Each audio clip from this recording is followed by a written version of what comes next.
assign a set point of, okay, I have another notification. So for the first 10 days, we put the set point as 74. For the second 10 days, we put the set point as 75. And for the rest of the months, we put the set point at 73.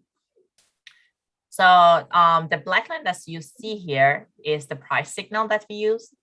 The blue and the red one shows the on and off status of the HVAC system for zone 1 and zone 2. And there's another blue and the red line here that correspond to the indoor temperature for zone 1 and zone 2.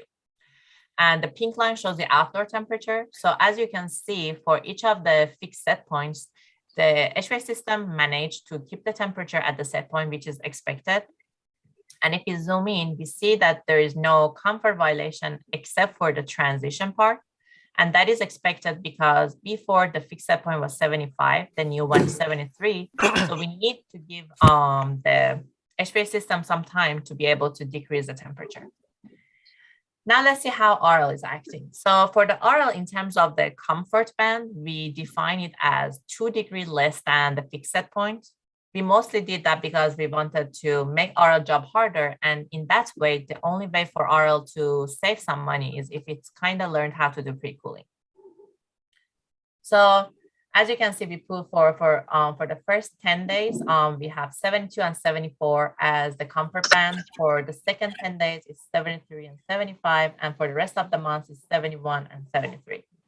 As you can see, the indoor temperature that is shown by blue and red line is always within the band. If we zoom in, again, we see the same except for the transition part, which as explained for the baseline, that's expected because we need to give HVAC system some time to decrease the temperature.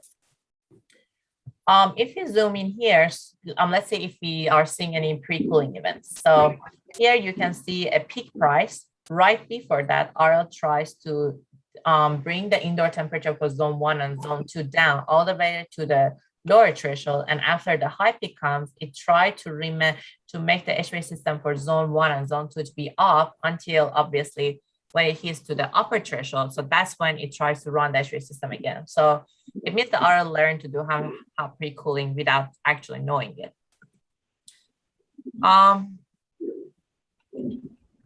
So here you can see a day-wise cost comparison between the baseline and the RL. So the blue bar shows the baseline cost for each day, and the orange one shows the RL cost for each day.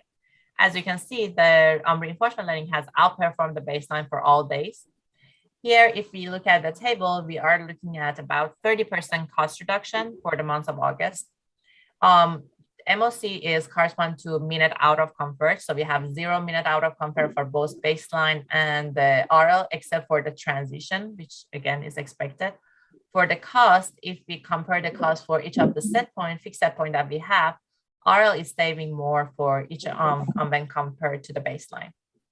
On the other hand, for the energy, if you look at the energy, we can see that the RL is consuming a little bit more than the baseline. And the reason for that is because of the pre-cooling events, and that is expected. Obviously, if we change the rebar function to energy efficiency or something like that, it's going to change accordingly.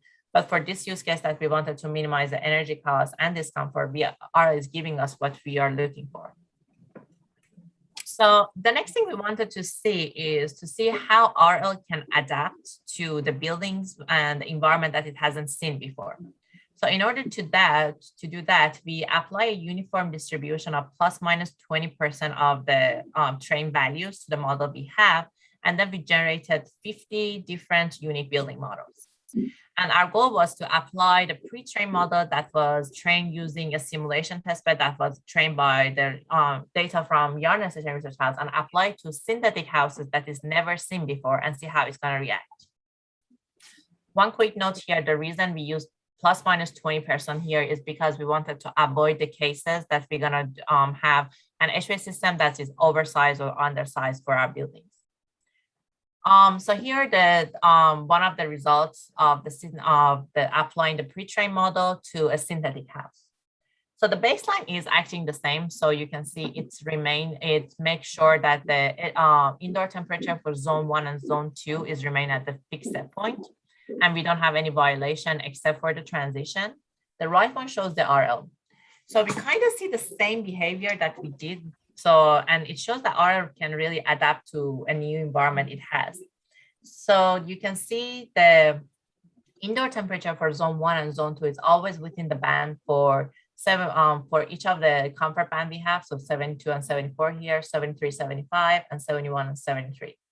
And if we zoom in, we see the same behavior again that, for example, here, right before the high peak price, it tries to cool down the zone indoor temperature for zone 1 and zone 2 until it hits the lower threshold. And then during the high peak, it tries to let it rise until it hits the uppercase and then turn the HVAC system on again. So here's the device cost comparison between the baseline and RL for synthetic house. So the blue line shows the cost for baseline, and the orange one shows the RL cost. And again, the RL has outperformed the baseline for all the cases. Again, in average, we are looking at about 30% cost reduction when compared to the baseline. We don't have any violation of the comfort here. And also in terms of energy, we are still using more energy in the RL, and that's because of the pre-cooling events that we had. We have done other engineering for the features and try to check the adaptability of RL algorithm. For example, we try to train the RL and introduce it with a new price signal at each of the episodes. So it's not being biased with a fixed price signal. And still we are seeing the same saving and same reaction. We use different, we train the RL with different outdoor temperature and then check it and test it in a different environment. For example, we use Memphis data, weather data, and then we validate the RL algorithm based on the Knoxville data, and etc. The other thing we did was to deploy the model that was pre-trained based on the simulation testbed that was created based on the data collected at Yarnell Station Research House and deployed at Yarnell. And also we pre-trained the model on one of the synthetic houses that we generated and then deploy it to Yarnell Station. And for both of those cases, we demonstrated an average cost saving of 20%, which was very encouraging. The other thing we wanted to do, so here we compare RL with the baseline. The other thing we wanted to do was, as I mentioned at the beginning of the slides, MPC, model predictive control, is one of the main and most popular method that's being used for building applications. So we wanted to utilize that as a gold standard and see how RL is performing based on that. I'm not going to talk about it during this presentation because my colleague, Dr. Kurte, will talk about it in session 2, in which we have performing some comparison between the model predictive control, RL, and baseline. Now let's switch gears and go to another load. So let's talk about water heater optimization. So here again, the focus is to minimize the energy cost based on a time of use price signal that we get from the utility. And we want to control a hybrid water heater in which we have both elements and heat pump. The water heater that we are dealing with here, it doesn't let us to make any adjustment to the set point. So what we have instead is we can control the water heater based on the demand response commands. So here we define the state as the water temperature, electricity price signal, and hot water usage. As I mentioned, for the action, we are sending DR commands. So we have normal operation, load up, and shed. For the normal operation, it's just running normal. For the shed, what it does, it increases the deadband, so it delays when the heat pump or the element will turn on. For the load up, it does the other way. So it basically decreases the deadband, so it's turn on the element and the heat pump faster. And we define the reward as a negative of electricity cost. We are not worrying for comfort here, and the reason is because we never change the set point. So it's just controlling it with manipulating the deadband. Excuse me. So here you can see the result of the RL training. So we trained 4 different RL algorithms. Everything is the same except for the state that we are feeding to the RL agent. So for the first one, we feed the node temperature and electricity price for the next 30 minutes. For RL agent number 2, we feed the node temperature, electricity price for the next 30 minutes, and hot water draw profile for the next 30 minutes. And for agent number 3, we feed it the no temperature, electricity price, and hot water usage for the next hour. And for the last one, we feed it the no temperature and electricity price and hot water usage for the next 2 hours. So as you can see, the agent that is shown with color red, it is able to minimize electricity more, and that's because it has more information into the future. So in this table, you can see a comparison between the baseline RL agent. So the baseline is $1.36 for the agent number 2, 3, 4. So number 4, it's reducing the cost more. What we did, we perform a comparison between the RL and MPC.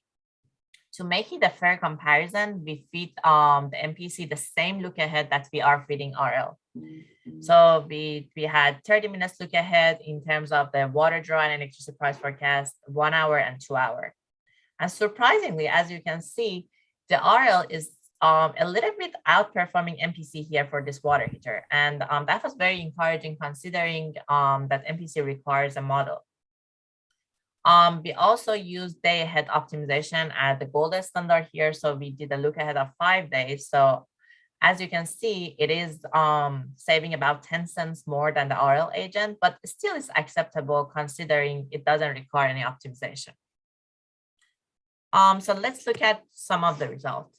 So this for the first diagram, these colorful lines that you can see is no temperature for the water heater. So for here we have a 6-node water heater. The black line shows the activity that the water heater is on. So a standby, heat pump, and element. The bottom diagram shows a water draw. So because of the water draw profile we were running here, we never needed to turn on the element. So for the baseline, it either used a standby or heat pump. The dash pink the dash gray line shows the price signal, and the blue one shows the event. So since it's baseline, it's for just normal operation, and it doesn't care about the price signal basically. This is the result of the RL. So you can see it also never used elements. It only varies between heat pump and standby. If you look at here, you can see whenever we have a high peak, it kind of learns how to send a shed before that. And also whenever it knows that it's expecting a water draw, right before the high peak, it tries to do the load up to increase the temperature a little bit. So whenever the hot water draw comes, it doesn't need to turn on the element. For the MPC, the result is very similar. However, there are times that during the high peak price, it still does normal operation. But most of the time, it's acting the same as RL. And also, it tries to do some, most of the time, it tries to send shed command during the high peak price too. The next thing we did was to deploy the pre-trained model on the water heater we have at Yarn Station. It's a hybrid water heater. It's CTA 2045 enabled. So again, it doesn't let us to access to the water temperature, and also it doesn't let us to change the set point. So we have to send DR commands. The set point was fixed. So for the baseline, we just let the water heater run for the same period as the RL without sending any DR command to it, and with the same water draw profile.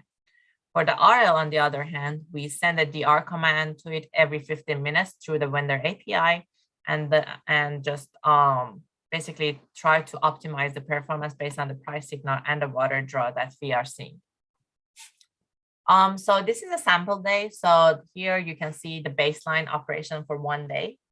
Again, you can see because of the water draw we use here, the baseline never needed to run the element. So it's varying between heat pump and standby.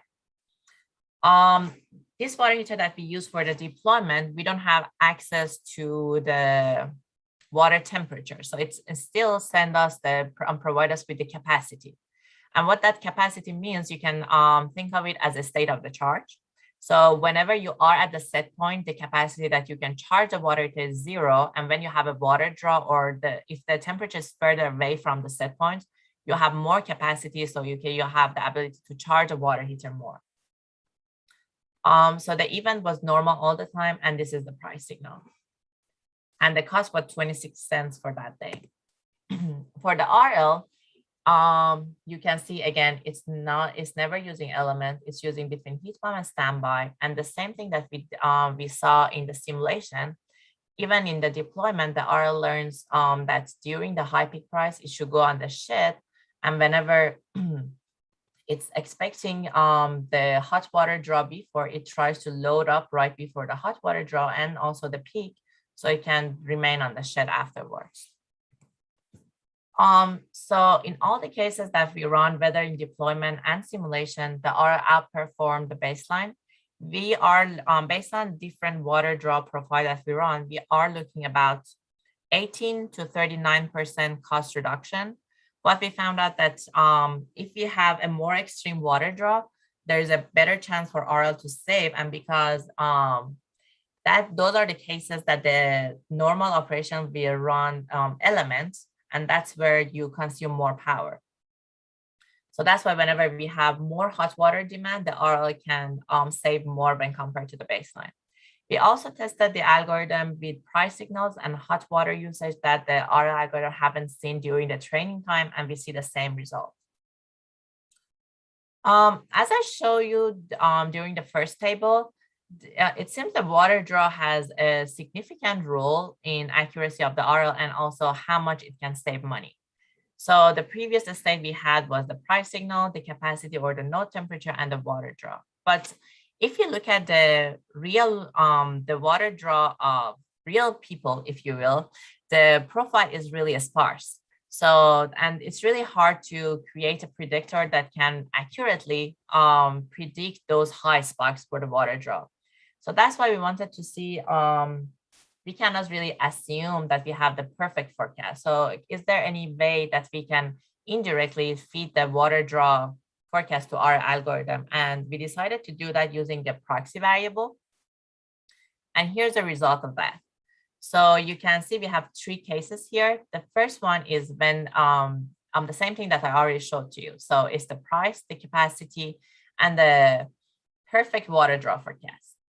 The case 2 is when we have price, capacity, and no water forecast. And the case 3 is when we have price, capacity, and the proxy variable we have is sine t and cosine t. So here you can see the result for the baseline. The cost was 6.13. For case 1, which we have the perfect information, the cost is 4.33, which is outperforming the baseline. And it's also saving more than case number 2, which we don't have any information about the future in terms of the water draw. And the last one is the proxy state variable. And you can see it's still not performing as good as when we have the perfect draw for future, but it's comparable. So the difference is 30 cents. So considering that it's not realistic to assume we have a perfect forecaster for water draw, the result is pretty promising. So I'm going to wrap it up here and we can just discuss the result or other things if you would like to. So I showed some of the development and analysis we did by developing various model-free reinforcement learning algorithms, and we have field evaluated them. And based on the results that we got, we are really hopeful that we can see wide penetration of model-free reinforcement learning algorithm for building applications.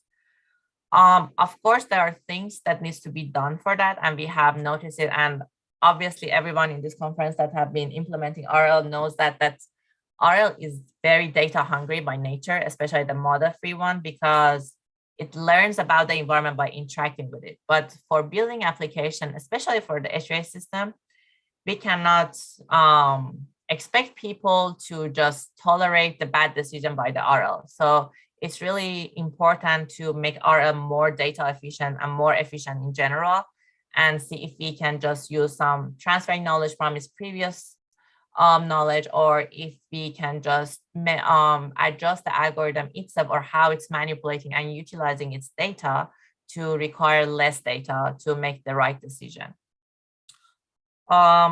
With that, I'm going to conclude and thank you everyone for attention. And I'm sorry for the interruption we all had. Thank you, Helia. Wonderful, wonderful presentation. We'll extend the time a little bit since we had that break. And so we'll open the floor for questions. you can raise your hand here, or you can start talking, or you can post them into the Slack channel that I'm also watching. There is a hand from Lucas, yes, who's in the watch party, I think, live, local. Yeah. So Hi from Coimbra. I posted my question in the Slack, but it's probably better just to read it out. I'm kind of curious because we're talking in general about increasing state spaces for our RL agents, and I noticed that in all the trials that you showed, when you increased the state space, you found that it helped the agent learn better. I'm wondering how careful you had to change these, you had to choose these variables if you increased the state space by. Like, are there any trials you showed in which you tried including a variable in the state space and that actually hurt learning because it was kind of irrelevant and it just made the state space more complex? Like, or in general, did increasing the state space help things? Yeah, thank you, Lucas, for your question. So yes, obviously, it's a lot of it is trial and error, and it's also based on the use case that you are working on. So for example, for the water draw, adding more state can help us because the water, for case of the water heater, the water draw forecasts have a big impact on it. For HVAC system, we didn't need to do that. We tried to adjust and add more state to it, but it really didn't help us much. So I guess it depends to the use case you're doing, how you are formulating your objective, and what is really in nature it's dependent on. So for example, in case of water heater, whenever you have a large water draw, if you don't know about it in advance and you don't do some preheating, you have to turn on the element regardless. But if you have that knowledge, because it's such an important factor, if you know about that, then you can prepare better for it. But for example, in terms of the HVAC system, maybe if your next high peak price is in the next 12 hours, not in the next 3 hours, then you don't need to do anything about it. So if you add more state about that future look ahead, it's not going to help you much. So it really depends on your objective and the problem you try to solve. okay, thank you. There is another question in the Slack channel. Bharat, are you in here? You can ask it directly, or else I'll read it out. Yeah, I'm in a room full of people, so it might be better. Okay, then I'll read it. Okay, so Bharat is asking, so first of all, thank you for the nice presentation. What are the main challenges for deploying RL as a practical solution, apart from sample efficiency problem that you already mentioned? So as I mentioned on my last slide, so if we deploy the pre-trained model and just maybe add a little bit online learning from that, we should be fine. But if we are going to another building, or let's say we have a building, we have pre-trained for optimizing the energy efficiency, and then the occupant go ahead and change their insulation, the thermal response of the building will be different. So I think it's really important to see how to make RL utilize the data it's getting from the environment and converge to that and adapt to the changes faster. That's one of the main barrier I can see.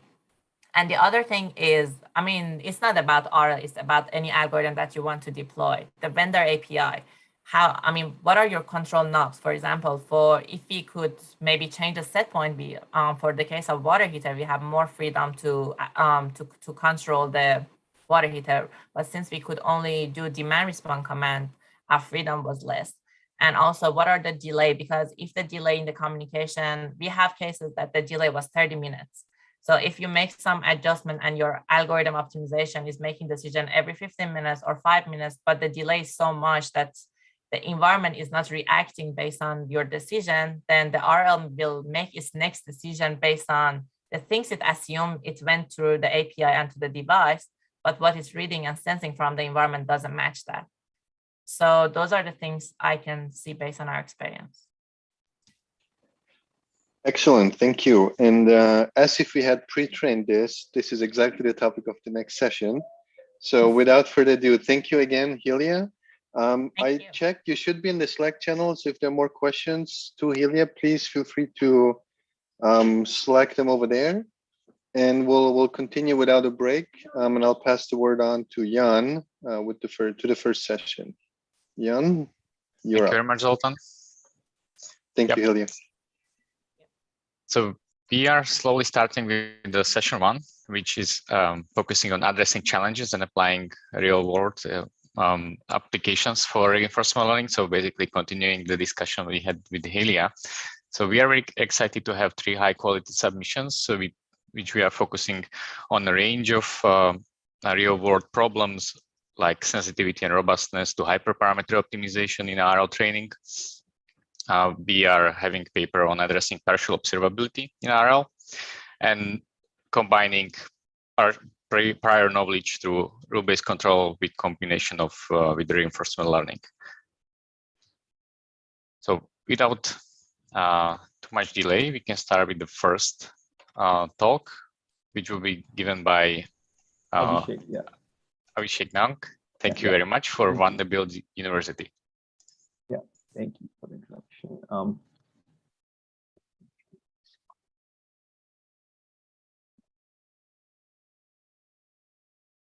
So you can see the presentation, right? Correctly. Everything is great. Yeah. Yeah, thank you. So thank you for attending my presentation. My name is Abhishek Naik, and I'm a computer science student, a PhD student at Vanderbilt University. And today I'm going to be talking about an extension of our previous work on data-driven approach based on reinforcement learning for building energy optimization. In this case, since it's a data-driven approach and it has lots of hyperparameters, we are studying the sensitivity, the effect of the hyperparameters on sensitivity of the approach and the overall robustness of the approach to observation noise. And sorry.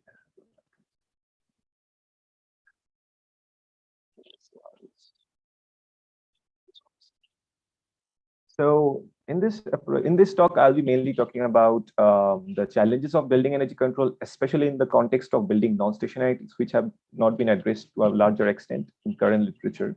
And then I'll be briefly motivating our approach, which has been previously published in the last RLM workshop. And then the crux of our approach in understanding how hyperparameter affects the model, the approach sensitivity, and some robustness studies to observation noise. And I'll be concluding with the results discussions and future work that we plan to do on this subject.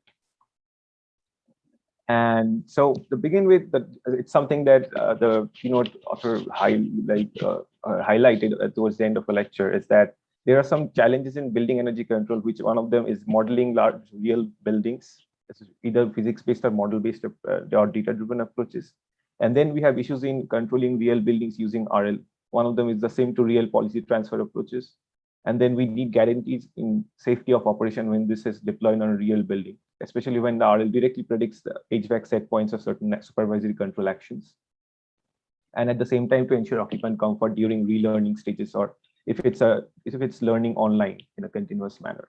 And this problem especially becomes compounded when we need to ensure modeling accuracy and control safety under the conditions that the building is exhibiting non-stationary behaviors due to certain exogenous variables, which means that the conditions of safety and model accuracy must be ensured during the deployment stage. And this is where our research work comes in, that we try to approach this problem in a two-step approach, that is the detection of the non-stationarity and adaptation to the changes. And to motivate the problem, our approach further, I'll be just detailing a simple example. We took a 5-zone test bed and deployed a simple actor-critic network and trained it for 1 year and then deployed it also for 1 year without further updates and adaptation. And we wanted to look at the effects of non-stationarities that we introduced into the system using exogenous variables like unexpected weather-related changes, zone temperature changes, or thermal load occupancy-related changes. And what we observed mostly was that average, if it's a controller without any further updates, the average energy consumption increases by 24% from 1 week to the other when we see these unexpected changes. Or if you are considering an online learning approach in which it learns under the presence of non-stationarities, during the exploration phase of this controller, zone temperature deviation kind of increases by 20 to 22%, and similarly for VV actuations in the test bed. And our main takeaway was that when the non-stationary occurs, if you are not adjusting to this feedback information from the energy, comfort, and safety, the policy somewhat becomes suboptimal, and accordingly, this motivates us to adapt and relearn. Now, in order to approach this problem, in our previous paper, we had developed a we have formulated the problem as a Lipschitz continuous non-stationary Markov decision process, where the non-stationarity is mainly associated with the transition function because the system dynamics change quite a bit from one mode to the other due to the changes. And further, we assume that these changes is Lipschitz continuous, that is the change in the transition function from one time step to the other has an upper bound. And we also assume that when these changes occur, they occur over a certain amount of time that allows us to adapt to these changes in order to obtain the optimal policy by relearning towards the next step. Based on this, we proposed our solution approach, which is basically two main stages. One is the online deployment stage, which is highlighted in green over here, and then we have an offline deployment stage. In the online deployment stage, there is a simple pre-trained controller that keeps interacting with the real dynamic system. And during this process, there is a performance monitor module that tracks the deployment stage reward by taking into consideration the actions and the observed system observations. And in case the performance degrades, it triggers an offline relearning phase, which we'll talk about in the next slide. But apart from that, there are two other blocks in the online deployment phase. One of them is called the experience buffer in this case, which collects real world data from these, and these will be later on used to train the data-driven models when we need to readapt. And then we also have an exogenous variable predictor. The purpose of this is to learn the variation of the exogenous variables like ambient temperature, relative humidity, and other variables, so that it can generate future prediction across an horizon, let's say 2 or 3 days, so that we can generate more data and accordingly let the controller interact with, when we train the controller later on, it interacts across a larger horizon to generate more samples. So this kind of concludes the part of the online deployment phase. For the offline relearning phase, we have the dynamic system model. It uses the experiences from the buffer to understand and adapt to the current changes in the system due to the non-stationarities.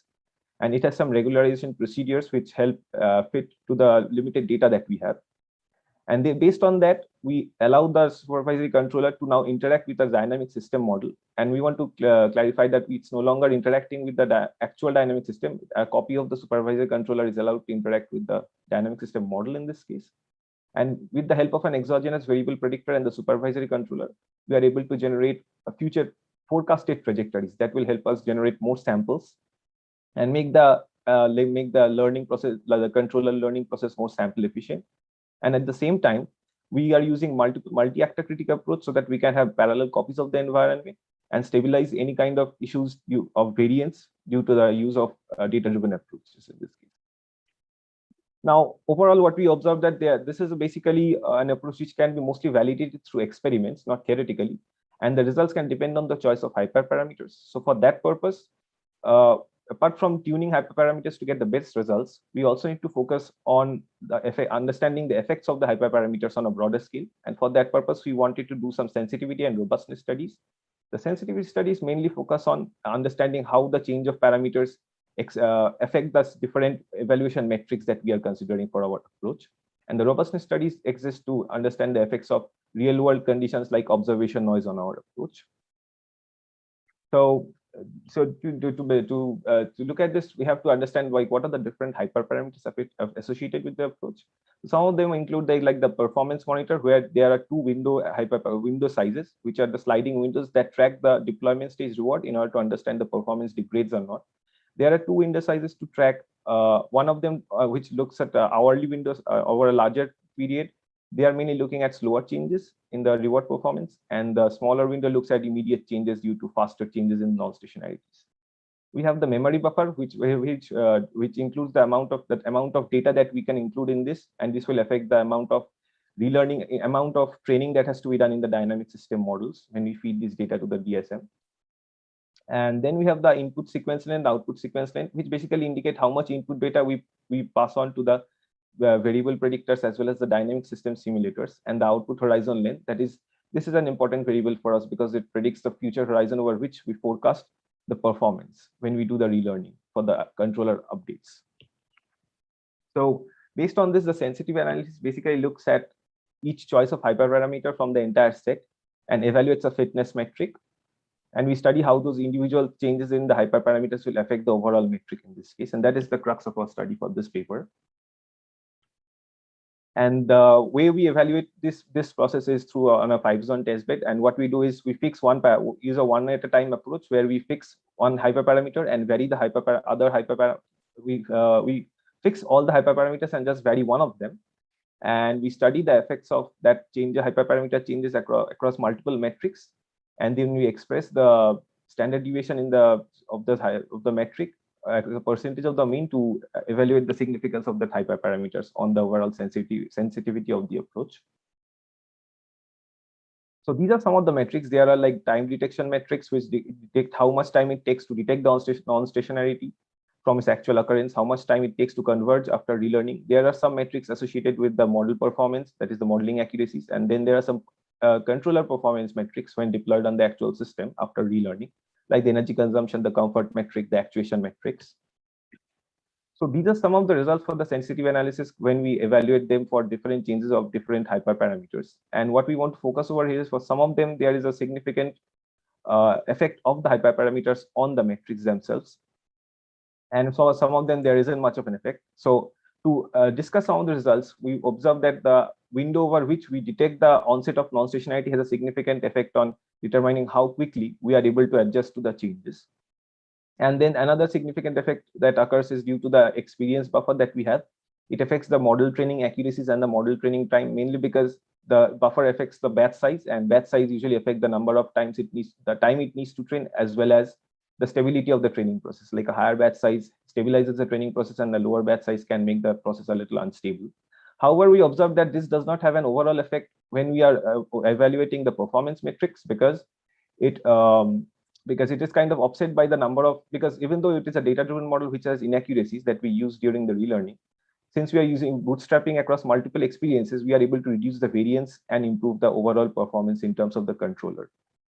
Finally, the forecast horizon has a significant influence on the performance, because it is an intricate balance between how far into the future we are predicting and reducing the model accuracies, and how sample efficient the RL controller becomes towards the end when we train it.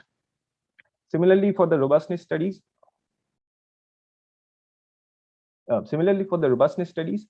what we do is we increase the amount of noise from 2% to 10% of the mean value for each observation we have from the real system, and evaluate some of the performance metrics with respect to the changes in the noise in this case. And this is basically modeled as a white noise.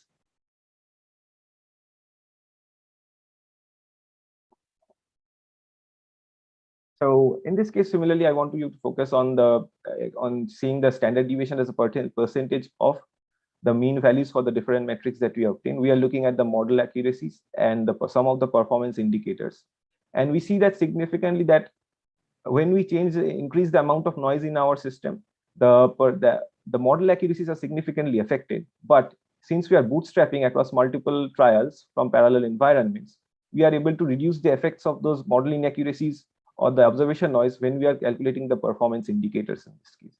So overall, what we observed in this set of experiments is that some hyperparameters are affected during the model training process, but due to the bootstrapping process and use of future forecast, we are able to significantly reduce the model retraining time and redeploy it quickly back onto the original system, as well as improve some of the key performance indicators.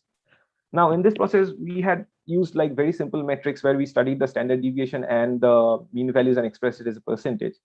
And for future work, what we look forward to using is a much advanced Sobol sensitivity indices, where the first order indices will be basically looking at the Rank-Spearman's correlation, where we see the variance of a certain metric when we fix a particular hyperparameter, and then studying higher order interactions between different hyperparameters. And this matrix is very useful when we are capturing interactions which are not captured by previous approaches in this case. And with that, these are the references, and I would like to thank you for attending my presentation. Thank you very much, Abhishek, for a nice presentation and comprehensive work. So we have time for one question. Okay, thank you.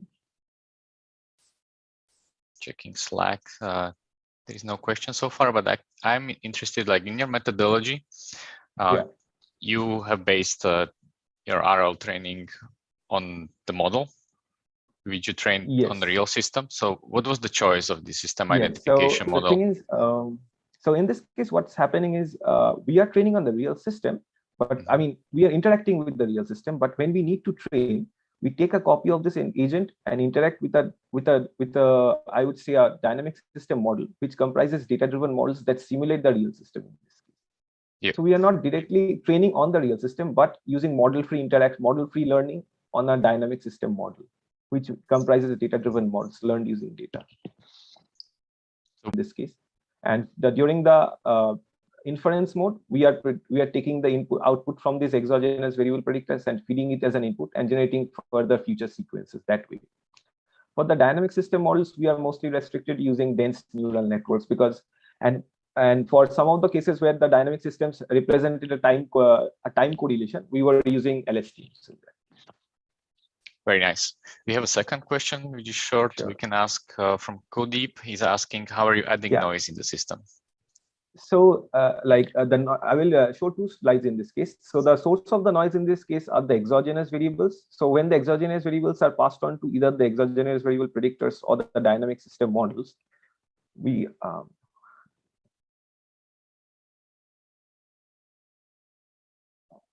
are considering additive noise, which is basically Gaussian Warek noise. And for, let's say, we are considering the ambient temperature. We have historical data to look at the mean values of those temperature variables and then gradually add 2 to 10% of the mean values as additive noise to the variables for the robustness studies. Very nice. Thank you very much, Abhishek. So due to the progress of the time, we would have to move to the second speaker. So the second speaker is Marco Bienman from Technical University of Denmark, who will be presenting his work on addressing partial observability in reinforcement learning for energy management. Thanks for the introduction. So yeah, I'm Marco. I'm a PhD student joined between TTO and NTNU. So this talk is going to try to address partial observability in reinforcement learning for energy management. So for context, like reducing energy consumption in building is an essential part in climate change mitigation. And one important part of this is to try to reduce energy consumption in buildings by finding a better way to control HVAC systems. Currently, there are two promising solutions, which are reinforcement learning and model predictive control, which are strongly related to each other. So this talk is going to focus on reinforcement learning, but let me just talk slightly about MPC because it's relevant. And so in MPC, the optimization algorithms, they typically require predictions of future states. This is often done using a physical model, which requires often a lot of domain knowledge to design. But even this is often not enough because you often need, for example, also predictions of future weather and energy prices. And this is typically done using either some typical methods of time series forecasting, like autoregressive models, but also recent work show that also recurrent neural networks or Bayesian networks can be used to make predictions. So since this is such an important part of MPC, like the question is, can you use similar ideas for reinforcement learning? And so this tries to address a few of the challenges which are typical in energy management. So one of them is, I mean, the energy management sector is kind of different than many of the case studies which are typically studied in the reinforcement learning literature, which typically include Atari games or locomotion tasks. However, in energy management, you have quite a lot of different challenges which are maybe not as present in the reinforcement learning literature. Like you need to be able to react to the stochasticity of weather and also energy price. I mean, energy prices have the additional problem that they're also highly volatile. So it's quite important to be able to sort of handle these issues, like you see on the right, how volatile those prices can actually be. Then another challenge is changes in consumption behavior. So there's a non-stationary environment, which has been addressed in the previous talk, I think. And and in addition, I think one of the main issues is that measuring the stage is actually challenging. I'm not even talking about trying to simulate the environment, but even actually understanding what is important in the environment for HVAC control requires already some domain knowledge. Also, another issue is like, I mean, especially because even some parts which actually have a high influence on the dynamics of the environment cannot be easily expressed as numbers. Like, for example, in a data center application, for example, measuring the CPU load, which is quite important, cannot be easily addressed. And same goes for example, for human behavior. And so often you actually have only imperfect information. And then there, in additional, for multi-agent systems, there are often privacy concerns, which are also potentially an issue. So even if we would have access to all the information that is required, sometimes it's maybe not practical to do. Of course, there are far more challenges that are quite important in energy management, but all these I mentioned here are kind of related to the Markov property. So the Markov property says that the future only depends on the present and not on the past. But this is not really accurate for applications in energy management, because often when you handle time series data, the past gives additional information. For example, we can know if the temperatures have been going up or down in the last hours, or the same goes for energy prices. And this is quite important to, for example, if you have an energy storage application, we need past information to know when to unload or charge the energy storage system. As I mentioned, often information is incomplete, and then there's the additional difficulty if the environment can be non-stationary. This is especially true in multi-agent systems, because like if, for example, if you have multiple learning agents, if one of the agents is updated, it means that the environment dynamics change and we have consistently to readapt, continuously to readapt basically to learning. So all of this sort of violate the Markov property. So how can we actually formulate or reinforce learning in such a setting? So on the left, you see the Markov decision process, which is by far the most used model, which models the environment in terms of state, actions, and rewards. But in this work, we are going to use the partially observable MDP model, which is generalized as MDP. So we still assume that there is a state which satisfies the Markov property, but this one is not measurable in practice. So the state would be everything that is required to model the dynamics of the environment. But in practice, we don't, I mean, in many applications, we actually can't have access to the whole state, and we have only access to observations, and which are measured given by the sensors. And observations don't necessarily satisfy the Markov property. So the policy cannot be conditioned on the whole state. So sort of what is new in the BOM-DP formulation is that you have, in addition, sort of this emission distribution, which gives the probability to see observation OT in state ST, and that the policy needs to be conditioned on the whole history, and where the history is all the information that is available up to time step T. So it includes all the past observations and actions. Yeah, so the objective of reinforcement learning is still the same in the BOM-DP formulation. So we still maximize the future expected discounted reward. The only thing that changes is the distribution. And what makes it quite challenging in BOM-DP is that the dimension of the history grows over time. So we need to find a way that instead of just conditioning the policy on the state, we need to be able to condition it on the whole history, which is basically a sequence of observations.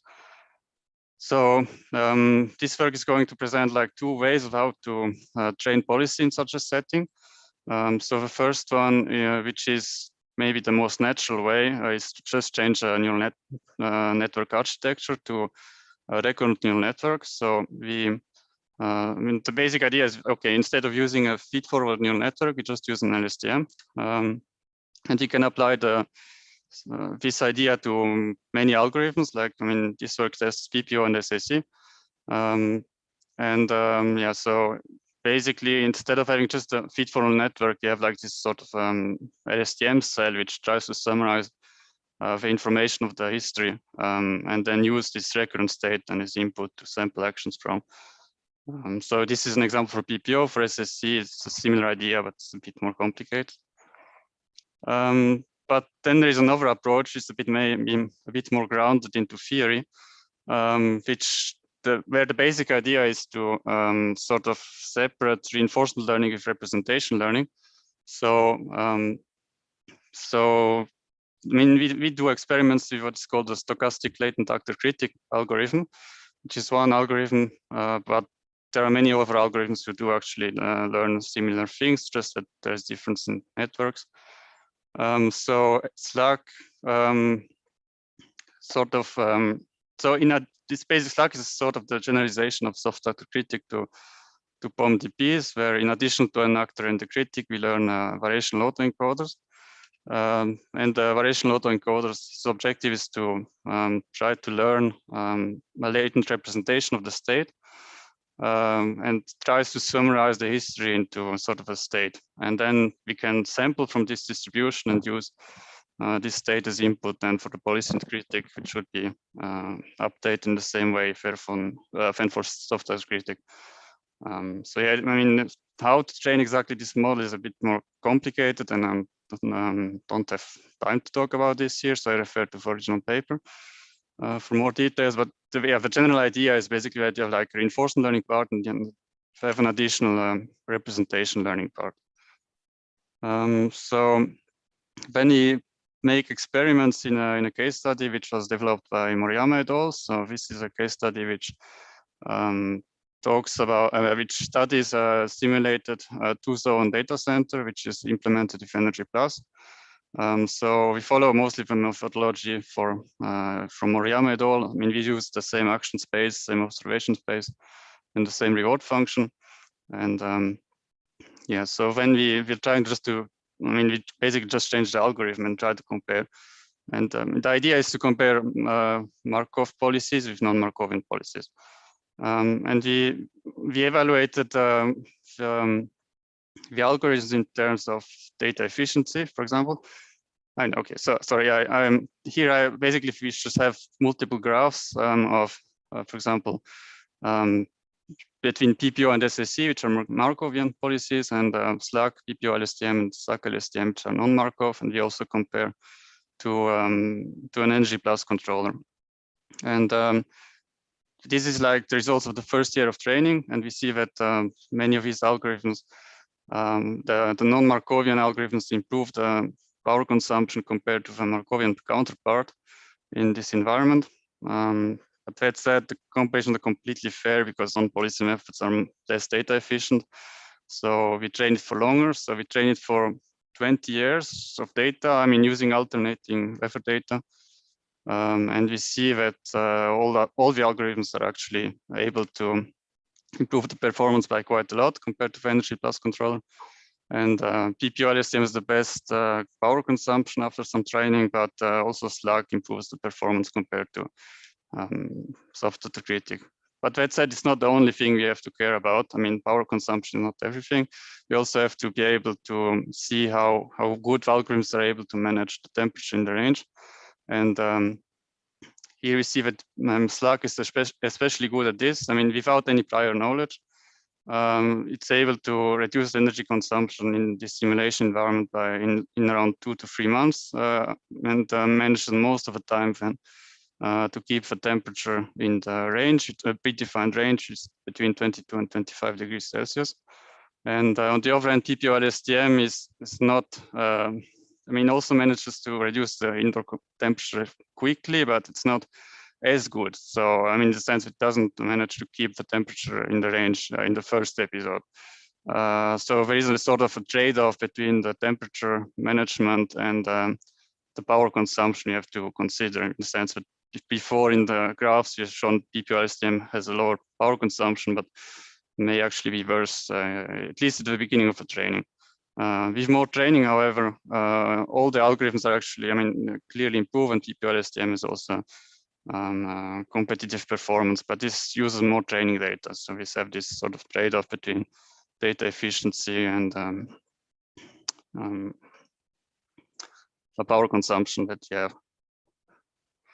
So we have to conclude. I mean, the message I was trying to convey here is that the Markov assumption It may be inaccurate for some energy management applications. I mean, it's a simplifying assumption, which simplifies by quite a lot the training.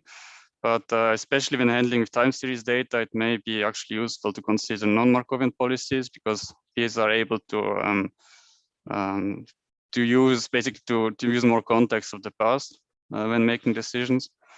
And this can improve the performance of time series data, at least in this case study. And yeah, the performance improvements around 5% in terms of energy consumption for similar temperature management. And yes, so for additional plots, architectures, and hyperparameters, I prepared a website here because I mean, far more details are required to show those, to explain like the methods.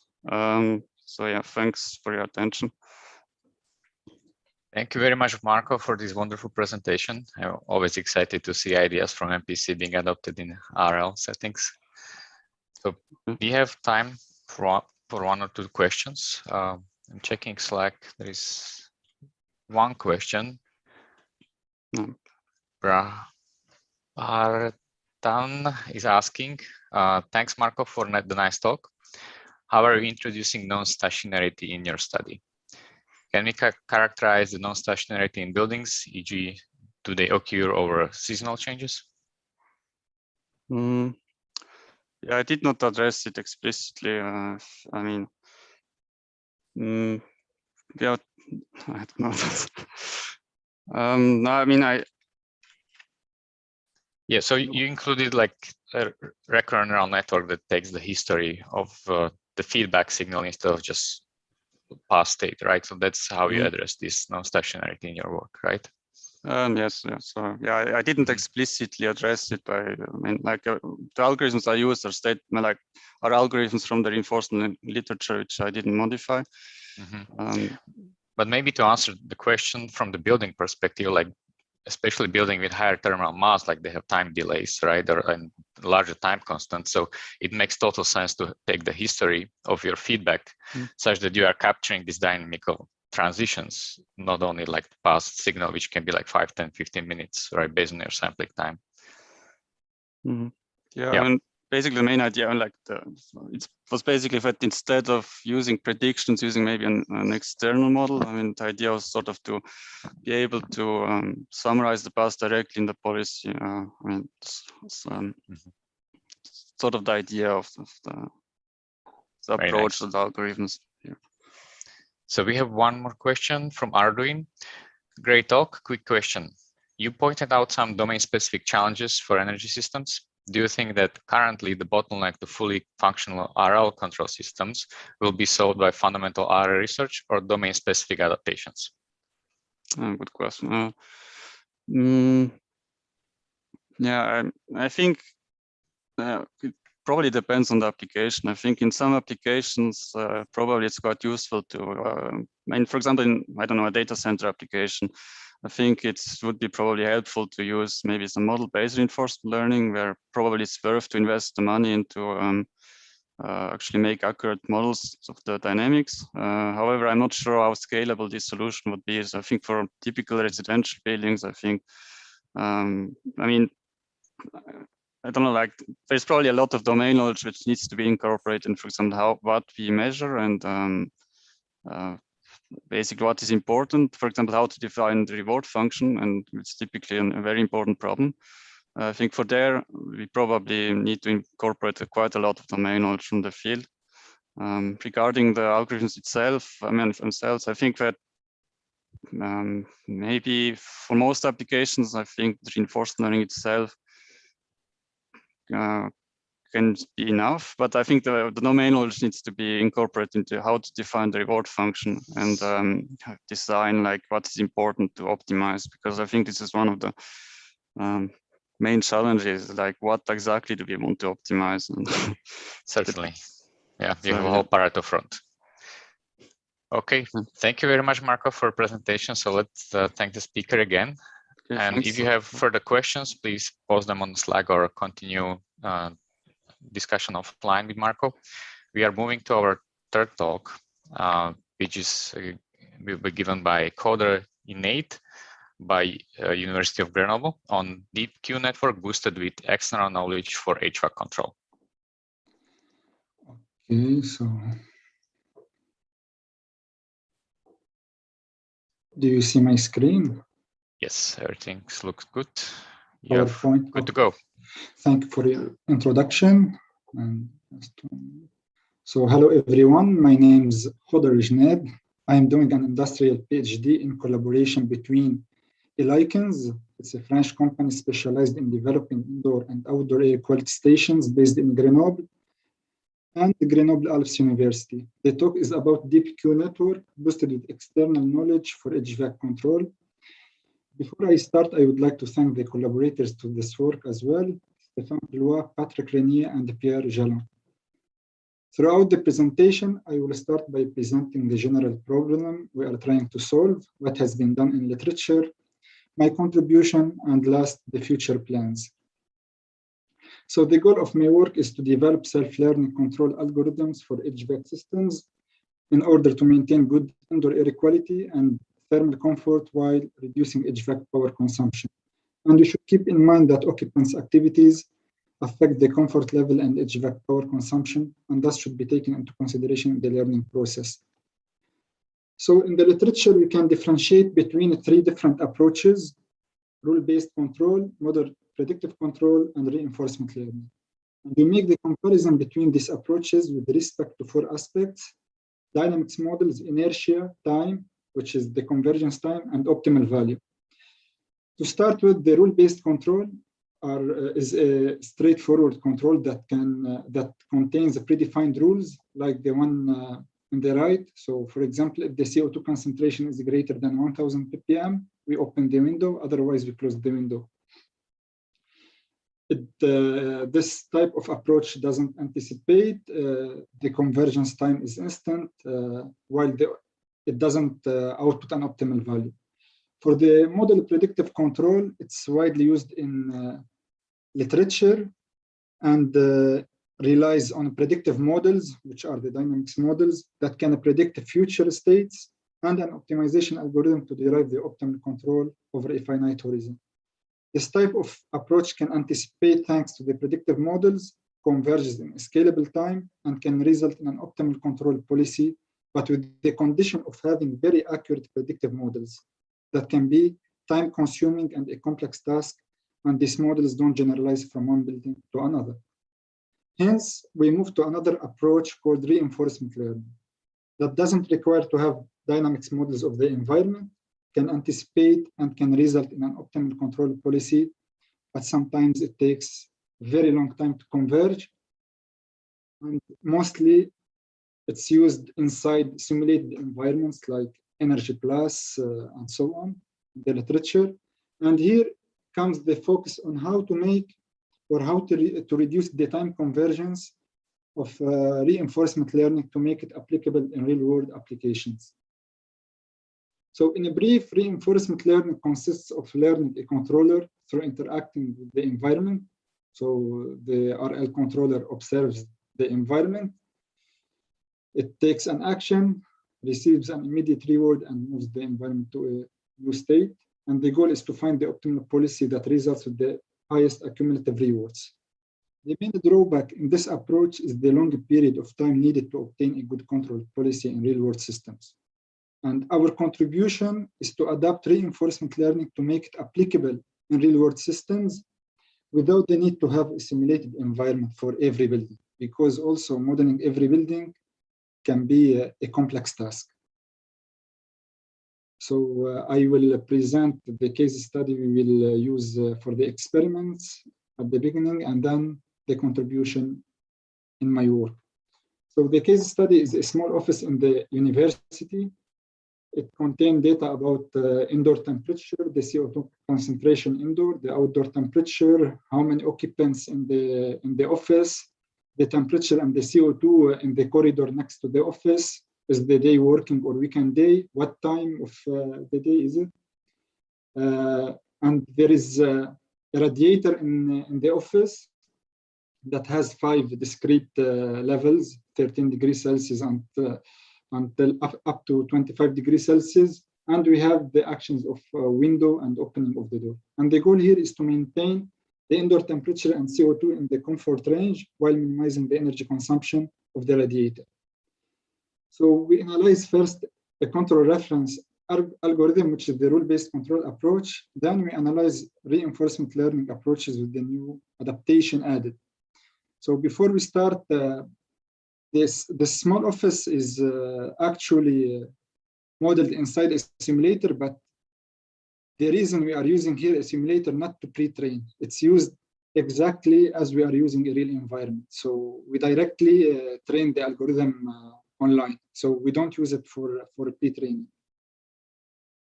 So to begin with, the rule-based control, as we said before, it's a simple approach. It contains the predefined rules. For example, here we have if the CO2 concentration inside the office greater than 1000 ppm, to ensure good indoor quality, we open the window. And also we check if the CO2 in the corridor is less than 1000 ppm, we open the window, and so on.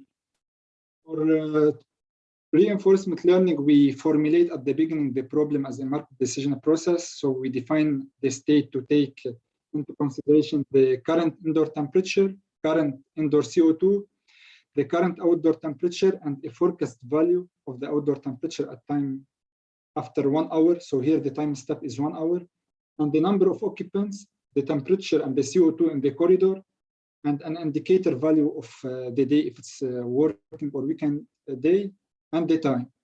The actions we want to optimize are the opening and the closing of the door and window, and the temperature set point of the radiator. The reward is a weighted sum of temperature of 3 components, which are the temperature, the CO2, and the power consumption. And the goal here is to find the optimal policy that leads to the sequence of states and actions with highest accumulative rewards. So here is a plot, a 3D plot of the reward with respect to the CO2 and temperature. And if the temperature is between 21 and 23 degrees Celsius and the CO2 is less than 1000 ppm, the reward is at maximum. And when it's far from these values, so when the CO2 increases and the temperature out of the comfort, the reward will decrease. So what we choose to work with the deep Q network, which is a combination of reinforcement learning or Q learning and deep learning, because it can work with large continuous state space and discrete action space. And the algorithm is already presented at the beginning of the workshop, so I won't go into details again. But here the loss function we used during the learning is the mean square error between the target Q network and the evaluation Q network. And I want just to focus on the epsilon greedy policy for action selection during the training. So the epsilon greedy decides when to exploit the Q value and when to explore new functions. So here the problem with such algorithm, so if we want to deploy it directly, it doesn't have any knowledge of the environment and it requires a lot of time to converge. Here comes the focus, or our contribution is to inject RBC rules, which are the rule-based control rules, in the reinforcement learning agent to have some external knowledge. And doing that, we can boost the convergence. So we come up with a hybrid approach of DQN plus RBC. So now it's called DQN with knowledge. And we introduce the RBC rules by introducing the top parameter. So that specifies when to exploit the RBC rules. And it's mostly used in the beginning of the training. So here we changed in the DQN the epsilon greedy policy by introducing the exploitation of RBC rules according to a parameter top. So here I plot the results of the average reward over 1 month for the 3 different approaches: the reward of the DQN, the reward of the DQN with knowledge, which is DQN plus RBC, and the reward of the rule-based control. Over 3 months, February, March, April, and then I repeat the simulation over the same month. So here, for the RBC, it's constant, the reward, since the rules are the same. But for the reward obtained by DQN plus RBC, we can see it overperforms DQN at the starting point. So it has better starting point, and it converges faster than DQN. And comparing the DQN plus RBC with rule-based control, so after one complete simulation, which is 3 months, we observe in the second simulation, the DQN with knowledge starts to overperform the rule-based control and keeps improving. Here, the training is done day after day, and it starts at 5 a.m. morning and ends at 8 p.m. So for visualization reason, I only plot over 1 month, the average reward over 1 month. In terms also of advantages, there is one great advantage of DQN plus RBC over RBC, which is the preheating at the beginning of the day and the pre-deactivating at the end of the day. So here we have the comfort for the temperature during the occupied time is between 21 degrees Celsius and 23 degrees Celsius, while it's between 13 and 30 degrees Celsius for the unoccupied time. So we can see in the morning before occupants arrive, the heating is pre-activated so that the comfort is better when the occupants arrive, and it's deactivated before the occupants leave at the end of the day. So we have at the end of the day energy saving, and at the beginning of the day we have pre-activation to achieve better comfort. And this is done thanks to the thanks to the time information as well as the occupant's presence, which are injected in the state. In terms of future plans to ensure safety testing, we have to add some constraints also during the exploration phase of the algorithm. And most of the buildings contain historical data instead of rule-based controller. So we want to use the historical data in order to imitate an initial controller that's close to the building controller. That's it, and thank you. I hope I finished at time. Yep, just on time. Thank you very much, Coder, for a nice presentation. And we have a time for one question. And I see CodeDB is asking in the chat, why did you choose 7 a.m., 8 a.m. time period to invoke the rule-based control? I chose 5 a.m., not 7 a.m. So 5 a.m. So people arrive at 7 a.m. at morning, 7 or 8 a.m. So we know that the building, it takes some time to heat the building. So if you want to heat directly when the people are coming, you won't achieve comfort. So it's up to the reinforcement learning algorithm to decide what time to activate the heating. So here it decides to, for example, I start learning at 5 a.m. because so the reinforcement learning algorithm, it knows, for example, sometimes if the outdoor temperature is very low, so it activates the heating 2 hours before, sometimes 1 hour before. But so also I didn't choose at 12 a.m. or 1 a.m. because during the night there is no one and it's unoccupied, and so I assumed it's clear that we don't need heating during the night, for example. Okay, so we have a last question for Bharatam on Slack. Nice idea and thanks for the talk, Coder. DQN works here because you control exploration explicitly, but it uses direct actions. Can we achieve the same effect by imitating the RBC policy initially? We can generalize to other algorithms that way. That's a great idea. So most of the buildings, as I said, in the end, contain historical data. So we can use the historical data to imitate the controller at the beginning so that we don't need this 1 month. We don't have to wait 1 month in order to achieve the performance of the rule-based control.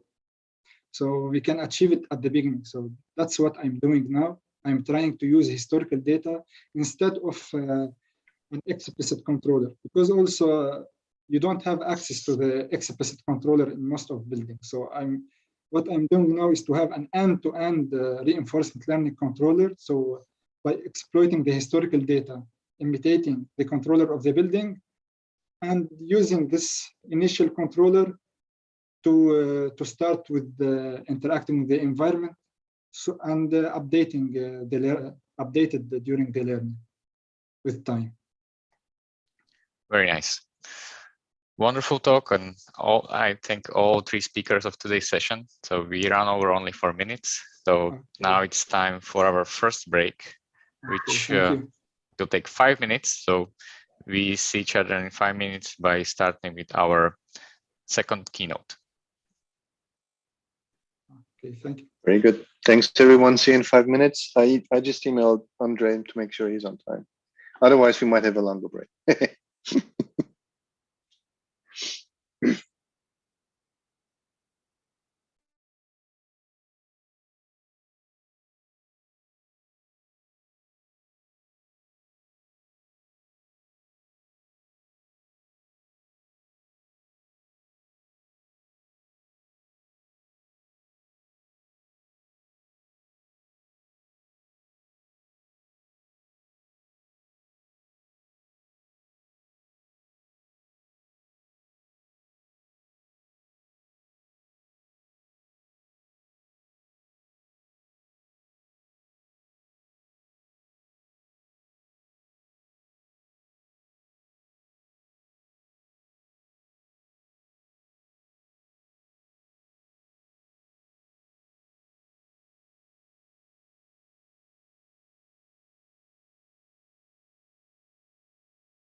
The Ethernet is still not working here. I don't know, for like 2 weeks. The Ethernet. Yeah. I cannot connect to cable, you know, to the, I need to transfer all it doesn't work in my room, and it's pretty serious. why can you use the I can use the Wi-Fi, but I need to do all this transfer from like my backup on the other computer, and on the Wi-Fi it's gonna be. Is this a new one? No. But you know, all the peripherals now, it's another order. It's gonna, you know, don't have any. Only of my connection doesn't work with the thing here.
Just a quick update. We'll start about 10 past, not 5 past.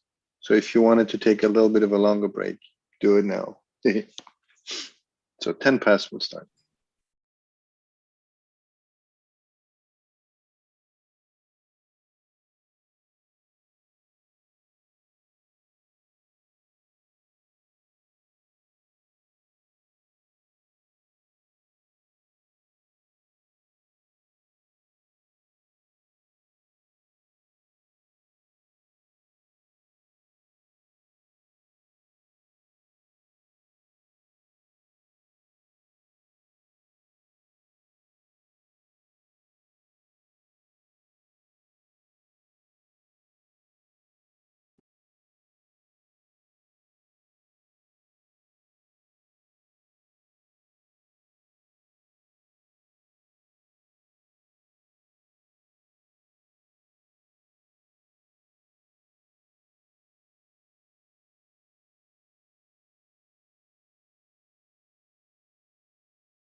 Hello. Hi, Andrew. Andre, Hi. good to see you. Hi. We'll have 1 more minute break and then we'll start. Okay. You can try to share your screen. I will try. Yeah, I'm so See if sorry it about the works. confusion. Hi, Andre. Oh, no problem. Hi. I was absolutely sure that it's tomorrow. Sorry. I'm glad I sent you the email.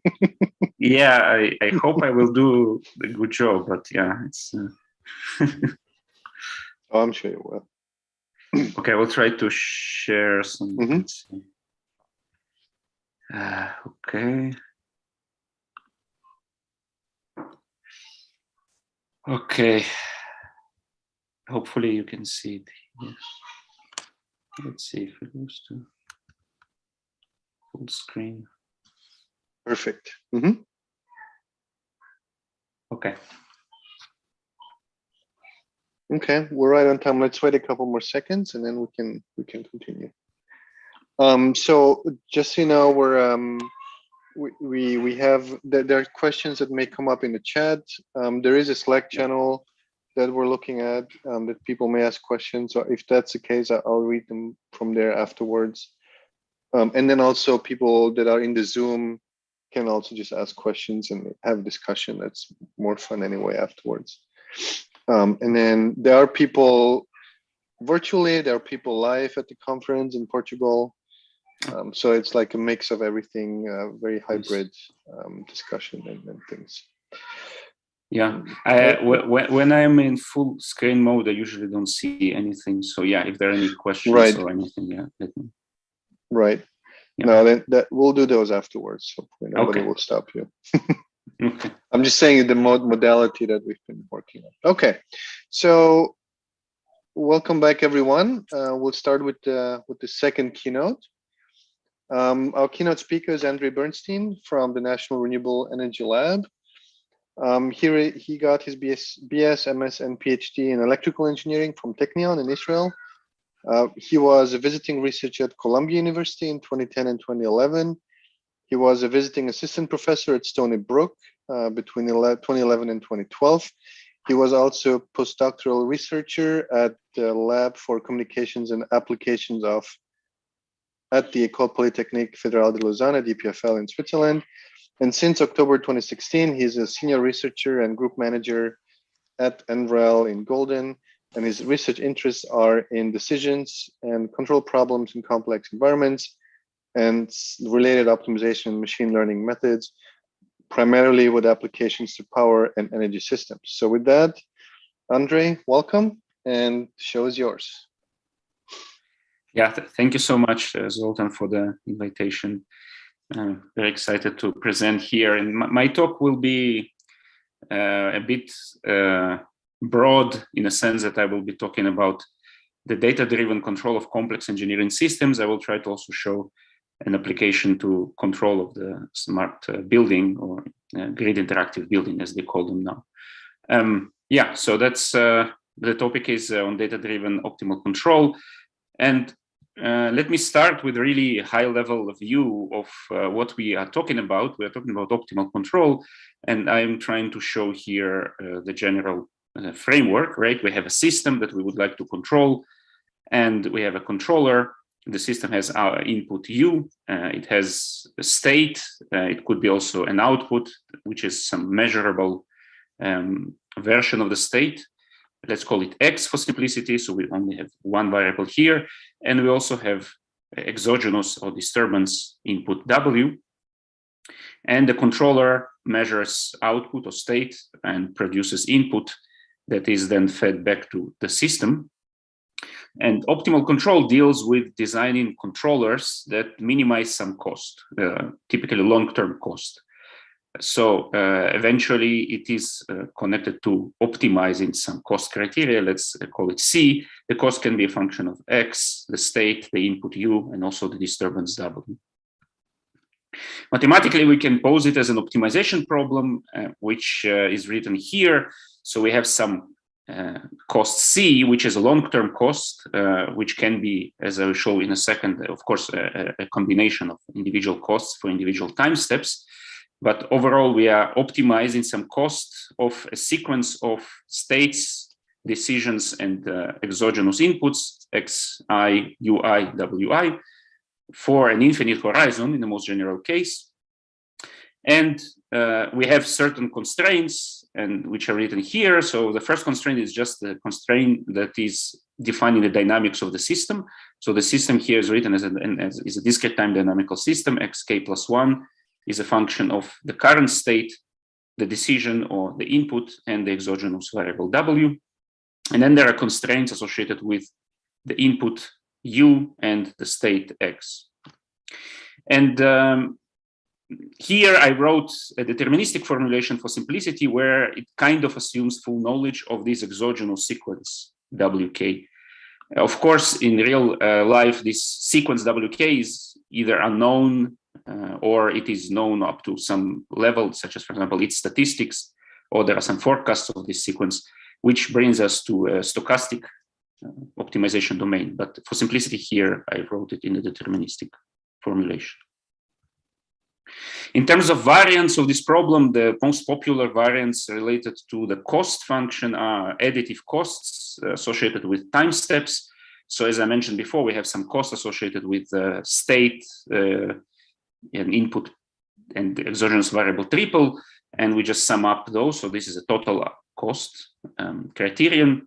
Discounted costs. Discounted cost is also a popular criterion in optimal control literature, is where we also discount the future costs with some discount factor gamma, which is less than 1. And therefore, we kind of put more emphasis on immediate costs rather than future costs. And the horizon k here could be, in most general cases, an infinite horizon, but in practical applications, the horizon is taken typically finite.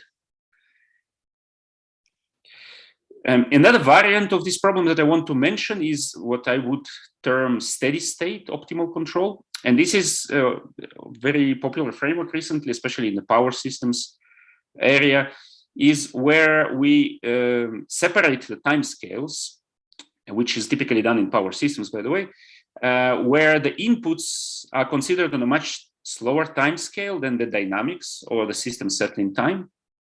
In that case, I can just replace the dynamical system xk plus 1, which is a function of xk, with its steady state value. And this steady state value, of course, will depend on your input, which changes on a much slower time scale than state, and on the exogenous input, which again, here I assume that changes on a slower time scale than state.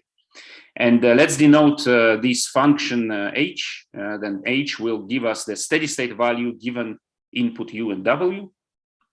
And in that case, we can completely simplify this problem of optimal control by just optimizing as kind of a single cost c of x and u, subject to the physics of the system, which now is just represented by an algebraic equation x equals h of u and w, and again subject to constraints on the input and on state. So this I would call a steady state optimal control. So let me briefly talk about MPC. Of course, many people here are familiar with the MPC approach. But before getting into MPC, I would like to mention that, first of all, that there are classical control theory-based approaches to solve the optimal control problem, which are based on Bellman's principle of optimality, if we're talking about discrete time systems, or Pontryagин's minimum principle, if we're talking about continuous time systems, which I didn't show here. However, and I'm not getting into those, but however, these are practically infeasible for most real world systems. They're actually practically feasible only for small linear systems, such as the LQR, a typical example, where you can exactly compute explicitly the optimal controller based on these principles. And the second piece that I want to mention is that these classical optimal control approaches are also not easily accounting for stochasticity. Again, typically they are assuming deterministic optimal control problems. So MPC was kind of invented in parallel in a different field, but it is essentially an approximator of optimal controller, which tries to do something practical and also account for stochastic nature of the sequence W. And the idea is very simple. You choose a horizon K. Instead of looking to infinite horizon, you choose just a horizon which makes sense to your problem. And then at each time step in your decision-making process, you predict big K steps into the future, the uncertain process W. Then you just take the optimization problem that I showed before and you solve it for this horizon K with this prediction W of W. It is written here in the mathematical form, but it is exactly what the previous problem is trying to do. And then you just take the first element of the of the solution of this optimization problem, U star K, with small k is our running step size, time index, and you implement it, and then you go back to the next step, and you do the same with a new prediction of uncertain process, right? So that way you kind of account both for uncertainty, and you also looking only in the finite horizon case, H time, in a rolling horizon manner. So this is very popular approach to do practical optimal control of systems or processes. And of course, there are many advantages for this approach. As I mentioned, accounts for stochasticity, can impose, another thing that I want to mention here also, that you can impose constraints explicitly because you're doing optimization. So that is also convenient in many cases where you want to impose constraints. And for simple, typically linear dynamical systems, F, you can solve it efficiently. Sorry, there is some noise. Is there a question or no? No, please mute yourself if you're not speaking. So only Andre is allowed not to mute himself. Yeah, thanks. Keep going. So, thank you. Yeah. So these are the advantages, the disadvantages, which I will actually come to, and this is the topic of this presentation, is first is, and maybe the most important is that we need accurate models, right? So of course, this is a model-based approach. You need F here to solve the optimization problem. Another thing that it requires forecasts of W, right? So you explicitly need to have some other algorithm that allows you to predict which are these values of W into the future. And again, the disadvantage of solving an optimization problem at every step is also could be a problem, especially if you are talking about real-time controllers that need to solve it, I don't know, every second or every 100 milliseconds. So to connect to buildings control, since this conference about buildings, I would like to give an example of, which is part of the project that also Gregor will present later on, is control of multi-zone commercial buildings. So yeah, this is just an illustration of an abstraction of a building. You have 5 zones here. And the idea is really how do you optimally control this building in a given time period, let's say in 24 hours, minimizing daily cost. And here in this particular example, I will show 5-minute resolution time steps. To connect to the general framework, in this particular application, we have multi-objective cost. Think about this grid interactive building, which needs to balance between indoor thermal comfort, energy consumption, but also serve the grid. And in the particular example that we will show, it does demand response. In particular, it is requested, the building is requested to limit its power consumption for a given period of time in the future to respond to some grid events. The control variables, again, this can be different, but in this particular application, we explicitly controlled chiller discharge air temperature and zone-specific cooling air flow rates. We have constraints. You can think about constraints on input, on control variables, upper and lower bounds, basically box constraints. And we also have states, and we have constraints on states, but the states is most importantly are the indoor temperature for all zones. But in the state vector, we typically put other things that we would like to keep track of and make decisions based on these variables, such as outdoor temperature. For the last case steps, a representation of the time of the day is a helpful parameter to put in the state. Or for example, the type of the day, such as work, the day or weekend.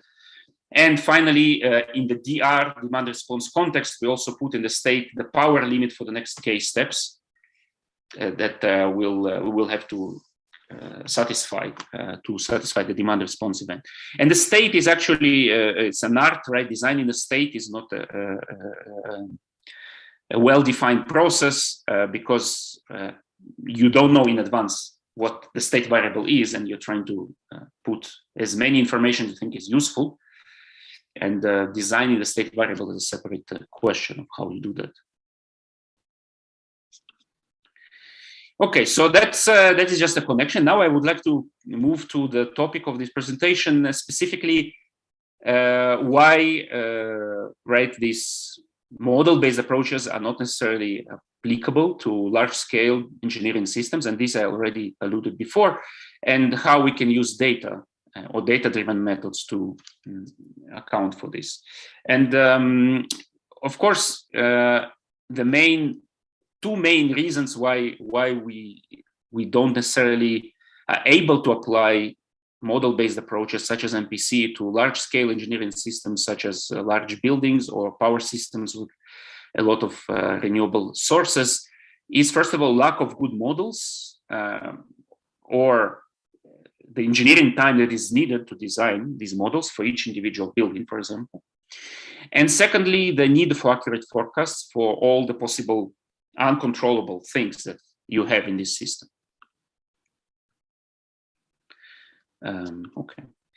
But on the other hand, we have abundance of data, as we know, right? We have a lot of data from all these systems. We can measure things. We can look at the historical data of operation of these systems. So this should come to our help. And then the question is, what can we do, right? Should we just take the brute force approach? Can we just take black box machine learning approaches? And the consensus recently is that it's not that straightforward, right? Because brute force or black box machine learning approaches have their own disadvantages, such as computational complexity, right? You may need to invest a lot of power, computational power, just to train good controllers using machine learning approaches. These are very highly non-convex problems that machine learning approach solves. So yeah, it is also there is a question related to the computational complexity of highly basically NP-hard problems. Sample complexity again is a related question: how many data samples you need to get a good performance for a controller.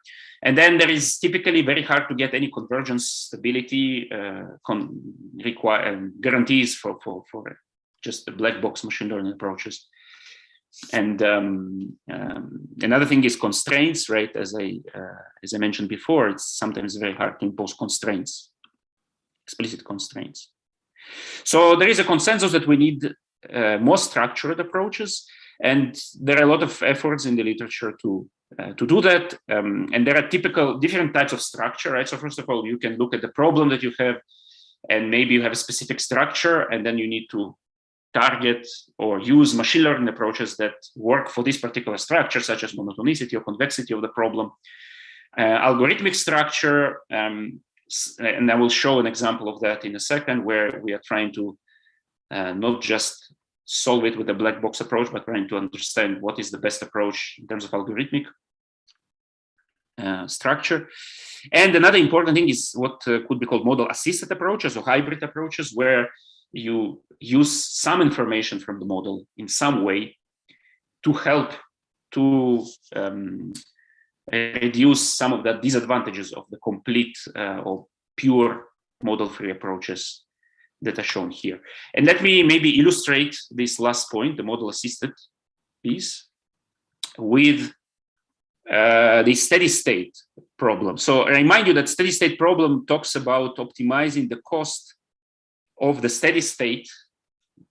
And here I simplified it a bit, and I just have a cost of the state, of this steady state, right? C of x subject to the physics, which is the algebraic equation that connects input u and state x.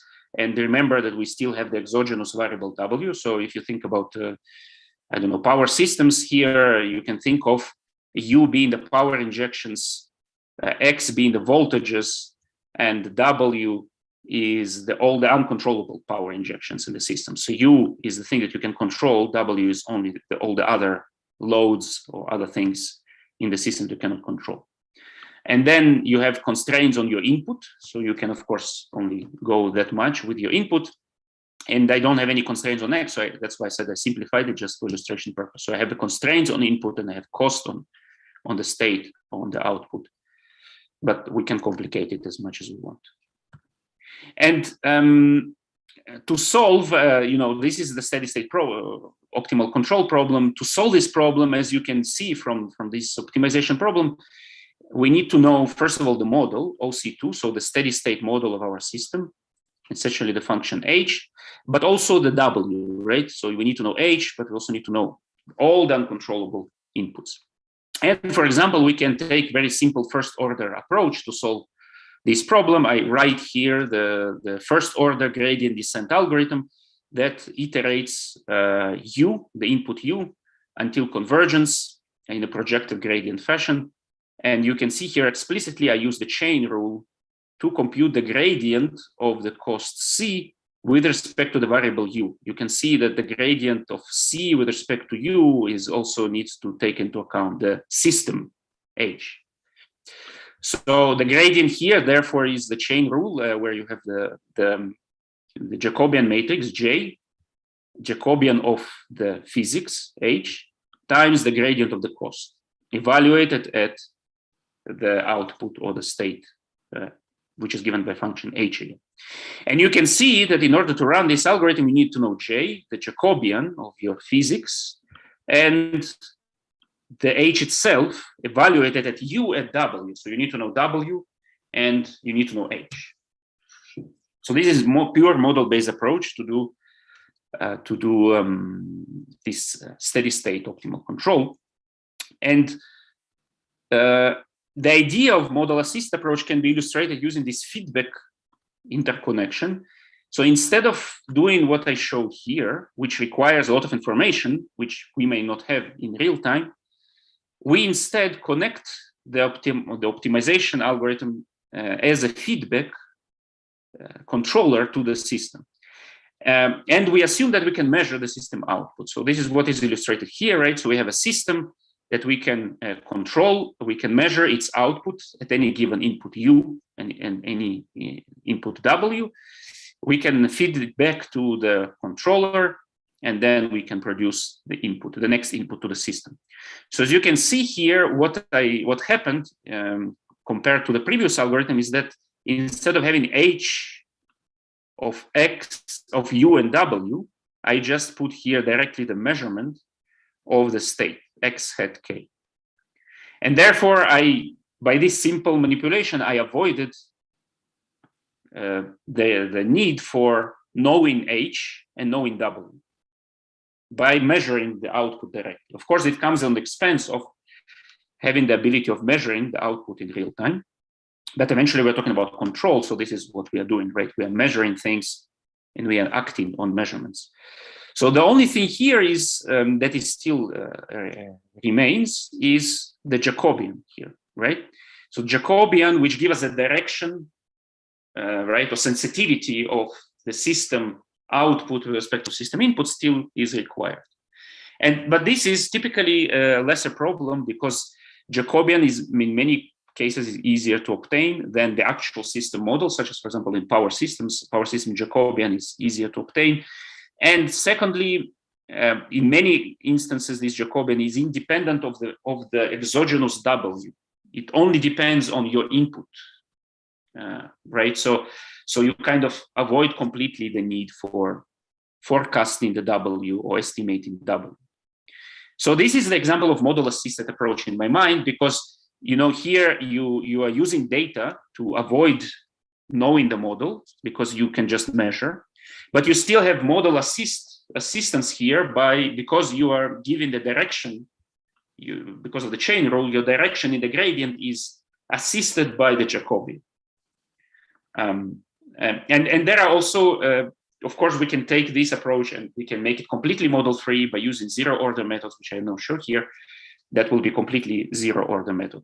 But the model-assist approach has the advantage of being much faster to converge than completely model-free approaches, because they're using first order, because here we're using first order optimization. So yeah, let me go. So that was an example just to illustrate the model-assisted approach. Going back to more general optimal control problem, I would like to talk a bit about what are these data-driven optimal control approaches. And we can classify those approaches many ways. One way which I show here is direct and indirect. So direct data-driven optimal control could be defined as follows. You use historical or measurement data, as I showed in this simple example of model of this steady state OC. So you use this data to directly learn an approximation of the optimal controller. So you don't go through intermediate steps. You just say, okay, I want to learn what is the best thing I can do in the given time step for a given state, right? So this is direct. Indirect is where you go through the model, right?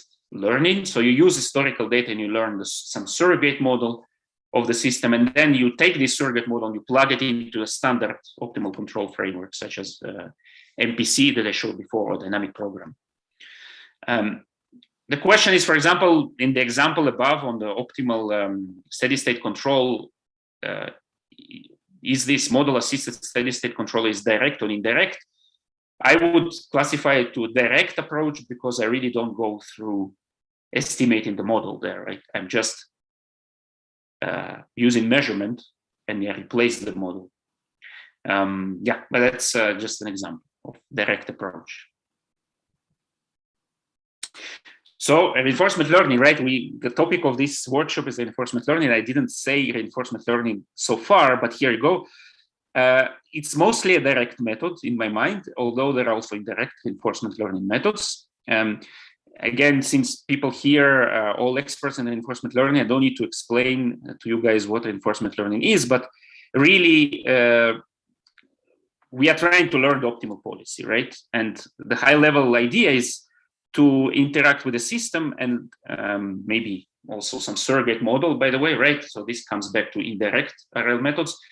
Yeah, we are interacting with the system with the data of previous operation data to directly learn the optimal policy. Pi star, which is the mapping from state to controllable input. And there are many solution approaches. Again, I will not cover them, of course, here, all of them, but the most prominent recent ones are based on policy gradient methods, and I will cover those, at least from my perspective, how I look at them. And policy gradient method basically directly optimizes on the policy variable pi using gradient approach. And there are policy gradient free methods which don't use gradients. And these two I will cover. So what is the policy search algorithm? So in my mind, we can write it like this. Of course, there are different ways to present it. Let's take a parameterized approach. So let's take a parameter vector theta. Let's parameterize our policy and call it pi theta. And what we really want to do is to learn the best parameter theta that will be as close as possible to the optimal policy. And the parameterization can be done, for example, using neural network. Pi theta can be just a neural net. And then J theta is the total cost, right? Remember, I used different criteria for optimal control. Let's think about it as a total cost, or maybe expected cost if we talk about stochastic optimization. So J theta is the total cost if we use pi theta. And reinforcement learning is essentially doing this, right? We are using some gradient descent approaches to minimize J theta with respect to theta to search for KKT points. Obviously, this is a highly non-convex problem. We are not searching for optimal solutions typically with these approaches. We're searching for KKT points or critical points of the optimization problem, minimizing J theta with respect to theta. For example, using variants of gradient descent, which I showed here. And this is typically done with the so-called policy gradient theorem, which allows to efficiently compute this J gradient of J theta, especially if you're using neural networks using backpropagation. So let me talk about zero order methods. So as you can see here, in this approach, I need to compute gradients, which could be done, but it's time consuming and also could be expensive computationally.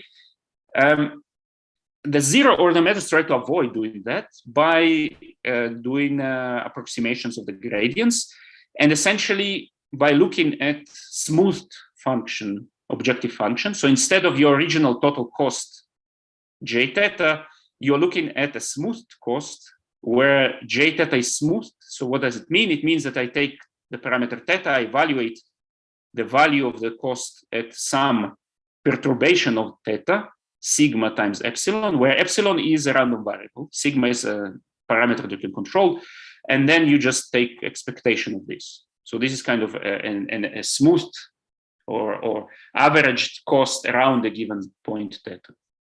By the way, how much time do I have? You have about 10 minutes left. Okay, thank you. So that's the idea in zero order methods is to optimize this J bar. And we will see why in a second. And then the reason is this. So lemma, which is easy to prove, says that the gradient of this J bar is actually can be obtained approximately by evaluating the function J itself. So you don't really need to compute the gradient. You can evaluate the function. So here, the exact statement is with expectation here. But if you remove the expectation, you can see that it's just epsilon times the value of the function at parameter theta plus the perturbation sigma epsilon. And this approximation is actually exact for certain distributions of epsilon and or for quadratic functions. So really the idea is doing this, right? Instead of doing the gradient descent that I showed before, I'm doing zero order policy search with the gradient of the smooth function or the approximation of the gradient of the smooth function that I have right here. And essentially in practical cases, it could be run without the gradient information. So you just need to evaluate the cost at given perturbed instances of your variable theta. It also shows typically shorter learning times. And since this is a zero order method, so you can imagine, and I will give an example, it allows you to escape poor performing policies in some cases. So it doesn't necessarily stuck in local or minimum. The disadvantages, again, coming from what we are doing here, right? We're optimizing a different function rather than the original cost. So it's a smooth function, so we can optimize, but we actually will optimize a different cost. And we are only converging to a neighborhood of KKT points because of this perturbation signal. And it could also be slower to converge compared to regular gradient descent methods. So this is just an illustration of the difference between zero order and first order methods. So this is an illustration of a simple non-convex optimization problem. So it's an artificial example. Think of this function J here. It's shown here. It's a function of two variables. You have two minimum, two local minimum. One is local, one is global. So this is the global minimum that you want to arrive at. And this is the local minimum. And if you're using gradient descent methods, you can imagine that if you start here, you will converge to a local minimum here. And if you start here, you will converge to a global minimum. So it depending where you start from, you will converge to one of those minima. And if you are using the smooth approach, you can actually make it work to converge to the neighborhood of the global minimum, depending on the smoothing parameter. So here I give three examples. Under smooth, properly smooth, and over smooth. Under smooth means that your sigma, which is this parameter that controls the perturbation here, is too small, and eventually you are just converging to local minimum. So you're stuck in a local minimum. If you're over smooth, you are just solving a completely different problem. You can see here, this is the cut of the over smooth objective, and your minimum here is in between. And if you're kind of properly smooth, you can arrive here. This is your minimum. And then you are in the vicinity of the global optimum. So that suggests two-stage approach, right? You can you can first do zero order method to converge to the vicinity of the global optimum, and then do gradient-based approach to converge to the global optimum. And this is what I would like to illustrate on the reinforcement learning example of a building control. We are combining basically these two approaches.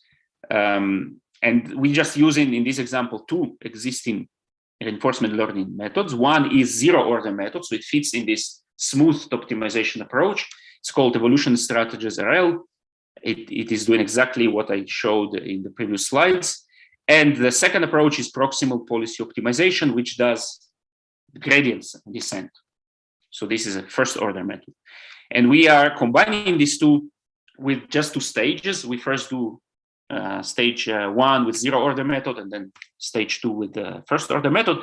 There are a lot of open questions. When do you switch these stages? How do you adaptively change this sigma that controls the perturbation?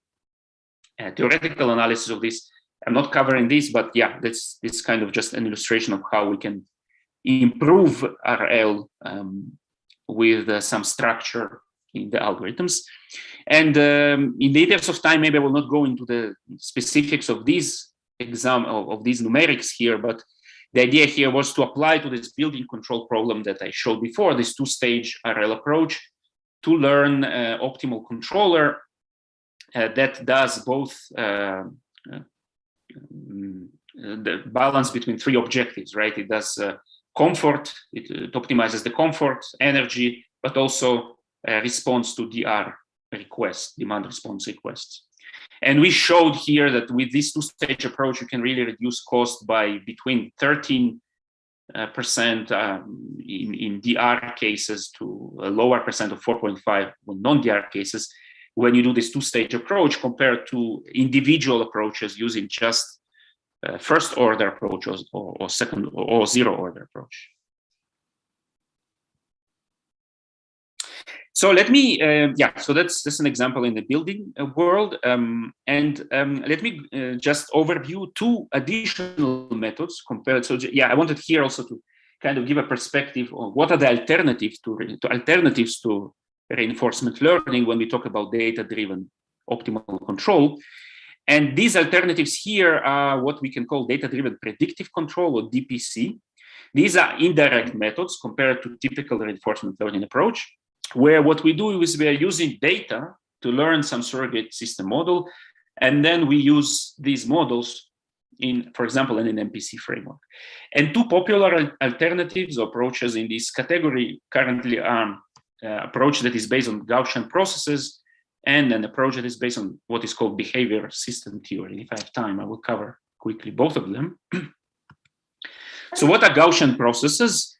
Gaussian processes are used to learn some unknown functions or evaluations of unknown functions. So you can think of a noisy evaluation of a function f at a point z, which we add noise to it.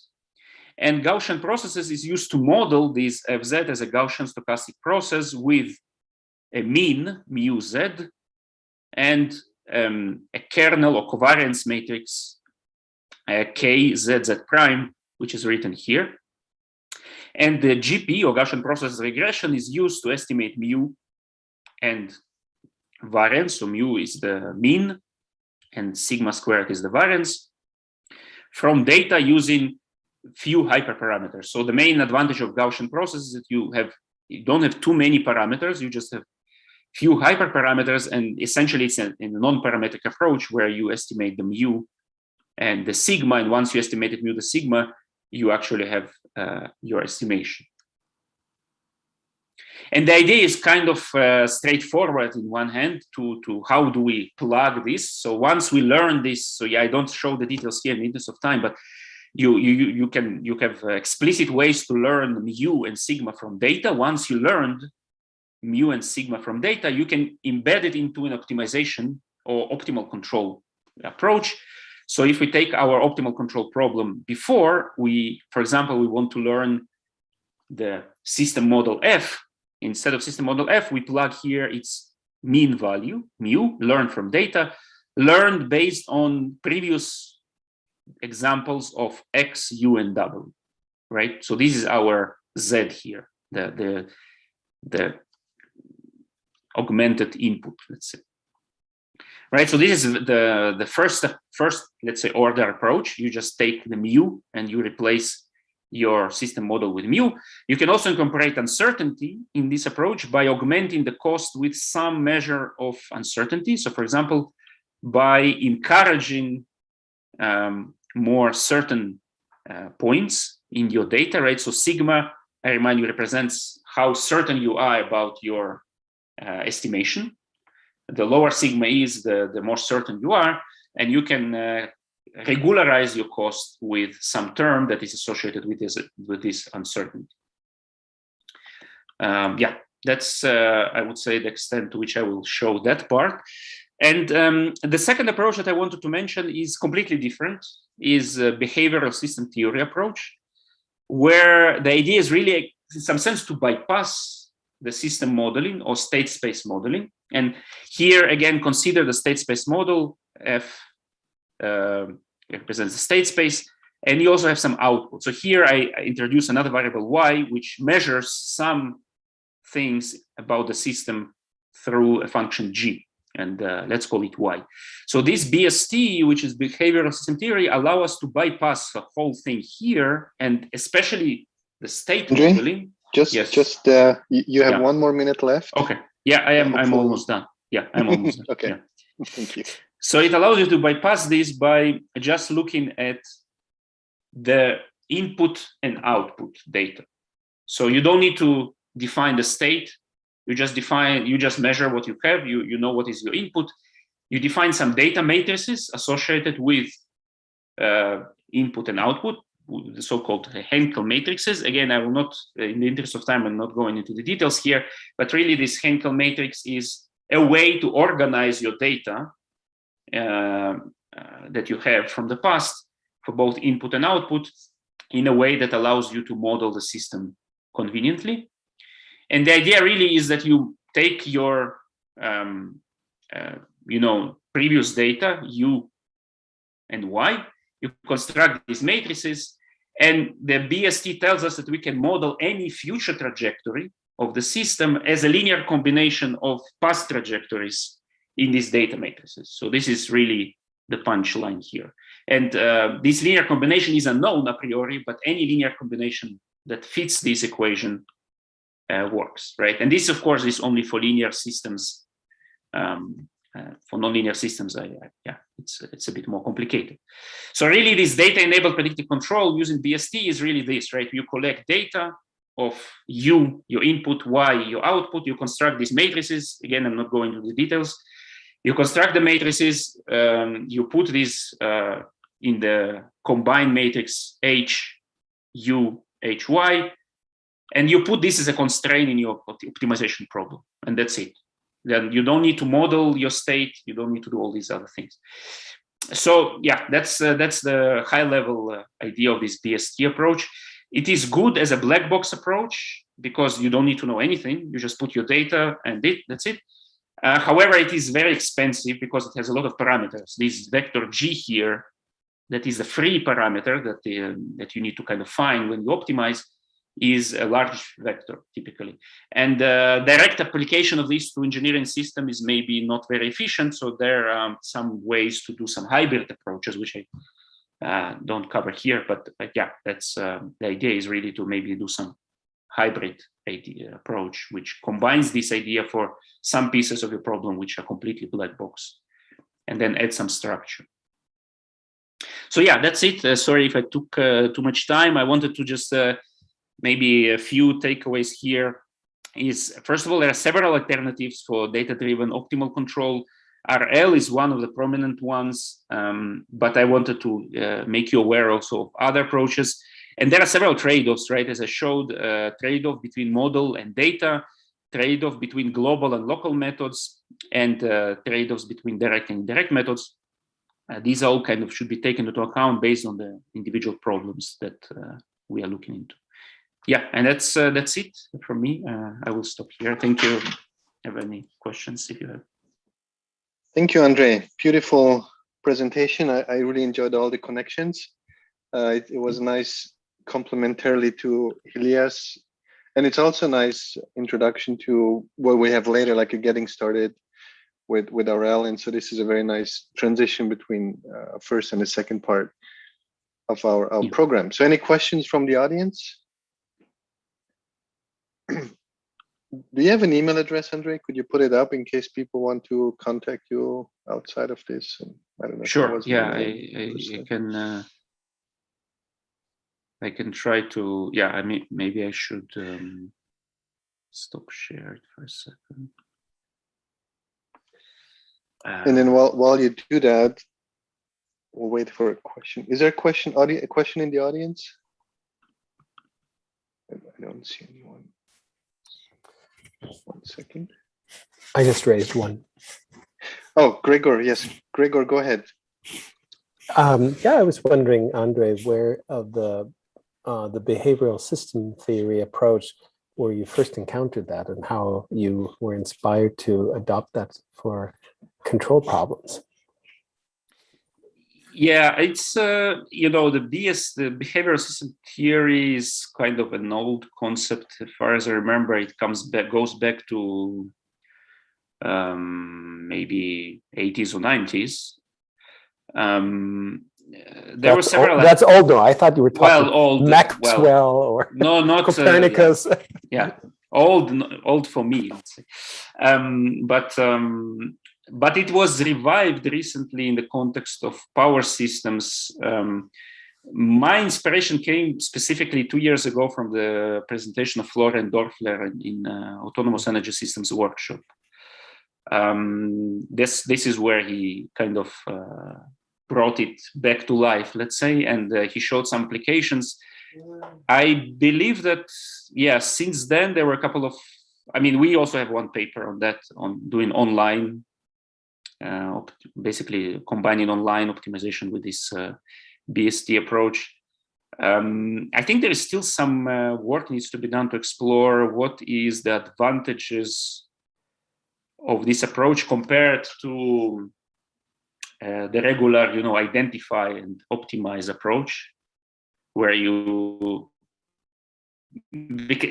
are similar, right? It's not like there's no magic in all these approaches. You're not necessarily, you don't need state explicitly in this BST approach, but there is some things under the carpet there that still requires you to have something about the state. I don't know. You need to know that the state is large. You know some information, the number of variables in the state or stuff like that. So it's there is something that you need to know and to tune, and also what we know from practice, in order to tune those controllers to work, it also takes time. So it's not no free lunch. Yeah, exactly. No free lunches there. But so I'm saying, so in order to understand the real advantages and disadvantages and how do you combine those approaches, it's also, I think it's still an open question to me. Yeah. At least. Yeah. One last question pertaining to the Gaussian processes. What would you say to people trying to adopt the Gaussian process-based approach to optimal control about estimating the covariance matrix and the kernel functions? So you mean how to do it, or? Yeah, right. It's typically trial and error, right? Yeah. So there is another thing. Yeah. So the hyper. So I mentioned that there is a few hyperparameters. One thing that you need to do before you even go to do those GP regressions is to choose the kernel. Exactly. Right.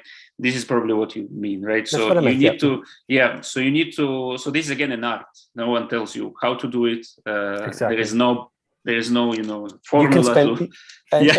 You can spend weeks on it. Just exactly. Maybe weeks, maybe even more.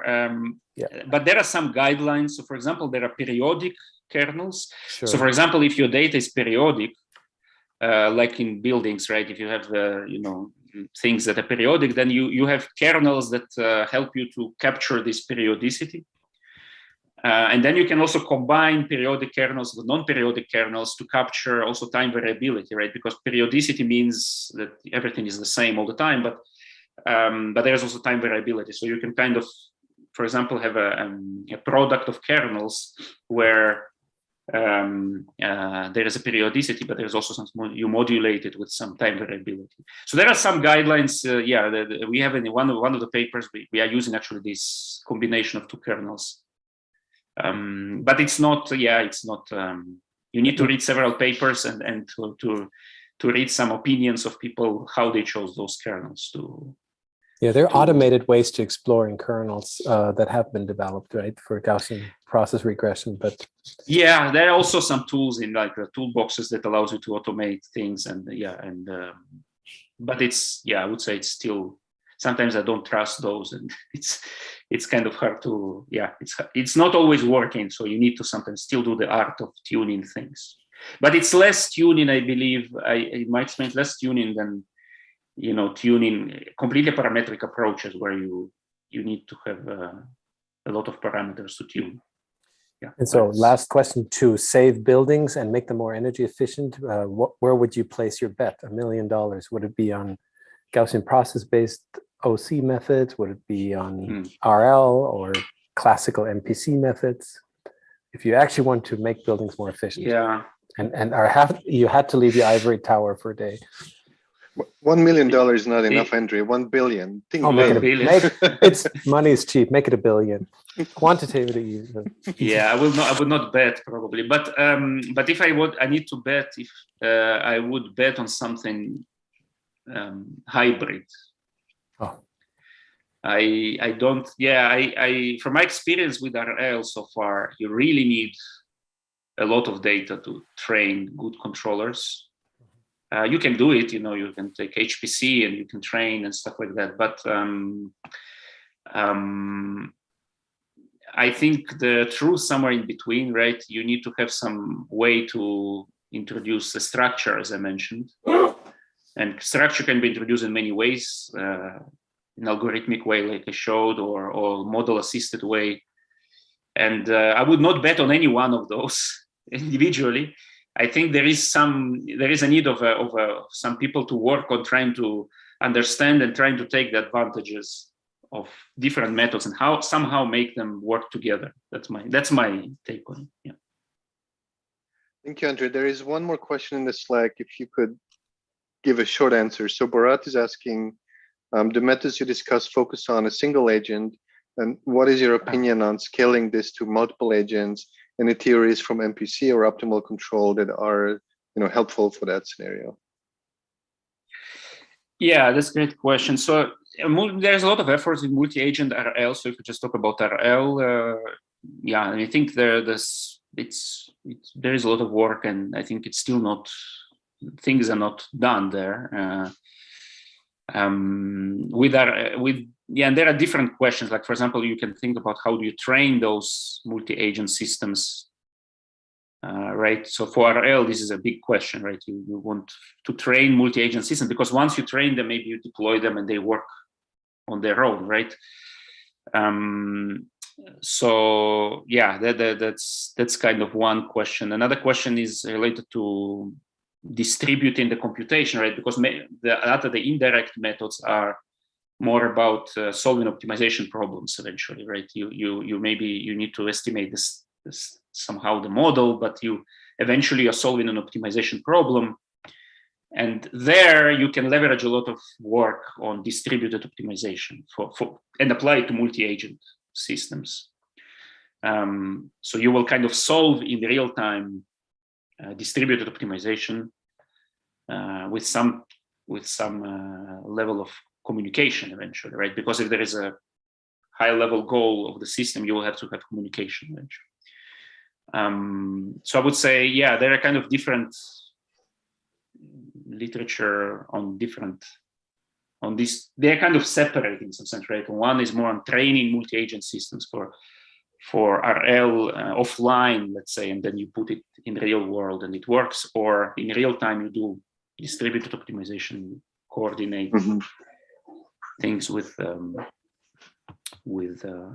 communication. Cool. Thank you, Andre, for these lots of insights on where we should place our money. So don't ask me. I'm not good at it. Yeah, sorry. And sorry again for just confusing the day. I was looking in one place and it was not the right it. place. Not a problem. Yeah, that's what matters. Thank you very much. Thank you. And if you're interested to talk more with Andre, send him an email. My email is first name, last name @nral.gov. So there we go. Thanks. Okay.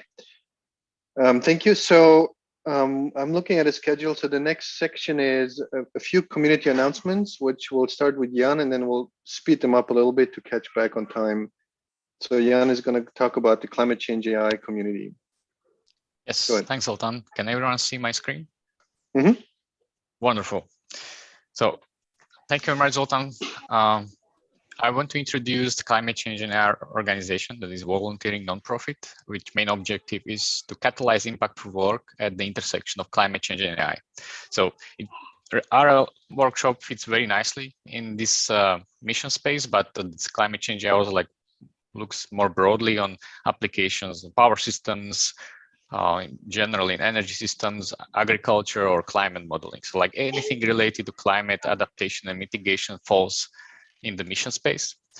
And this organization provides different digital resources like big foundational review paper on different aspects of climate change. We are building a wiki page with all these categories. So we are always on the lookout for volunteers to contribute to building up this wiki resource. We are organizing workshops focusing on climate change AI annually at main ML conferences like NeurIPS or ICML. The upcoming one is December 13 and 14. Workshop will be online, YouTube streaming, free of charge. So please feel free to join and enjoy the show. We are also providing the first funding programs, which started this year. We received 1.8 million funding from our sponsor, Schmidt Futures, Quadrature Climate Foundation, and Futured. So these are more smaller, agile fundings for academic institutions to facilitate and support emerging applications in the climate. If you are interested for more information or getting in touch, you can subscribe to the newsletter, or you can join our webinar or happy hours, which we are organizing on a weekly and bi-weekly basis. Upcoming ones are November 19th for a webinar and November 17th, which is tomorrow, for happy hour. So I'll be happy to see you there. And for more information, please check out the website or follow us on Twitter, LinkedIn, and Facebook. Thank you very much. Cool. Thank you, Jan. And if you have other questions, immediately email, chat Jan here or on Slack or email to get in touch and talk about that. So there is another community announcement that I wanted to, there's two more. One is about the IANX 81 project on data-driven smart buildings control. That one was supposed to be presented by Clayton, who is in Singapore, where it's in the middle of the night right now. So he sent me a video, and we will use that video to catch up on time. So I will post the link in here, and I posted it on the Slack channel, so you can go ahead and watch it. One of the things he mentions in there is that they'll be looking for doing, things like competitions in sort of machine learning on, energy forecasting, improving efficiency of buildings and things like that. So if you're interested in those topics, watch out for those. Watch out those for announcements. Get in touch with Clayton. Get in touch with me. I'm also involved. There's a lot of smart people involved all around the world, and so it just began. So there's also a lot of opportunities to contribute to that. So that was number two. Number three is more of a from my group. Let me share my screen quickly. I wanted to get to this presentation. We were going to announce the City Learn Challenge winners for this year. And so I'll make it quicker than I intended to catch up on time as well. So if you're not familiar, we started talking about multi-agent RL right now when Andrea was finishing up. So we created this environment to be able to study multi-agent RL with, basically energy storage coordination problem, multiple buildings. And this was the second edition of the challenge, running from spring until about August last year, or this year, sorry. The idea was to create model-free and one single episode of 4 years with real different types of data different types of weather in one long episode. And then, you would train your set, and then we evaluate your agents on a different set, and then see what the outcome would be.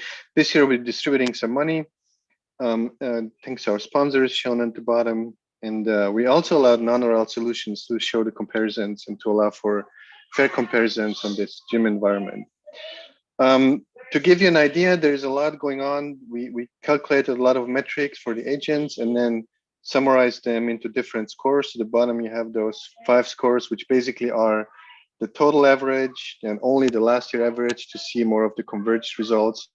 And then the coordination, which is outside of the peak demand, and then the carbon emission on themselves being unknown. So when you look at the numbers, you want to look for smaller is better.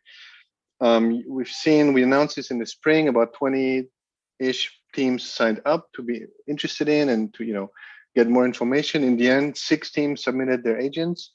And out of those 6 teams, 2 were very similar. They were from the same-ish group. And so we kind of merged the results because also they had overlapping code bases. So we kept it fair to the other teams to just basically consider them as one team for the case of the submission. And then we created this scoring board, and basically the numbers you see correspond to dollar values. And so wherever you would score, that's the number of money you would get. And that's kind of like the approach that we're taking.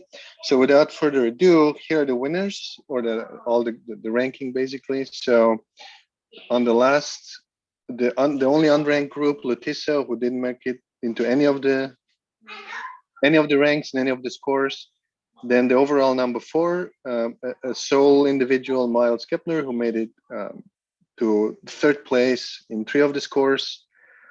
Then Sarah Stefan Wim from University of Antwerp in Belgium made it to in 2 scores to the 2nd place. So overall $350 in scores. So that's congratulations to that team. The overall number 2 ranked group from University of Stuttgart, Akbar Zordin and Thomas Wortman. You see how close the scores were at the top level on the 4th digit. And these are averages of 5 runs that we made. So very, very close on the total score that decided that between 0.2 and 3 on that score. And then they're ranked 1st for the carbon emissions. And then the overall best team from Virginia Tech, led by Ming Jin. You see with in all the variables, they scored 1st except for carbon emissions. And this was also the team that worked with 2 separate approaches basically. And the result you see is the average, but almost the 2 runs were almost identical. And also it's that team who had the best solution and one of the only solutions for the non-RL approach and scoring in the similar range. And in some, the RL approach is outperforming the non-RL version, which was also interesting to see. So with that, if you have questions, message me. We don't have too much time to discuss, but I want to say we're working already for next year. And so as you've seen, there are open questions. This is an open topic. So if you're interested in these, CityLearn will be also introduced later in one of the presentation sessions. Message us, look out for these announcements, and you can start working for next year. And we'll probably have very similar competition with different sort of like boundary conditions for this one. Okay, so those were our announcements. Let me stop sharing. If there are any questions, feel free to message, and feel free to message here or message me on Slack. And so to catch up on time, I would pass the word back to June, who will chair the next technical session, so we can continue with our program. Thank you, June. Yep. Thank you.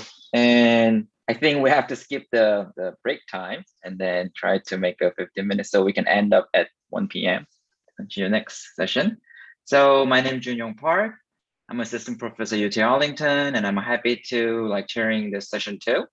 And this session 2 is about the RL benchmarking. So papers are talking about how to benchmark the RL performance, and one test bed paper to compare the performance of basically the developers can test their algorithm in the gym environment.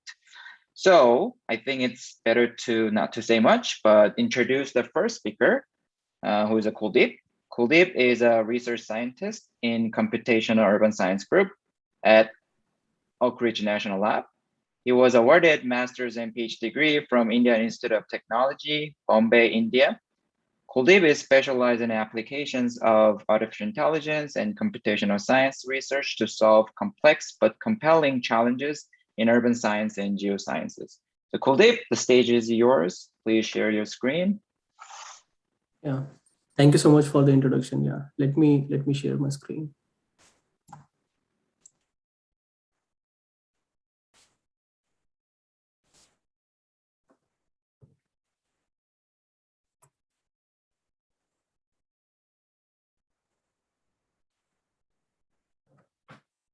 Is my presentation visible, June? Yes, we can.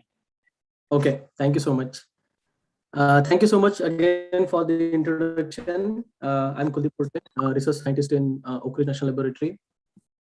Today I'm going to present our work on comparative analysis of model-free and model-based HVAC control for residential demand response.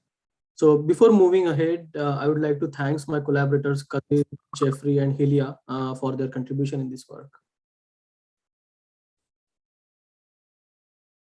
Before I start the actual presentation, the content of the presentation, let me set a stage by defining this concept of explainable AI. So explainable AI concerns with developing tools and technique in this entire AI ecosystem that will enable user to understand and appropriately trust the AI agents or models decision. So basically, it will improve the explainability of models or AI agents predictions. So in our case, our RL agent basically observes the environment and then sets the action in terms of the set point. But user can think why did he choose 21.5 and not 22 degrees Celsius as a set point? How confident should I be in my smart agent? So there will be all sorts of questions to justify RL's action. So what we think, interpreting RL's action is crucial first step towards this big vision of explainable AI. And as we have been listening since morning, that there are various approaches to develop this intelligent control, and specifically we have seen rule-based approach for HVAC control, then model-based approach such as model predictive control, data-driven recent data-driven approaches such as model-free reinforcement learning approach. So in this work, as well as in this presentation, I'm going to focus on these two approaches, MPC and the model-free RL.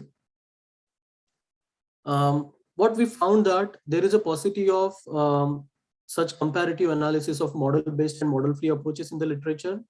And as I mentioned, that interpreting RL's action is a crucial first step towards this big vision of explainable AI. So these are two key motivational points for our analysis.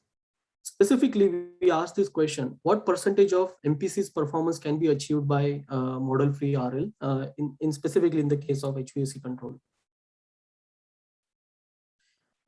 This is the so we build reinforcement learning-based control, and we trained our DQN model in offline mode. Since I think Helia presented this process in detail in her keynote talk, so I will not go into much detail here. I want to highlight one point that we in the action space we use discrete set point. So these are the various set points that we used. This is the training structure and these parameters that we used for the DQN training. And here we can see that the episodic total reward over the training duration.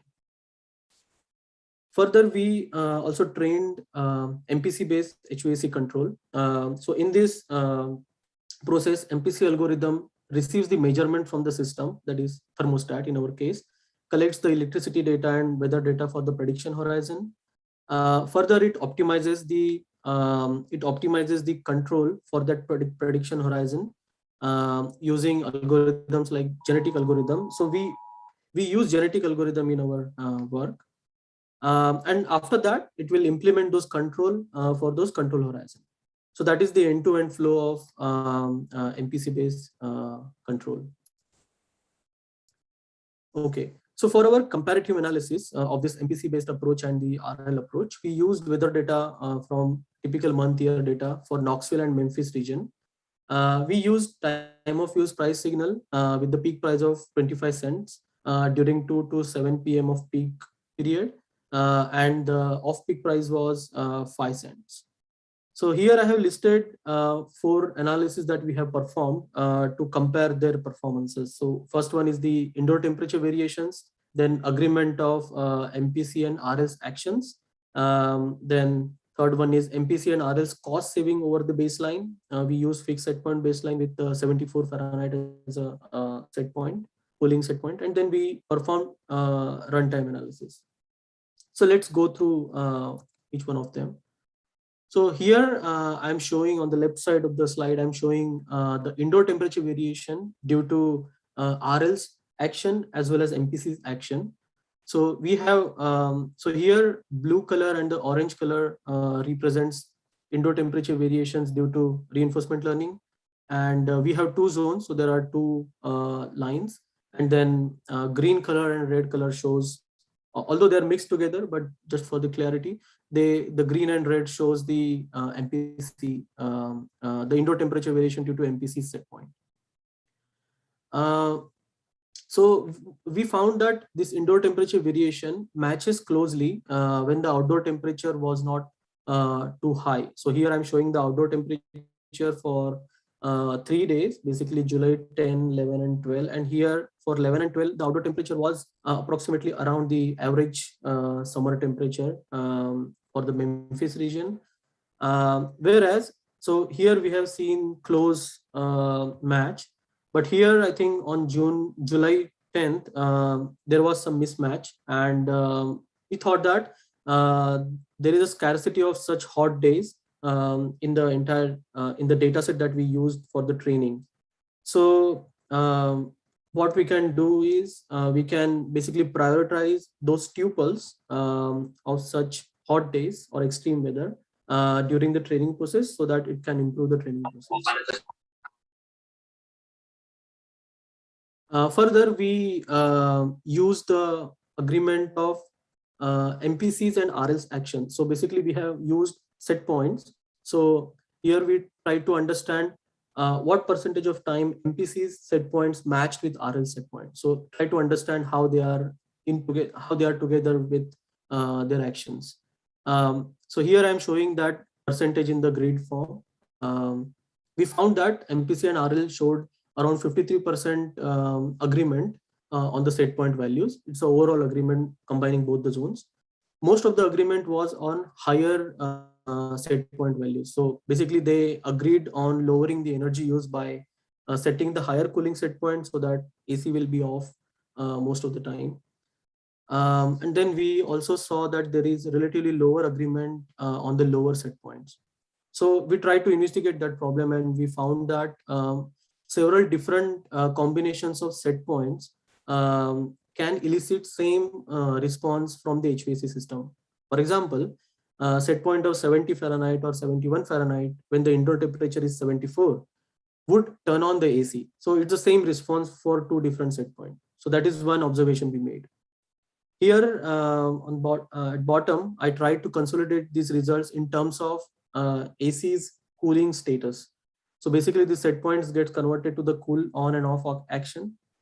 So if you see here, the MPC, what we found that MPC and RL showed combined agreement of around 79% on AC's cooling status. And most of that was for keeping AC off. That is the better agreement on the cost saving, which is good. Next, we then compare the daily cost of MPC, RL and a fixed set point baseline with 74 degrees Fahrenheit. We calculated MPC's cost reduction over this baseline and then RL's cost reduction over this baseline, and then tried to compute how much percentage of this MPC's cost reduction was achieved by RL. So here I tried to consolidate all these 4 components together. In bottom, we can see this bar chart of daily cost for all these 3 strategies. In top, I'm showing the percentage cost saving that RL achieved, percentage cost saving of MPC that RL has achieved. Here we have seen that for July 2, 3 and July 21, for those 3 days, RL did not perform well, except those when we calculated the cost comparison, we found that RL could achieve around 62% of MPC's cost saving. So that was encouraging result. For those 3 days, we found that the outdoor temperature was cool, and cooler than the average summer temperature. And also the simulation model that we used had only cooling capability and did not have heating capability. So that could be a reason for that. And we are further investigating that problem. So again, the runtime analysis. So optimizing MPC model for those 31 days of July month took, in the simulation, took around 7 days of computing time in this particular system. Whereas for RL, as we all know, that RL's offline training took somewhere around 3 hours. And once trained, it took only 1 minute to simulate those 31 days. And both the systems were comparatively same. Okay, so to conclude the work and the presentation, so here we presented a comparative analysis of MPC and the RL based HVAC control. We all know that the MPC based method need accurate model of the environment, whereas data driven approach can interact with the environment and learns from the experiences. In our experiment, we found that MPC showed more cost reduction owing to its pure optimization strategy. Considering that the RL's performance was also very promising, and yes, of course, we acknowledge that there is a scope to improve, and there are a few suggestions that we came up with. So we can improve the performance by prioritizing tuples that are less frequent. So for example, extreme hot days or cool days. So we can prioritize those tuple during the DQN training. Also, we can use fewer set points as compared to say 5 set points in your action space to formulate your action. That could also help to improve the training. And we know about the computational comparison about the MPC and RL. So these are the few key references I would like to mention. They talk about the building simulation model that we used, the development of that model, and DQN training that we used. So that is summarized in this paper. We would like to acknowledge our funding agency, Department of Energy, EARE, and Building Technology Office. Thank you for their support, and thank you all for your attention. I would like to get any question if you have. Thank you so much, Kuldeep. Is there any question from audience?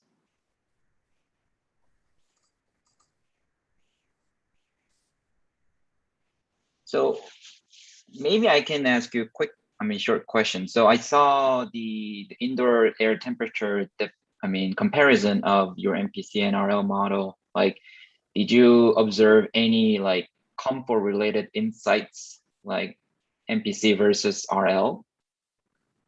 You mean so so which one makes like dramatic change on temperature so that people will like feel like uncomfortable during that hour? Or yeah, so actually we did consider the comfort in our past experiments. So here the only factor that I can tell which has that comfort aspect is the violation of the user comfort. So we only consider there is upper threshold and lower threshold that, for example, this green band represents the user's comfort, and there is a soft band which of 0.5 degree Celsius, I think, or Fahrenheit, where user is okay with that temperature. Got it. We did not consider the occupancy in this experiment. So yeah, so that aspect is still missing. Yep. Yeah. Got it. Thanks for clarification. And maybe we're running out of time. Let me introduce our second talk. Thank you, Kuldeep, again. Thank you so much. Yeah, thank you. Okay, so our second presenter is Javier. He's a PhD student at University of Granada in Spain. He holds a BSc in physics and a master's degree in artificial intelligence, where he specializes in deep reinforcement learning. His research interests include decision-making problems in energy systems using RL, with special focus on building control and smart grid. He is also interested in the challenges of real-world RL. So Javier, the stage is yours. Thank you, Jun. Can you hear me and see my screen? Yes, we can. Okay, great.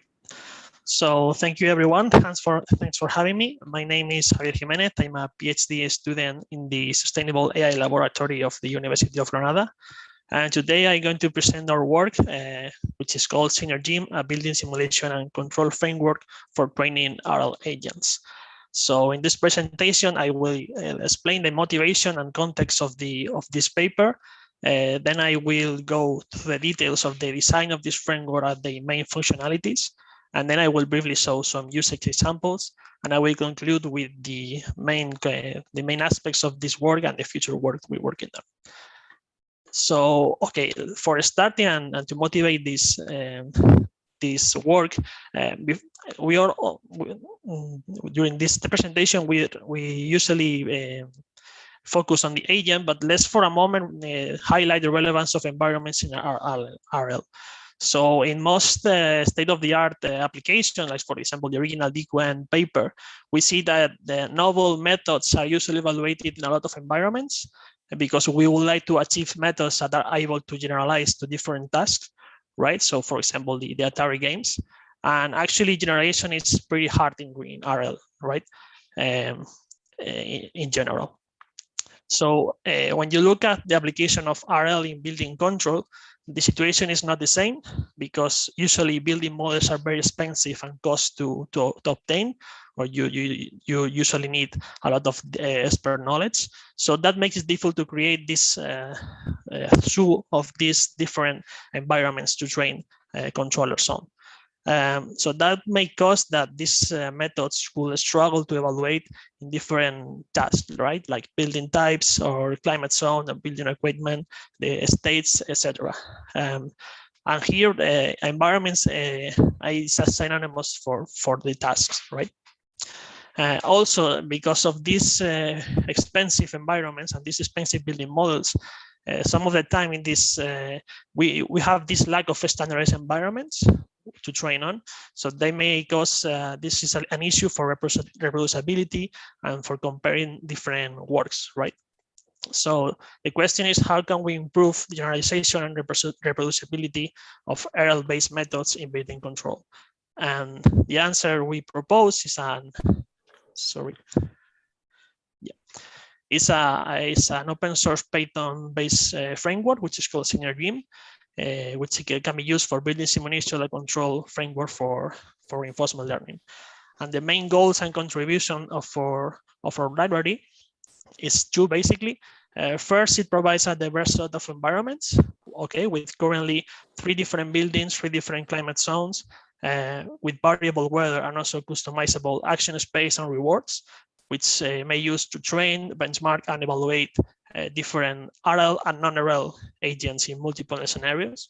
And also it incorporates several utilities, which I will cover in a second, to facilitate reproducibility and the access, basically the usability of the framework.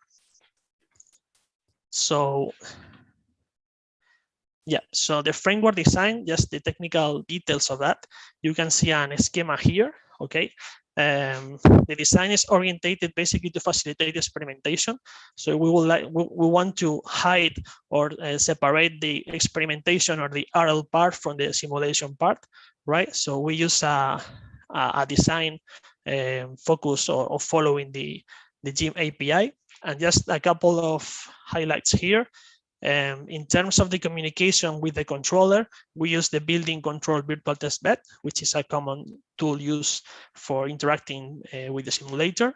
And the good advantage of that is, even though SynerGym actually only supports Energy Plus, this middleware could be extended to support other frameworks on other simulation engines, right? Like Modelica, for example, which is a good property.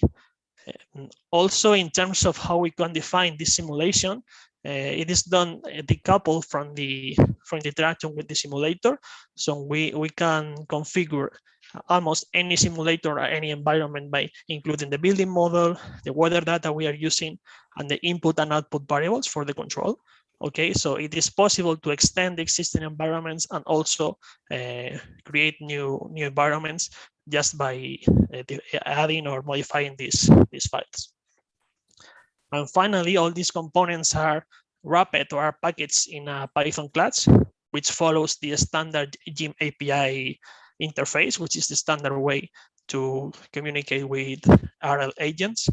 And this allows for using any RL libraries. Also, we don't need to implement our own methods, but we can use any accessible and open source library we want, because this is the standard the Gym API.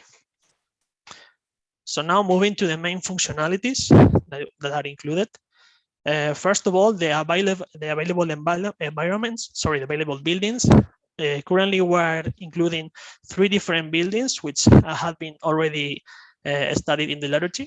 Actually, several of these buildings have been mentioned during this workshop, and they provide a diverse set of tasks. Okay, and the main aspect here is that these different aspects allows for training different algorithms with different tasks and different configurations, right, of the building. So we included a 5-zone building, which has been studied in several works, a data center, which has been also been studied, and a workplace. And we have different simulation periods and control variables and so on. Secondly, because we also want agents to generalize to different weather data and weather conditions, we are including 3 climate zones with different temperature profiles, which are shown here, which are based on Arizona, New York, and Washington.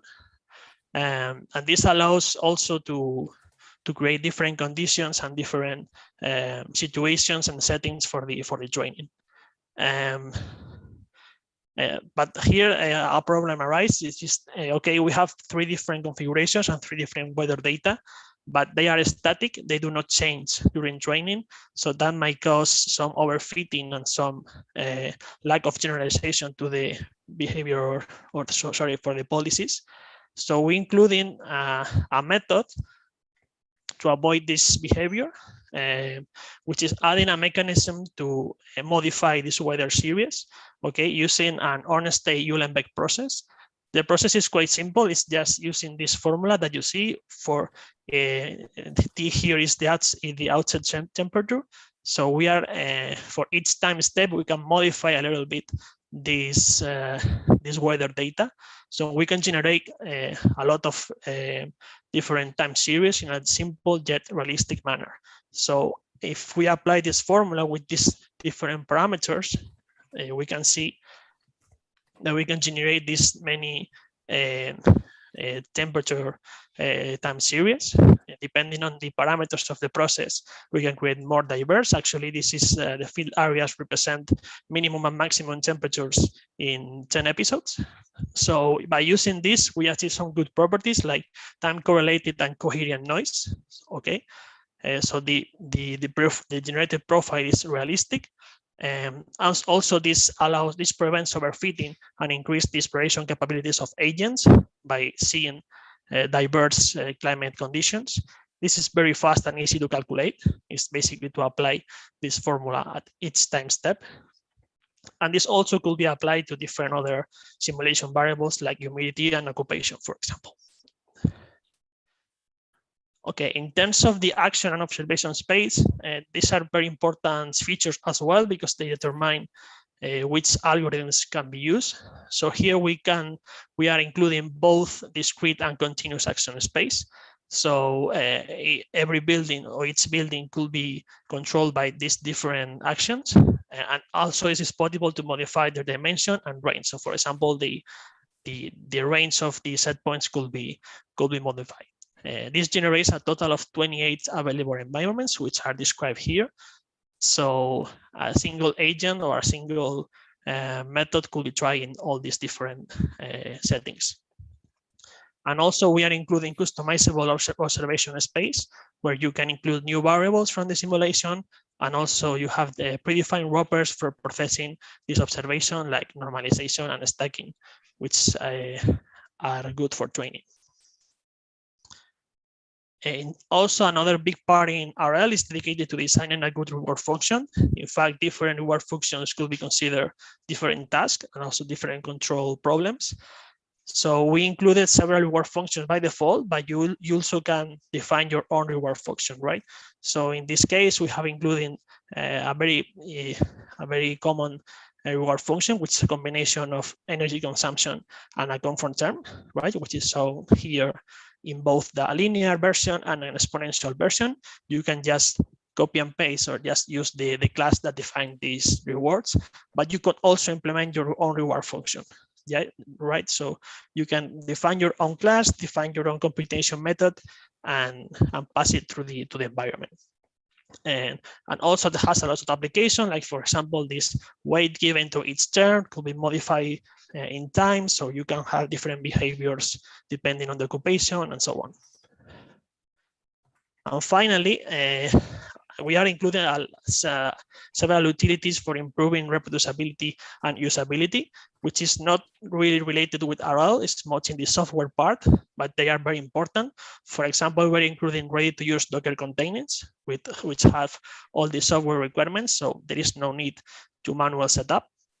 And also our code is automatically built and deployed in our repository using GitHub Actions, which ensure a scalable development. Also, we're including a lot of support for cloud execution. So you can train your algorithms using GGP. And also we are including compatibility with TensorBoard and LFlow for tracking experiments and logging data. Just very quickly, I will show you how to use the packets. This follows just the standard Gym API interface. So basically, you will use it as whatever as other environment, which is shown here. And also just very quickly to show you some example of what you can expect, for example, by training a DQN and compare it with a random controller. Just by changing one line of code, you could train this algorithm in the 3 different available climate zones for the 5-zone building. And also you can log your data and all your KPIs and metrics online directly using TensorBoard. And just for summary, this represents Synergym, which is an open source Python-based building simulation and control framework for training and neural training agents. Currently, we are supporting 3 different buildings, climate zones with weather variability, and also both customizable action space and reward functions, which allows to have a total of 28 environments. And these functionalities should help for improving generalization and reproducibility of methods for building control. In terms of the future work, this is a work in progress. We still have a lot of activity in our repository. We plan to include more buildings, climate zones, and control variables to have a more complete framework. We are also planning to have weather forecasting capabilities as part of the observation. We will include extended cloud capabilities, for example, by including GPU support to train big models. And also we will try to facilitate how you interact with the simulation so you can configure your own environment and your own training, basically. With all of this, we plan to perform an extensive benchmark of different algorithms in different settings of building control. And actually, just this is like to be discussed. Maybe we're looking also for synergy with other frameworks to include a more complete and a more robust and have all these features for other frameworks, which I think will be shown in a moment, to have a very complete suite of models. Just to conclude, here you can find the repository link where you can download Synergym and also have the documentation. Any feedback and contributions are very appreciated. So just reach me out if you want any more details or any more features. So I will conclude with that. Thank you for having me, and I will answer any questions if you have any. Thank you. Thank you. Thank you, Javier. So I have one question. So from Marco, is it straightforward to move from previous case studies, for example, like Moriyama et al.'s paper, to do this, to this one? Yeah, actually, the Moriyama paper, which is the data center, is included in Synergym, so you can basically just train your own model using that environment. Actually, we are including set points. I think in the case they use both set points and flow rates, I think. But yeah, it's basically straightforward to just instantiate the environment and train your own agent on that environment. Yeah. Okay, so another question from Arduin. Thanks a lot for the great talk. Had a look at the repo and your library looks very promising. I would be curious if you could extend on how you would compare the functionality of your library to the related libraries such as Energym or Bobtest. What are the key differences? Yeah, well, basically, first of all, I wouldn't say there's a better framework than the other. I think each framework has its own strengths and functionalities.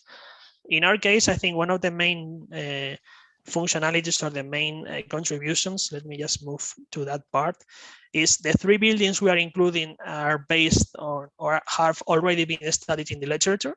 In other frameworks, you have more like toy models or not RL related models. That's one key aspect.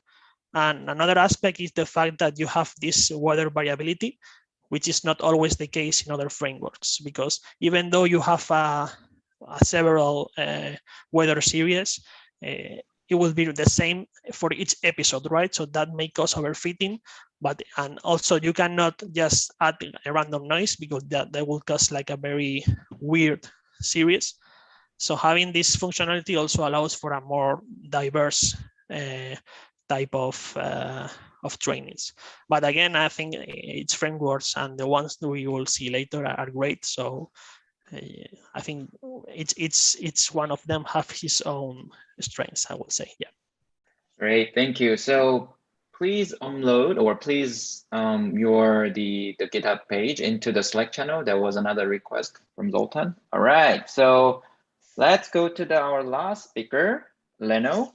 So Leno is currently a postdoc, reinforcement learning researcher at the Lawrence Livermore National Lab, where he works in a varied reinforcement learning projects related to national defense.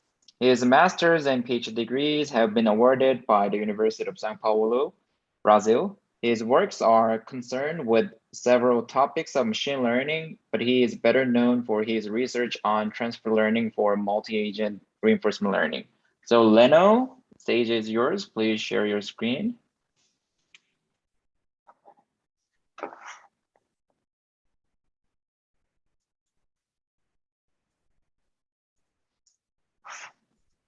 I think you're muted, Leno.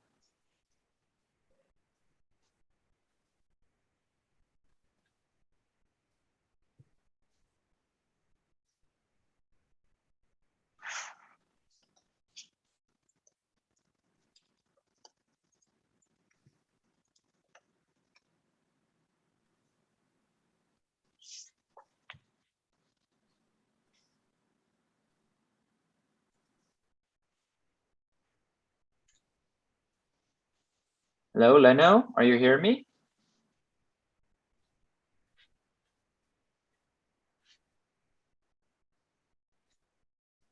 Can you say something?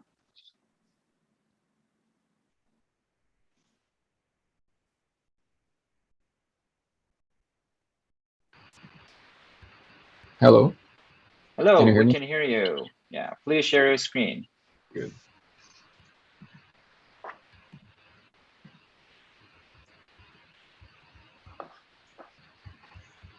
You can start whenever you want to. Great. So thanks for the introduction. My name is Leno, and I work at the Lawrence Livermore National Lab. And I'm the second author for this paper I'm presenting today, Collaborative Energy Demand Response with Decentralized Actor and Centralized Critic.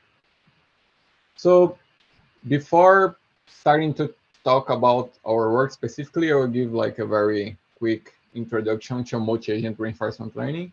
I'm pretty sure all of you have already like seen similar introductions during the day, but just in case someone is just signing to the workshop right now.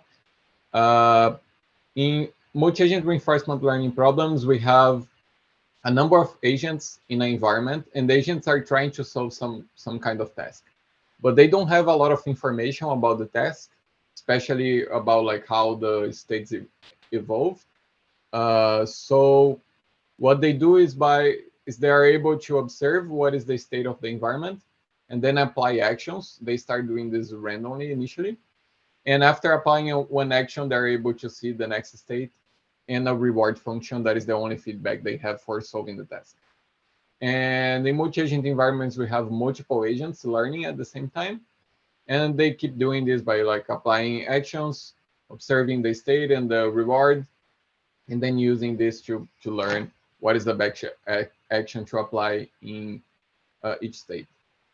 So our main objective was to have a multi-agent reinforcement learning algorithm trying to solve the city-learn demand response task, which basically means that we are trying to solve a simulation that has like weather data for like the near future. It has building energy models, and we can use all this information from the simulator to control one agent that will control the energy use for each of the buildings. And this agent will try to optimize energy usage over time, while the simulation will be in charge of defining what is the next state given the state of the world as a whole and the actions applied by the agent. So we are kind of like developing this part here that that is like defined as the user, and we are using the city-learn environment to like control how the energy usage works after the agents define their actions. So the way this problem is modeled as a multi-agent reinforcement learning environment is that we have multiple buildings that could be houses or manufacturers or any kind of building in a given district or a neighborhood, and each of those buildings are controlled by an individual agent that is able to, at some extent, control how much energy is used at a given step or time step. So basically, the building has some energy demand that is like related to the activity that is going on inside this building, and the agent is able to control the battery usage and control like some water storage of like chilled and hot water and some electric heaters. So the agent has some flexibility of choosing when to store energy in the batteries and when to release the energy from the batteries, so the agent uses less energy from the energy grid. And you can always like get the energy from the energy grid, but you want to kind of like minimize the amount of time that you are using a lot of energy in the whole neighborhood. So our starting point, given this problem that has like the agents have their own individual interests, but there is also like a common interest in this aspect of minimizing the energy usage in the whole neighborhood. We start by the Marlisa learning algorithm. This is our starting point. So basically in Marlisa, each of the agents are separated agents that are in the same system, but they have individual decisions, and they have actor-critic architecture, which means that they have a network defining kind of like the values of the states, and the network defining what actions will be applied given those states. And Marlisa also has a predictor for kind of like estimating what is the energy demand for that building in the short term. So you can also like grade this to the state. So basically what we have here are individual actor-critic agents, and they will use their own information in a distributed way for defining when they are saving energy in the batteries or when they are like releasing this energy to minimize the usage from the grid network. And one observation that we had from this like starting point was that it's known from the literature that it's kind of hard to learn using policy gradient methods in multi-agent settings because there's like a non-stationarity of like the actuation of the other agents. So we propose here in this paper an extension of the Marlies algorithm where the actor-critic will have like some additional information about the whole district, not just like the individual agents. So we will have a centralized critic network that considers the observation and actions from the whole district, while the agents are still decentralized in the sense that they have their own actors and they choose their own actions individually, given the global state. So the Marlisa DAC, as we call it, it's a little bit different, and the main difference is that we have now a centralized critic, where the state from like the whole district is like computed, and each of the agents have their own actor network to choose what is the best action for them in this specific state. So we have performed some experiments in this, given this our proposed architecture, and we hope that the training signal would be improved for the decentralized actors because we are using the centralized critic. So this is our first result. We have some metrics based on the environment, and we compare them against like the regular Marlies algorithm and the random agent that just like applies random actions just to have like a baseline of like how difficult it is to solve this test. And here, like as lower the value is as better. And we have the results for the total training time or in just the last year of training. But basically what we can see here is that like Marlisa DAC is better in most of the metrics, not all of them, but the total one that kind of like aggregates all the metrics, we can see that it's beneficial for the system to use the centralized critic because we have some better metrics. And we can see another benefit of using it here in the kind of like energy use profile of the different algorithms. So what we see here is the energy use in the grid over time. So the first thing that we want to avoid is like super high spikes. Like here we can see in the random agent that a lot of energy is being used by the district. So both like Marlisa and Marlisa DAC kind of like avoid having super high spikes. But one advantage of using the centralized critic is that our energy usage is a little bit smoother. And this is also like advantageous for the grid like equipment to have like a more stable energy usage. And we don't have like sudden like changes of energy use that cause those spikes like here we can see in the regular Marlisa. So that's another benefit of using the centralized critic. And this is our like initial evaluation of this approach, which we plan to continue being improving. So the main findings of our paper and the main conclusions are that we proposed an algorithm for like improve the coordination in this task by having a centralized critic and decentralized actor. And in our initial evaluation, we outperformed the baselines. And since this is still like a challenging task and we still like have things to improve, we are still working on it on how to reduce the energy related emissions by using our algorithm. So thank you. And now we have some time to take some questions, I think. Thank you so much, Leno. Any question from audience? Yeah, I have a quick question if you can hear me. Yes, we can hear you, Lucas. Cool. So I'm curious if you expected the energy use to be smoother as a result of this. Like, did you know a priori that a centralized critic would do this, and if so, why? Or was it just sort of like a accident?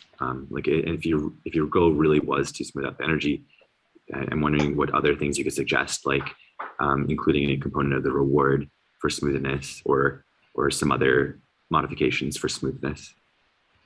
So we were not completely sure we would have this benefit, but it was like one of our intentions, because we kind of we don't know like a very good way of like actually evaluating this, but we had the intuition that maybe those spikes that we see on Marlisa was because the agents were not being able to coordinate very well. Like one agent was thinking that another one would do something, but they were not able to see their state, so they would do something different, and then this would like surprise the agent, and this would cause like in the whole district as like an increase of the energy use, like a very sudden one, and then maybe they would get back on track later, and then this would reduce. So we kind of have the intuition that the use of energy is a little smoother because the agents are able to coordinate better because they have the centralized critic. And there you have a lot of ways like some evidence exploring how to improve this coordination. And I think this is the main thing that we need for like having a smoother energy usage.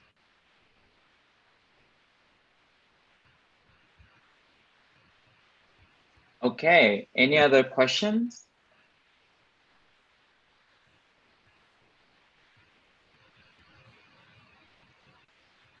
Okay, just a comment. So I mean, watch it, the Jose's, Melissa presentation last BuildSys, like 2020. And then I saw the like kind of addition, like, I mean, in addition to that Melissa version today. So I can see it's a very quick cycle in here, and our community is really like growing fast and fast. It's like 1 year cycle. If I missed 1 year BuildSys, then I might like lose my track on what's going on this RL and built environment. So, which is great. So it's our community is really stronger and stronger with the community-based like learning and knowledge exchange.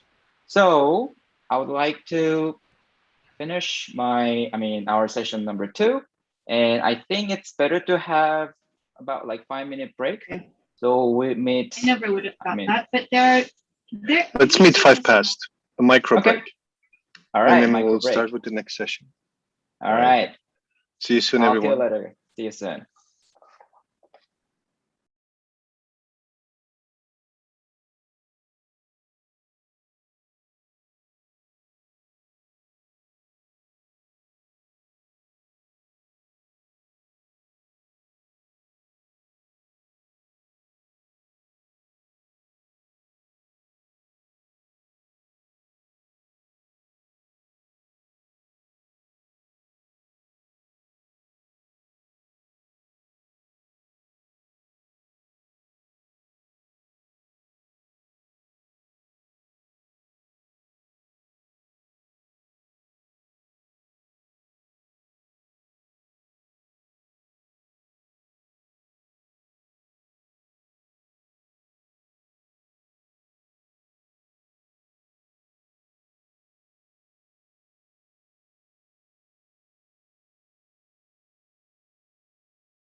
All right, welcome back to the third session of this workshop. I apologize for the short break. Hopefully we can continue with the program and finish on time, so not staying longer than expected. So the last session is entitled Getting Started.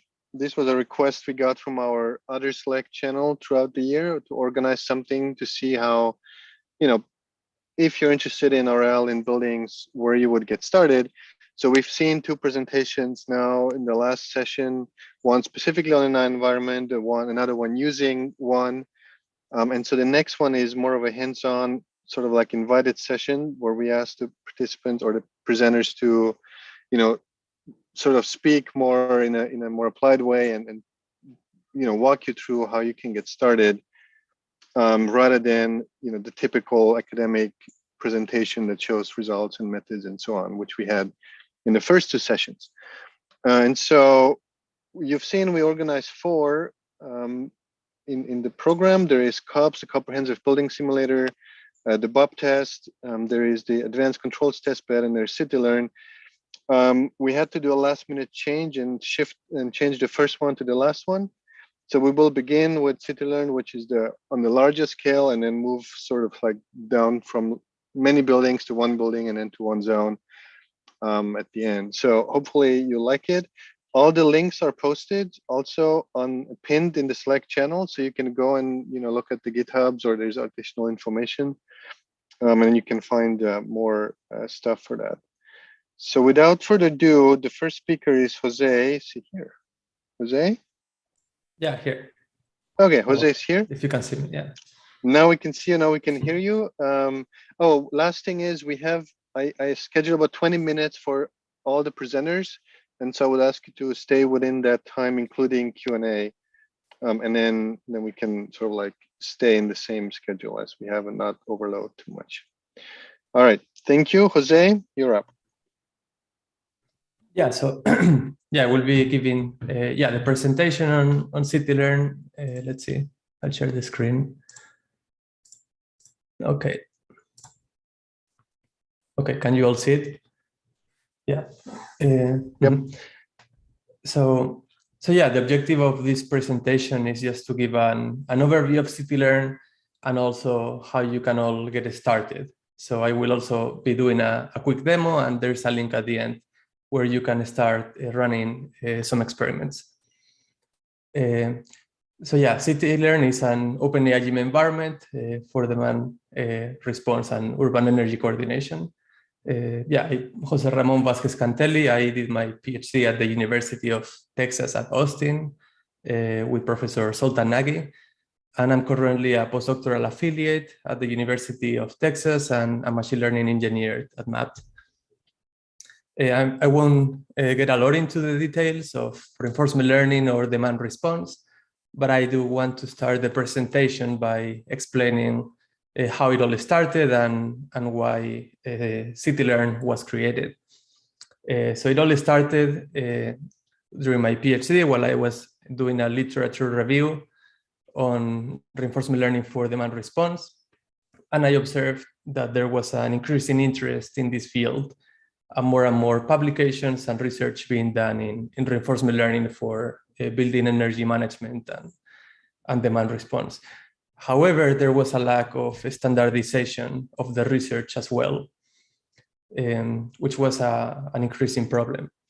So different research teams, they could develop their own problems to solve with reinforcement learning, and whether in simulation, doing co-simulation, or with actual buildings.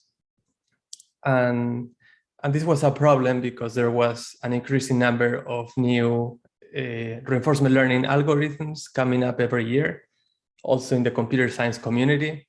So it was really hard to compare different reinforcement learning algorithms and how they perform in these very different environments with different buildings and energy systems.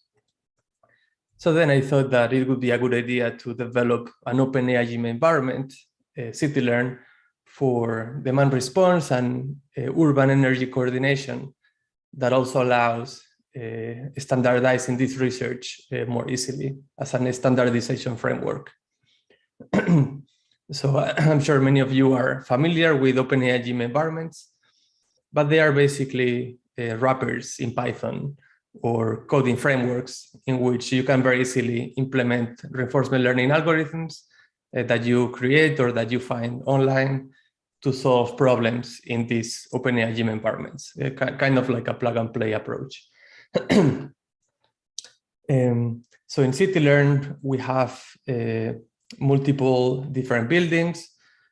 All these buildings are pre-simulated in Energy Plus, or you can also use real world data instead of simulations. And you take all this data, which is at the building level rather than at the zone level.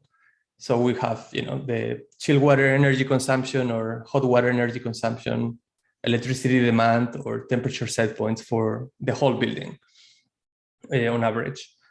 And then the objective in CityLearn is to coordinate the energy consumption and storage of these buildings. What we do have in CityLearn are models of batteries, chill water and domestic hot water storage devices, and also electric heaters or heat pumps and photovoltaic panels. And all the buildings are interconnected to the same electricity power grid. So then in CityLearn, the reinforcement learning agents can take actions on how much energy is stored or is discharged from these energy storage systems, and how much electricity the buildings are consuming from the main power grid. And each building will have a different combination of these energy systems. So in CityLearn, it's easy to implement these reinforcement learning algorithms. And it's also an OpenAI Gym environment that is well suited for multi-agent reinforcement learning, which is something that is a bit more rare. In general, OpenAI Gym environments are not prepared to handle multiple agents coordinating with each other, either competing or coordinating. So this is something that is allowed in this case. And yeah, it's easy and fast to use, and it's also modular and open source. So you can see the source code, and then you can also modify or add your own modules, like your own energy systems, or add additional layers on top of CityLearn, depending on what you want to model. And then you can implement your reinforcement learning algorithms, and you can share it with other people for reproducibility purposes, or together with the results of your research. The main objectives of CityLearn are related to shaping the load function of all these buildings in the microgrid. So we have many metrics that are related to that, such as the peak demand, the daily peak demand, the load factor, the ramping. But we have also added some other metrics, such as carbon emissions and the net electricity consumption in the district. But again, it's open source, so you can add any metrics, evaluation metrics that you want, and then implement reinforcement learning to try to optimize those metrics. As I mentioned earlier, you can also add your own data. Here we provide CityLearn in our GitHub repository with some data, so you can start using it. So we obtain this data from the PNNL's prototype buildings.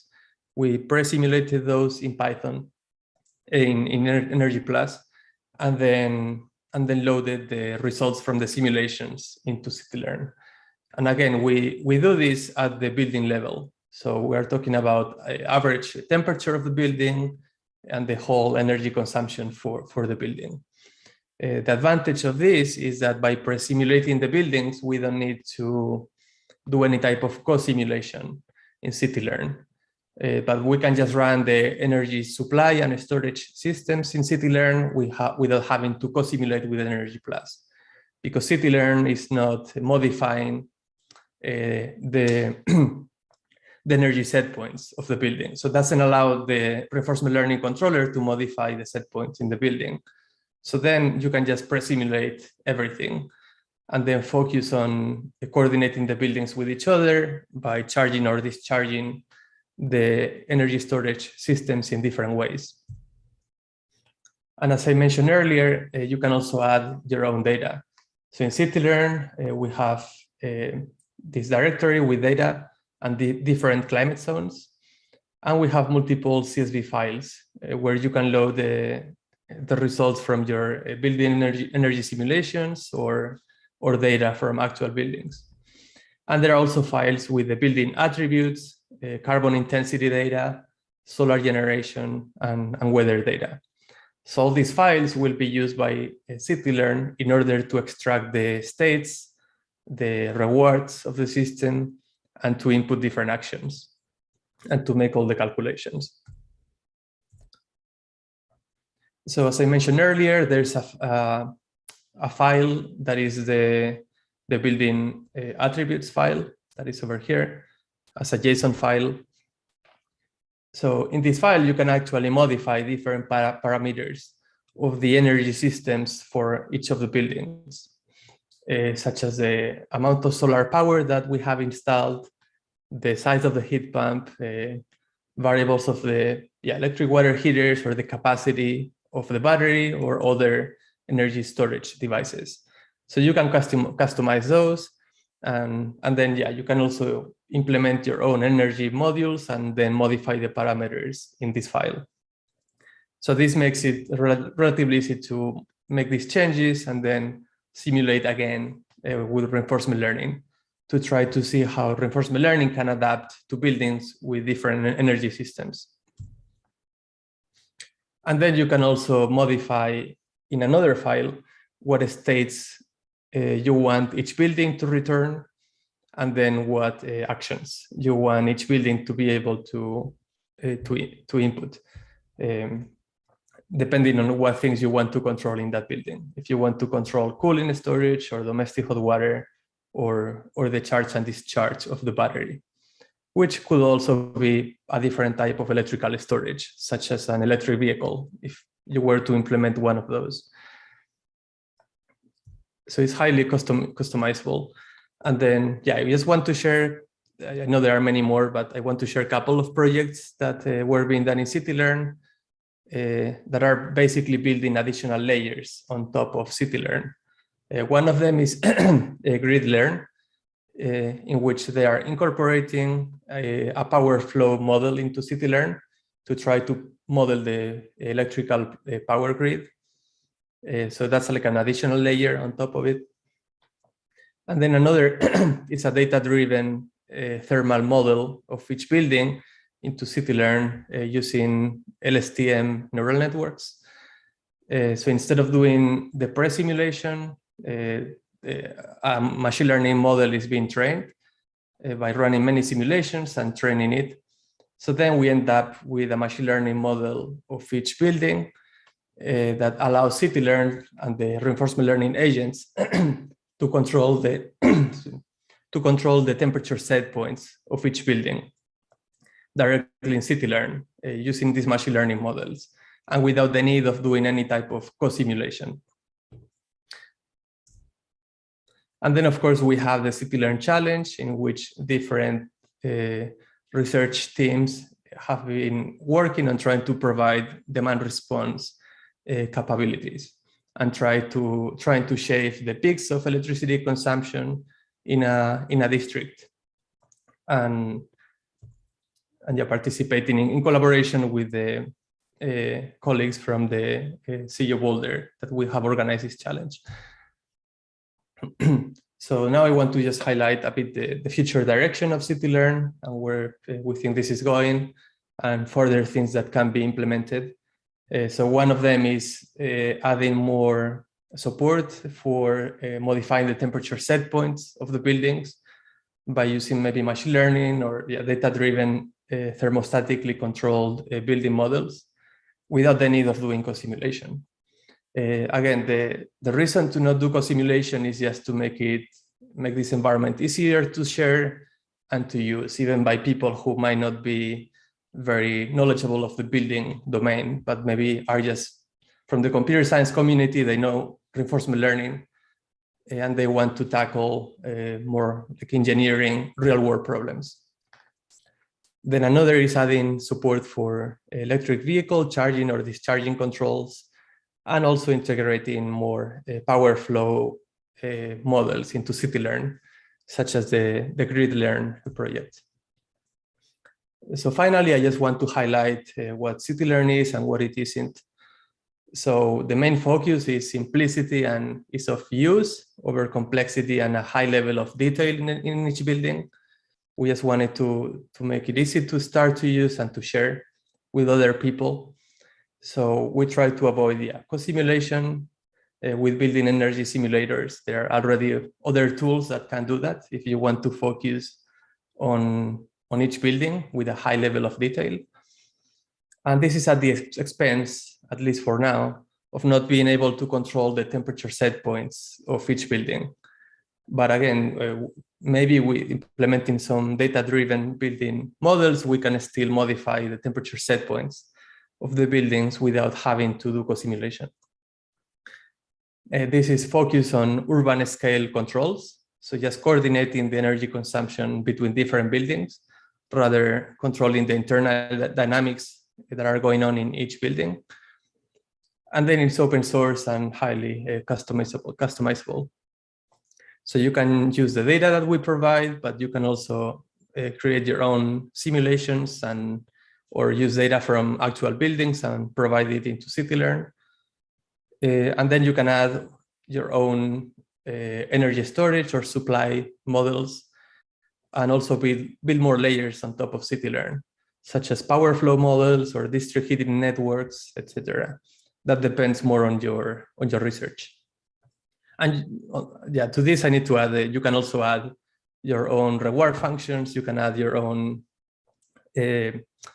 objectives that you want to achieve, what you want to optimize in CityLearn, whether it's a demand response or reducing carbon emissions, or maybe regulating the voltage of a power flow model. Different objectives.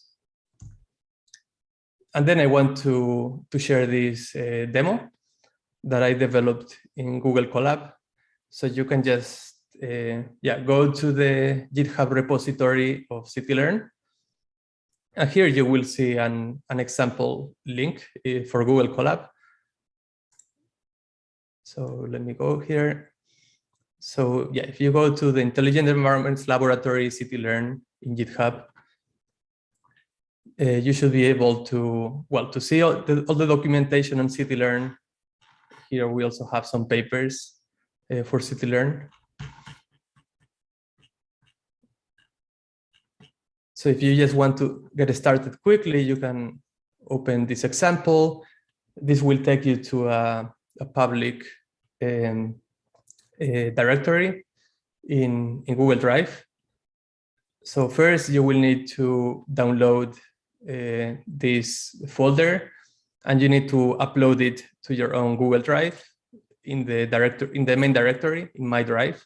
So you just download it and upload it to your drive.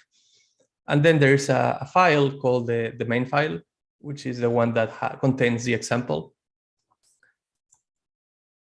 So if you go to this main file, you can just run this example I'm not sure if you're familiar with Jupyter notebooks, but you can just click on Shift-Enter to run the different cells.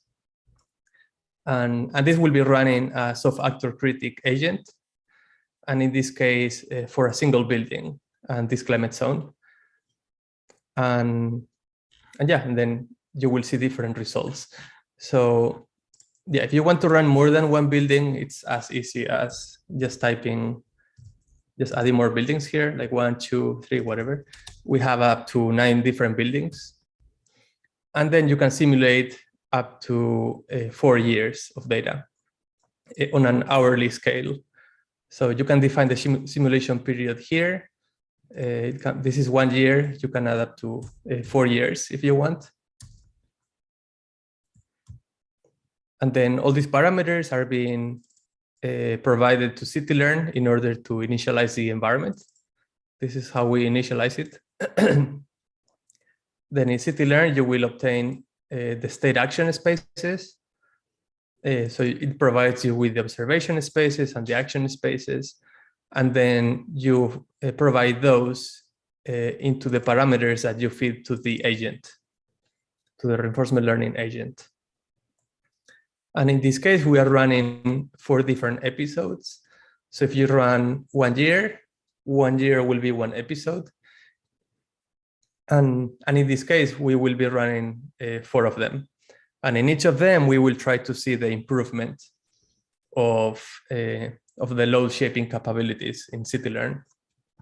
So first, we see that there's some, in the first episode, this is 500 hours in the summer period, between hour 5,000 and 5,500.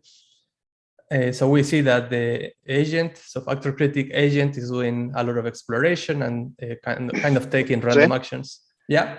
Quick, you have 1 minute warning now. Yeah. Okay. Your call. Yeah.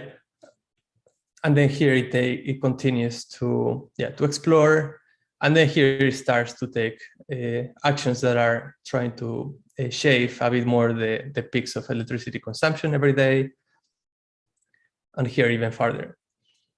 So yeah, this is just a simple example for 1 building, and it can be improved and optimized. But then, yeah, this is basically an easy way to get started with CityLearn. And then in the main folder here, you can see the state actions. So here you can choose what states and actions you want each building to return. So you can change those and see how the performance is changing. Here you can customize your own reward function. We provide a simple reward function, which is the net electricity consumption to the power of 3, which is a good reward function to shave the electricity consumption peaks. And then here you can have the source code of CityLearn and the different energy models in CityLearn. And here you can see the data for the different buildings, the solar generation profiles, carbon intensity, and the different building attributes that you can also modify. So I hope this is a helpful introduction that it will help you get started with CityLearn. And yeah, this concludes my presentation, and now we can have some questions if there's some time. Cool. Thank you, Jose. Maybe time for 1 quick question. Okay. Like I said, the link is in the Slack. If another question comes up in the meantime, feel free to slacker it into the Slack, and then we can convey it to Jose. Okay. All right. So thank you, Jose, and we'll move on. Yeah, thank you. Cool. Awesome. And we'll move on to the next presentation, which is David Blum from LBNL, who will be talking about bug test. Dave? Yeah, Zoltan, can you hear me? We can hear you. Okay, great. So I'll share my screen here. Okay. Yeah, great. So you can see my screen? Yes, we can. Thank you. Great. Yeah, Zoltan, thanks for inviting me. Happy to be here to present today. I'm David Blum from Lawrence Berkeley National Lab, and I'm actually going to present, start with sort of an ecosystem of tools that we're developing at LBNL for the design and evaluation of building controls, and then that'll kind of lead me into BOP test. And then I hope to have time at the end for a real quick demo. So yeah, basically, I think we've heard many times now we have additional requirements of building HVAC systems, not just to provide occupant comfort and safe environment, but energy reduction, carbon emission reduction, electric grid integration, and better resilience to things like natural disasters or global pandemics. So the broader ideas that we're addressing here are there's a growing need for flexible operation and energy management in response to operating conditions.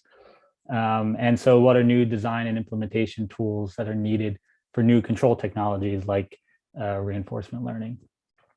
So with that as sort of a motivation, I'll just first talk about some enabling technologies, which will point you to some enabling technologies, and then a couple of tools, and then I'll conclude with a very quick demo of this pop test tool, which I'll talk about. But they're all sort of related and kind of build on each other. So I'm going to go through the ecosystem here. The first enabling technology to touch on is just Modelica, which is an object-oriented equation-based language with an open specification that's really useful in modeling physical systems that we need to engineer. So Modelica, to sort of clarify, is a language like C++. It's not a software itself, like something like Energy Plus, which is a software. So it's basically a code that requires a development environment, or you can write a text file, but it requires a compiler. And because it's an open specification, there's both commercial compilers like Daimler or Monoline Impact, or there's free and open source compilers like OpenModelica or JModelica. The Modelica Association itself is sort of a nonprofit organization that manages the specification. And Modelica is really being used a lot for modeling in the automotive industry and also the energy industry for things like power plants and aerospace as well. So the language itself allows us to basically explicitly represent modeling equations as engineers that we're more familiar with in a way that we're sort of accustomed to just writing equations of systems of equations. And then a compiler basically has the job of then combining that code with an equation solver that's capable of solving those equations and integrating through time, and then basically creating simulatable code. But this really separates the modeling, which us as modeling engineers can concentrate on, from the equation solvers themselves. And this allows us to really have very realistic, basically, simulations of different engineering processes. So that's one advantage. And then the other advantage is that it's an object-oriented language with graphical annotation and connections. So you can basically build small component models that can then be pieced together into larger system models. And this example that you see here is in the buildings domain for an air handling unit, where you can clearly see the system here with a return fan, supply fan, and different cooling and heating coils, et cetera. So, so this is sort of an advantage of Modelica. And the first sort of technology here that I want to mention that we're developing explicitly here at the lab is this Modelica Buildings Library, which is basically an open source repository of over 1,000 models and functions for modeling and simulating building and district energy systems in Modelica and their controls. So there's sort of a wide range of models available here. And this work is also coordinated and basically coordinated with development ongoing in an international effort to develop Modelica models for building and district energy systems through something called a BIPSA Project 1. So the other sort of enabling technology to mention here is the functional mockup interface, which is basically a model interface standard that allows you to package models that are developed in a particular tool into packages called FMUs or functional mockup units that then have a standard interface for being able to do things like take a step or get a state variable or get derivatives, so that you can then transfer that model into a different tool and simulate it either by itself or in coordination or in co-simulation with other models that may have also been developed by other tools, but packaged as these standardized FMUs and able to be simulated together. So this would allow you, for instance, to simulate a model that was maybe developed in MATLAB and exported as an FMU, or simulated developed in Modelica, exported as an FMU, and both of those could be simulated, for instance, in Python. So that's FMI standard. So with those sort of enabling technologies in mind, there's a couple of tools to mention here. The first is the Spawn of Energy Plus, which is sort of a next generation BEM engine, building simulation engine that combines advantages from Energy Plus that many of you may know, with advantages of Medelica and Medelica-based HVAC and control simulation, and it sort of makes the connection through FMI. And you basically have the advantages of Energy Plus with having workflows for generating geometry and construction specifications for building zones, as well as an efficient sort of computational method for zone heat balance. And you combine, SPAWN combines that then with the ability for Medelica to explicitly model HVAC fluid networks and realistic controls, basically in a more realistic way than what you would get in Energy Plus. And this is basically linked together through the FMI interface. So to a user kind of using SPAWN, that sort of Energy Plus envelope capability is basically imported to a Medelica modeling environment, just like you would see any other component, where you can then connect that, that component to, say, HVAC and controls models that are implemented in pure Medelica. And so that's how you would be able to then basically integrate and use SPAWN in a Medelica-based environment here. There's sort of an aspect to this where we want to also be able to simulate and test different control models different control sequences in a workflow that you could test the control sequences first in simulation and then export them to a real building system. And that gets to a second sort of tool chain or project called Open Building Control, where here one of the key innovations is the control description language, which allows basically a controls designer to digitally express a control sequence in a standard way. And this is actually being standardized through ASHRAE standard 231P, so that a designer could specify a control sequence in computer code, and then that could be tested in simulation explicitly and then directly translated to, say, a control provider's real BMS system and BMS code for real operation. And that basically allows for sharing of best practice, say, of better sequences of control, say ASHRAE guideline 36. It also removes errors in the implementation of specified control sequences, because you can then directly translate sequences specified in basically a programming language to a proprietary control provider's BMS system, instead of going through basically English language sequences where there's some prone to being some error. And so this can help formalize a process that connects design to operation. And the way that really looks in practice in terms of how it's been developed is that CDL, that control description language, is actually a subset of the Medelica specification. So when you implement a control sequence for an HVAC system, it sort of looks like Medelica. And with that, you can then package these sequences into libraries because of sort of the object-oriented aspect of it. And then you can use that to build basically component sequences that you can build up into larger libraries of sequences that you would then use on actual building projects. And so those sequences could be tested in SPAWN because, again, this control description language is basically compatible to being simulated with Medelica. And then you would be able to also export those sequences and use them for real system implementation. And there's actually an example now that came out of this project exporting sequences written in CDL into a real BMS system with ALC logic, web logic there. So basically with these two sort of projects combined, you could have a multi-zone VAV system where you want to simulate and model its performance subject to, say, the latest high performance sequences of operation, guideline 36. You can model the physics and sort of the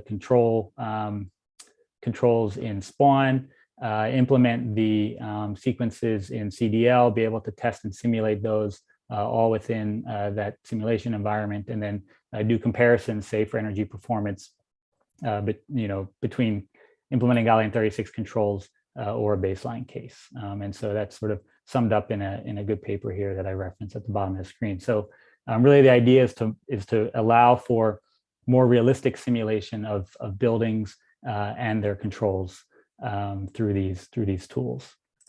So this sort of ends those two tools. There's additional challenges, though, when we talk about then moving to, say, advanced new controllers like reinforcement learning or even model predictive control, where when you look at the literature, and this was said before, basically you see a lot of individualized studies where you have different buildings and HVAC systems, different even baselines, and that makes it difficult to answer which approach is most effective and where more work is needed. And the second challenge is also that real buildings pose operational risks, and generating realistic simulations, even using tools like Spawn of Energy Plus and those that come out of Open Building Control, requires a lot of modeling expertise and effort from developers to implement those models. So this limits rapid prototyping from outside experts, say in the process control industry, optimization industry, or data science and reinforcement learning field. So that is one of the prime sort of motivations for the Building Optimization Testing Framework, or BOP test, where the goal is sort of twofold. One, to enable benchmarking of state-of-the-art control performance for building energy systems, where we have key performance indicators that you would then be able to sort of compare in an apples-to-apples way how one type of control is performing compared to another, and also to accelerate building control software development by basically providing ready-made benchmark cases that could be used pretty easily by control developers, and they could use those to sort of get performance feedback on their control algorithms. So this is achieved by developing a software framework where we develop a few components here, basically a runtime environment that can be deployed by a user and then used to basically simulate from a number of available test cases that are available in our online repository. And those are building emulators that then somebody could interact with their control strategy to then control the building according to their control algorithm. And then at the end of the test, be able to get a report of key performance indicators that are calculated within the framework itself. So we're sort of developing this runtime environment, but then also emulators and implementing those KPIs. So just a little bit more detail.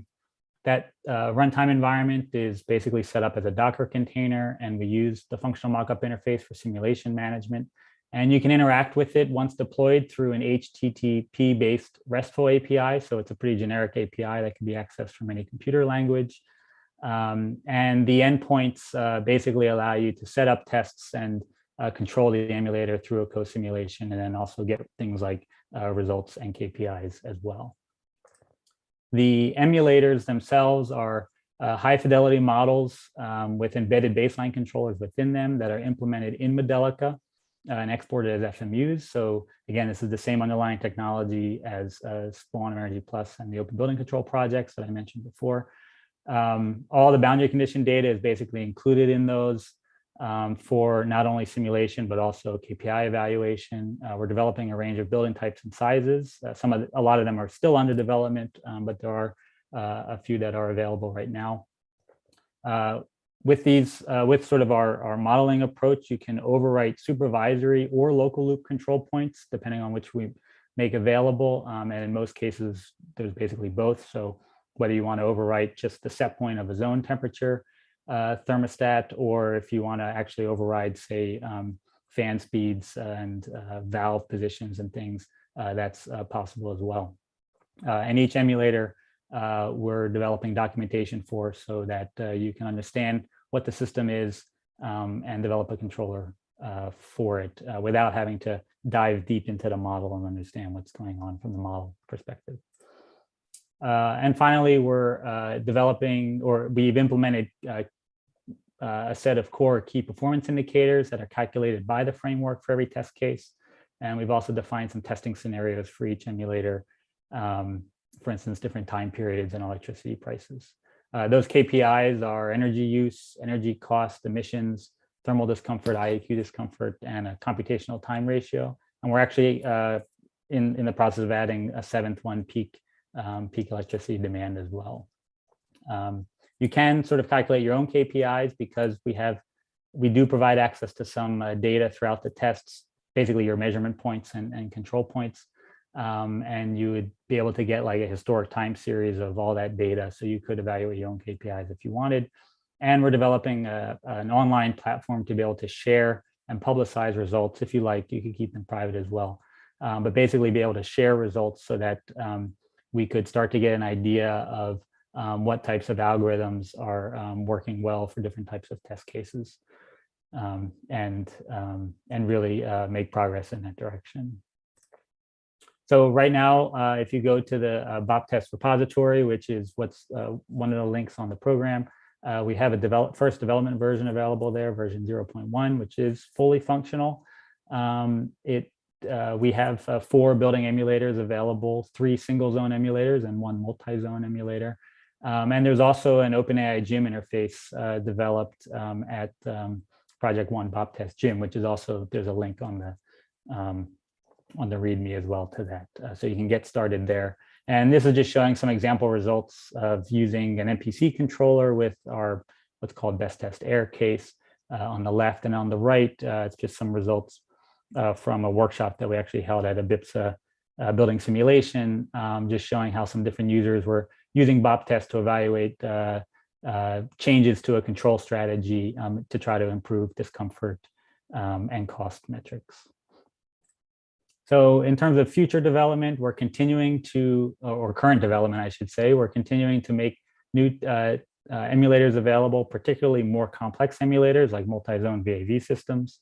We're looking this year to integrate the capability for spawn models to be simulated within BOP test. On the software side, always trying to improve user guiding, error handling, and performance, adding things like forecast uncertainty and capability for metadata tagging for a control interface, say, capable of reading haystack or ASHRAE 223P tags. So with that, I'm going to conclude just by saying buildings are facing new requirements. Obviously, predictive control and data-driven control like reinforcement learning hold a lot of promise, but are difficult to realize in practice. So we're trying to develop tools that can help facilitate their design and implementation, as well as benchmarking. I do want to just acknowledge some sponsors quickly. That SPAWN is sponsored by US Department of Energy with a number of collaborators that you see there.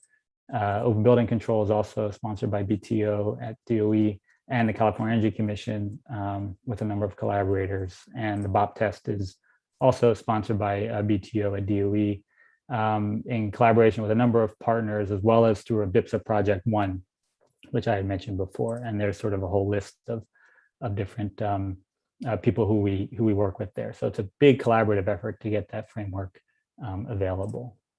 So here's some references, but I think in my last maybe 30 seconds here, what I'm going to do is just a quick demo.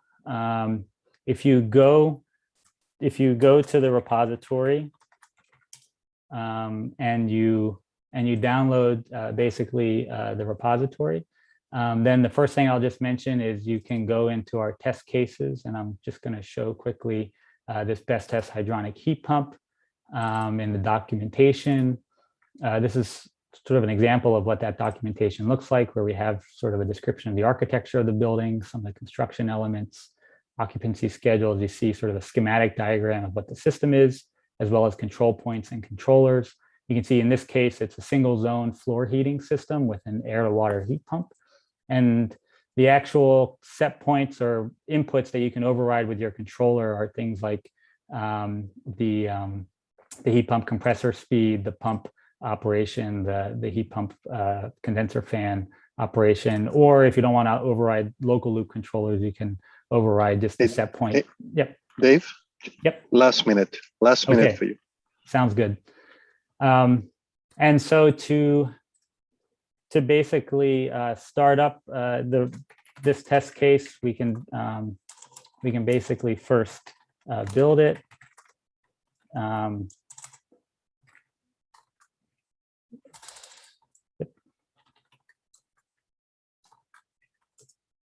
And this is basically going to build the Docker container.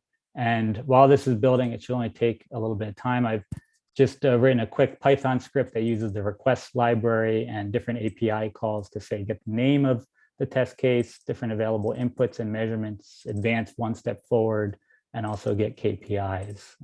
So once this is built and I, let's see, and it runs, then what I can basically do is deploy this test case. And then in a different process, what I can do is basically run that test script. And then we kind of see sort of some example output here in terms of, yeah, being able to get the name of it, the different control inputs that are available, measurements, and KPI report. So I'm going to end there. I recognize I hopefully didn't go too far over time, and see if there's any questions. So thanks. Thank you, Dave. We have time for one super quick question, or else in the chat or in Slack. Mm-hmm. Anyone? I think the links you send me, they're in the Slack. So if you're interested to get started, if it went too quick now where the links were, but the GitHub repository is there. And otherwise, if you have questions, feel free to get in touch with Dave. It's a big project. I assume you're looking for collaborators every now and then, or that's right. How does Yep. that work? Mm-hmm. Yeah. So, I mean, through a BIPSA project, one is a good way of collaborating, and we're actually planning an extension project now as well that we hope to have collaborators similarly as to how we're structured now. So Cool. I can send out information as that's developed as well. Yep. Awesome. All right. Well, so if there are no questions right now, thank you, Dave. Very nice, Thanks. comprehensive overview. I enjoyed it very much. And we'll move on to our next speaker, which I'm not sure who it is. Is it Gregor or is it going to be you? No, it's Thibaut. Then it's going to be Thibaut from CU Boulder. Hello. Good afternoon. There you are. Okay. Feel free to share your screen, and your 20 minutes are on the clock. Okay. So can you all see my screen? We can see your screen. Thank you. Great.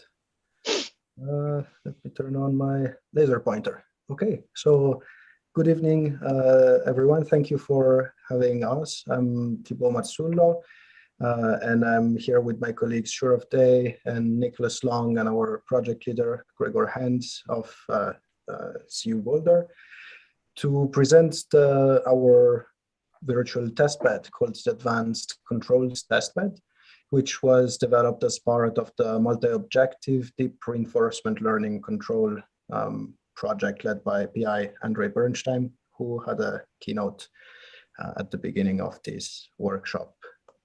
So I'm just going to quickly introduce the MOD RLC project and why we built the ACTB. So as David pointed out, we are moving on from the classic rule-based controls that are in most buildings today to an approach that is a controls approach that is not only building-centric, where we focus on objectives such as operating costs, energy use, or occupant discomfort, but are at the same time building-centric, grid-serving, and that can enable grid resilience during major events. So for achieving these objectives, model predictive control has showed some limited capability and problems during their practical implementation. And one of the big problems with MPC is the fact that it's a model-based approach. So we need to be able to develop a building model for a model predictive controller. And because of that, most case studies have been abandoned because it involves large costs because of that labor-intensive process and large maintenance efforts. So with that in mind, reinforcement learning control is seen as a possible alternative. However, currently, reinforcement learning control suffers from some potentially long training times during which buildings were underperform, and with that underperformance comes customer dissatisfaction and potentially hardware damage and this sort of downsides. So the multi-objective deep reinforcement learning control project is aiming at developing new approaches to building control that would achieve algorithmic scalability and deployment repeatability through the development of new reinforcement learning approaches in order to enable grid efficient buildings with fast time to market. So as part of the MODRLC project, we expressed the need for a virtual building testbed, which we wanted to be open source for a long-term relevance and benefit to the building controls community. And we wanted that virtual testbed to be capable of simulating high fidelity buildings as opposed to simplified simulations, which are often used. We wanted the testbed to provide reproducible results that could be evaluated against key performance indicators in order to, in the end, compare these rule-based controls to MPC and to the novel reinforcement learning approaches. And we hope in the end to be able to validate transfer learning and arrive at recommendations for implementation at scale. So we have developed what we call the advanced controller testbed. So we have an architecture diagram on the right-hand side here. The Advanced Controls Testbed, or ACTB, controller testbed, apologies, is based on the Bob test simulation framework, which Dave has just described, and we use that framework for managing simulations, exposing the HTTP RESTful API that they've described to be able to interface external controllers that will read sensor measurements from our building models and send override commands. And as our building models, we have chosen to use what they've also described in the previous presentation, which is the spawn of Energy Plus model exchange framework, which allows us to simulate building envelope and loads using the Energy Plus simulation engine, but improve on a pure Energy Plus simulation by providing a Modelica-based HVAC and controls model. So with that, well, we get to have very high fidelity building and controls models. So since we wanted to compare RBC, MPC, and RL, we have created an interface first for model predictive control using doMPC or Dortmund MPC. It is a Python package that will allow us to interface an external MPC to spawn models running within Bob test. And we also we also developed an OpenAI gym interface based on the work described by Dave, which was made by Javier Arroyo, and adapted it so that it would be compatible with Spawn and our usage of the Bob test framework. We are supplementing these two interfaces with a meta modeling framework that we use to extract simplified reduced order models from data extracted from Spawn simulations. These reduced order models are then used as planning models for the model predictive controller, or are also used in a two-step agent training approach, in which we first expose the reinforcement learning agent to a simplified model to kickstart the training process before eventually transferring it to the high fidelity Spawn of Energy Plus model. So we have developed this framework, and today we would like to present a test case for demonstrating the capabilities of the ACTB. So we have built a Spawn of Energy Plus model that is based on the US Department of Energy's reference small office building. It is a one-floor building that has 5 thermal zones. We chose the weather to be that of Chicago because we had good amplitudes in weather conditions. And we developed a Modelica model of the HVAC unit and its controls. So the HVAC unit is a constant air volume rooftop unit. It has been built using the components Dave described from the Modelica buildings library and some components from the OBC library so that we have an underlying rule-based controller that complies with ASHRAE guideline 36. So we combined that into a spawn model and exposed some low-level and supervisory control points to an external controller through the HTTP RESTful API. And we have then developed several controllers written in Python. And I'm going to let my colleague Shurav Day introduce the reinforcement learning controller that we are providing as one of the sample test cases. Shurav? Hi, thank you, Thibault, for the introduction. Yeah, so I will present the reinforcement learning example. So as Thibault said, we have a gym interface for the ACTV. As mentioned before, the spawn model is a high fidelity model with high computational cost, and that is why the simulation time is a bit slow. So normally it takes reinforcement learning lots of interactions, sometimes in the scale of 100 or to more than 10,000 episodes to learn an optimal policy depending upon the control problem. Thus, we use the meta model extracted from the realistic building data for pre-training the agent to jumpstart the reinforcement learning agent. So in this example, we used a DQN agent with experienced replay to first interact and learn a policy, and then transfer that agent to the realistic spawn model. So the DQN agent had like 5 discrete action points. So we chose an episode of a day and control steps at 5 minutes interval. So, and the control action consisted of a low level control, which is the power input to the heating coil. And we optimized the thermal discomfort and heating energy in one of the 5 zones of the building. The gym has the ability to control either 1 zone, 2 zone, or 3 zone. So in this case, we just control 1 zone, and the other zones were running on rule-based controls.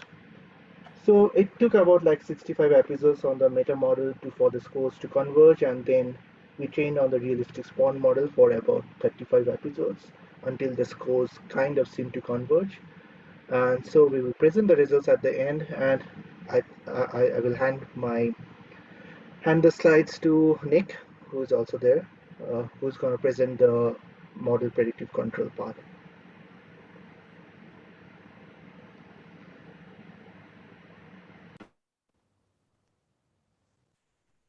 Nick, can you hear us?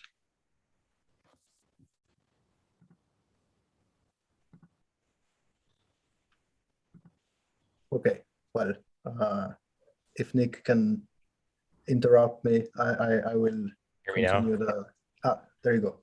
Go ahead. About that, don't know what happened. So hi, on the model predictive control side, in this package here that we're going to be opening on GitHub, we incorporated the doMPC library, and on the right hand side you kind of see the image of how the Modelica models are built on top of the BOP test, built on top of the client API.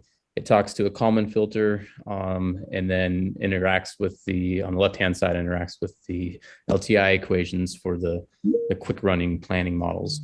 And then underneath it, the optimization algorithm is the Casati interface. And so left-hand side is the cost function as defined by doMPC, so power times the rate, and then some multiplier times the penalty function, and the penalty function is below. Basically, here we're doing 3 different penalties. One is discomfort, 2 is the power of the heating, not the overall power of the building, and then the third one is a cost of control penalty, and all those are representations as needed by Casati so that the optimization algorithm can run correctly. All this is incorporated into the ACTB package. So next slide. So great. This is an example of the 3 running against each other. So top is rule-based controls, middle is the model predictive control, and the bottom is the reinforcement learning. This is sped up, obviously. This is normally like 10 minutes to run everything. And you can kind of see how it would do what you would expect it to do. The rule-based control is fantastic. And MPC is trying to optimize energy and discomfort, and then RLC is same idea. So you can see how it chugs around the lower set point. This is a January day in Chicago, USA. And yeah, the KPIs on the right-hand side, those come out of BOP test underneath the system that's running. And you'll see how the system goes back to the normal set points at the end. On the model predictive control side, when you run the ACTB, there is a visualization that pops up as it's running, so you can see the predictions and the actual execution models running side by side. Back to Thibaut. Thank you, Nick. So yes, we have very recently, which is yesterday, submitted a paper describing the ACTB in more detail and describing the test case that we have just presented. Again, in more detail, the paper is titled "The High Fidelity Building Performance Simulation Testbed for the Development and Evaluation of Advanced Controls." And it has been submitted to the Journal of Building Performance Simulation. We are about to publicly release the Advanced Controls Testbed. So this is going to happen later this week. It is open source, as we said, so please feel free to contribute to it. It comes with one test case, as I said, based on the SPAWN reference small office building, and the 3 controller examples we have demonstrated today, as well as a user manual, should you want to develop either your own controller or your own test case compliant with BOP test and well, the format it accepts for models. So I must specify we based the ACTB on the BOP test service branch, which also includes some capabilities coming from a sister project called Alfalfa. And these capabilities mostly for our interest mostly relates to parallel simulation, for example. And that is part of our next steps, but I forgot to mention that when I mentioned BOP test. So in summary, we just presented the virtual building testbed, the ACTB that we developed based on BOP test service for the development of advanced control sequences, so namely MPC and reinforcement learning control. We've presented a test case and announced a public release date this Friday. And our future work now is focusing on developing additional SPAWN test cases. So we're currently working on a SPAWN medium office building with well, VAV systems. So that's a more complex test case.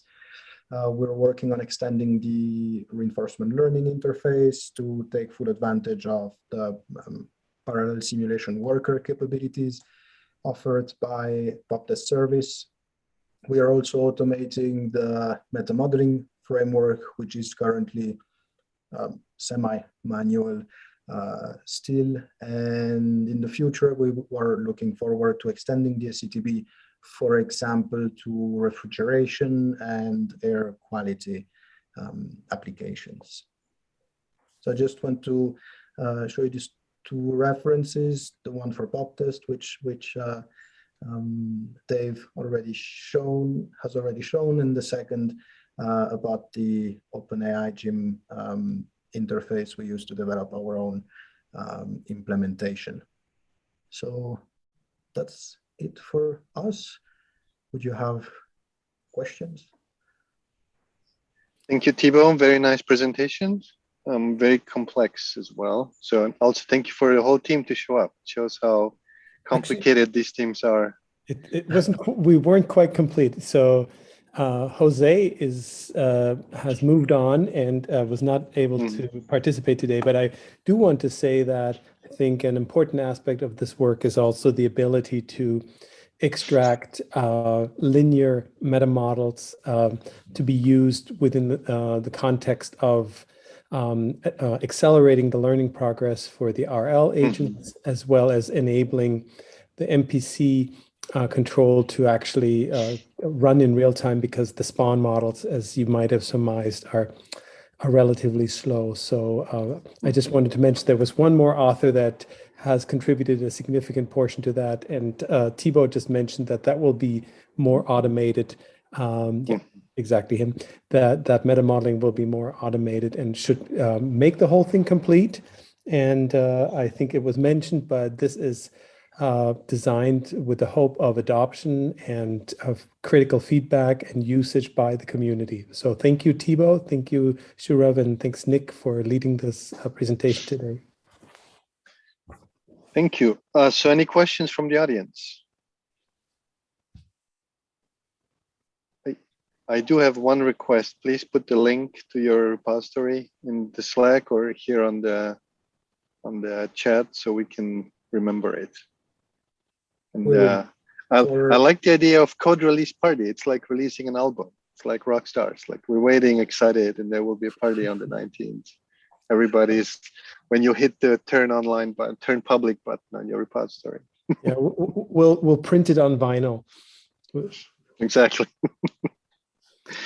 All right. Do we have any questions? It seems not. So we can move on for the. Thank you very much, team. And we can move on to the final presentation of the test environments, which will be presented by Tian Yu on the comprehensive building simulator, as well as Omid from University of Alberta. Omid, Tian Yu, the floor is yours.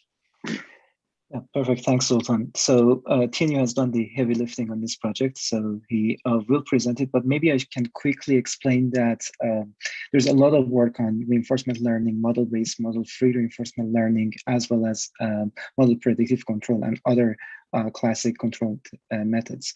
What this work is trying to address is the lack of building occupancy simulators that could be used together with controllers. And we all know that the occupancy schedule of the building has significant impact on its energy use. So this is perhaps yet another gym environment plus an occupancy simulator. With that, I think Tim, you will take it from here. Sure. Okay, thank you, Zoltan, for the opportunity to let me introduce our simulation platform, COPS, to everyone. I'm Tianyu Zhang from the University of Alberta, Sustainable Computing Lab, supervised by Omid Lakanian. I will briefly explain how our COPS comprehensive building simulator benefit your research in the domain of using reinforcement learning in building controls. So first, what is COPS?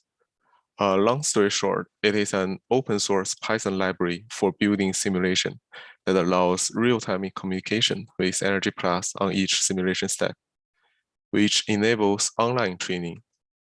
The framework can be viewed as a picture shown on the right. COPS provides the real-time sensor and actuator readings as the state in each time step. We get these data by communicating with Energy Plus. Then, actions generated by user will take effect before resuming the simulation. By doing this, COPS enables real-time interactions with Energy Plus simulation. Moreover, COPS has a built-in occupancy movement and behavior simulator to generate realistic occupancy data using queuing theory.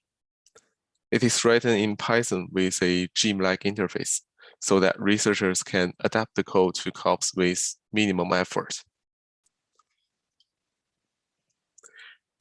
So this figure shows the overall architecture of our simulation platform. To describe a building and corresponding occupancy schedules, users can either provide their own models and input files, or use a model in the platform to generate realistic occupancy data and default building configurations that is available in the platform. Agents can define actions for the current time step and future time steps. All actions are stored and scheduled according to their time step and priority in the event queue. After the model is modified by the actions planned for the current time step in the event queue, Energy Plus will run the simulation, output the state ST+1, including the temperature, occupancy, and others, and forward it to the state modifier. In this step, user-defined or built-in predictive models are utilized, which take the ground truth state, predict or estimate some target values, and append them to the state or override specific state variables. This design enables adopting several prediction and estimation models, which can simultaneously determine or update the state. The modified state value as hat t+1 is returned to the agent to determine or sample the next action.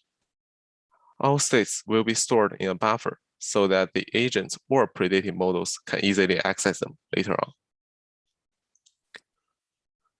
In the rest of this tutorial, I will introduce several important things to know using COPS. First, what is needed for COPS to form the environment? And then, how do we generate random movements for occupants? And how do we convert them to the occupancy schedule for Energy Plus? Next, what is the definition of a state and action in COPS, and how to set them up in COPS? Finally, a short code example showcasing how to run experiments using COPS. So, what is required for the experiment, but is not available in COPS? Here are 3 things you need to prepare on your own. First, the IDF file, which the Energy Plus required. It contains the data describing the building and HVAC system to be simulated, such as the layout and the material of the building. Second, the weather file. This is not required when your simulation does not need any weather data. This file describes the weather, including temperature, humidity, wind speed, etc. You can find some existing samples from the Energy Plus installation directory or the US Department of Energy website for these 2 kind of files. And of course, you can also make it by yourself. The last thing you need is to define is the transition rate matrix. This is only required if you plan to use our occupancy generator to generate a continuous time Markov chain-based random occupancy schedule. Each occupant requires 1 transition rate matrix, which describes the stay time and the transition probability of this occupant. We will provide more details later. So, how exactly does COPS generate random occupancy schedules? Please notice that currently we only generate occupancy schedules for commercial buildings, which means that we assume the occupants appear in the building during working hours. To simplify the simulation procedures, COPS will handle the office assignment by default and simulate the arrival time, departure time, movements in the building for each long-term occupant and short-term visitor. We conclude the generation process into 3 steps. First, we determine the arrival time for each long-term occupant. By default, the building office hour is from 9 to 17, so the long-term occupants are expected to arrive at 9. In reality, people tend to come a little bit earlier than 9 o'clock. Therefore, we use a random variable that follows the exponential distribution to simulate the arrival time. The expected arrival time of this random variable is set to 9, and by default, we assume the occupants start arriving at office at 8:30. We do similar things to sample the departure time for each occupant as well. After the arrival and departure time is sampled, we then simulate the movements for each occupant in the building. We provide 3 options the default option is to use a fixed schedule, which means the occupants spend most of their time in their own office and only visit other rooms in the building for scheduled meetings and during breaks. This timeline illustrates the behavior of the fixed schedule. Each occupant will tend to stay in their office and move to other rooms when predefined events happen, such as the lunch break and all hands-on meetings. The actual start time and end time of these events are also randomly generated based on some parameters, similar to how we simulate the arrival and departure time with some different constraints. We also added some other events to make it more realistic, such as talking with some colleagues in their offices. After adding these events on top of the ride schedule, we have movement traces for each occupant. The second way to generate random movement is to treat this random process as the continuous time Markov chain, or CTMC. This requires a predefined transition matrix for each occupant. In this CTMC, each zone is a state, and each state can transit to another state with some probability defined by the transition matrix Q that you provided. The state time in each state is also defined by Q. Here is an example. Assuming we are simulating a 5-zone building, therefore, including the building outside, we have in total of 6 zones. A valid Q matrix for this building then looks like this: a 6x6 squared matrix with all off-diagonal elements denoted by Qij. All of these off-diagonal values must be non-negative, and the diagonal value must be set to a negative value so that the row sum of each row is 0. To illustrate how this Q matrix influences the movement, we assume the current simulating occupant just arrived in zone 3. Then the state time in zone 3 is a random variable following the exponential distribution with a rate of the negation of Q33. After staying in zone 3, the probability of moving to zone 1 is equal to Q31 over minus Q33. Let's assume zone 1 is selected as the next zone. Then the occupant will stay in zone 1 for another random time. The procedure of sampling this random time is just the same as how we sample the state time in zone 3, and so on and so forth. This will generate a random movement trace that looks like this. The occupant randomly moves to some other zones, which is purely random and only depends on the given Q matrix. The last option to generate the individual movement in the building is called the modified CTMC-based schedule. The general idea is the same as the CTMC-based schedule. The only difference is that the occupant now moves to some specific rooms during some scheduled events, which is similar to the fixed schedule. For example, the occupant will definitely be in the lunchroom during the lunch break and be in the meeting room during the all hands-on group meetings. Therefore, we will add the visit of lunchroom and meeting room at the correct time frame, and then for any other time with no such events, they move in the building following the CTMC-based schedule. The last step is to put movement traces for all occupants together and generate the zone level schedule. This is because energy plus only takes the zone level schedule. We simply count the number of occupants in each zone at each time step and generate the zone level schedule accordingly. Let's still assume we are working on a 5-zone building. Then we will aggregate the movement traces for all occupants to a table. Looks like this. The table will not log the number of occupants in outside of the building because energy plus don't need them. Now, assume we have 2 occupants in zone 1 at 11:23. We will log the number of occupants in zone 1 as 2, all other zones as 0.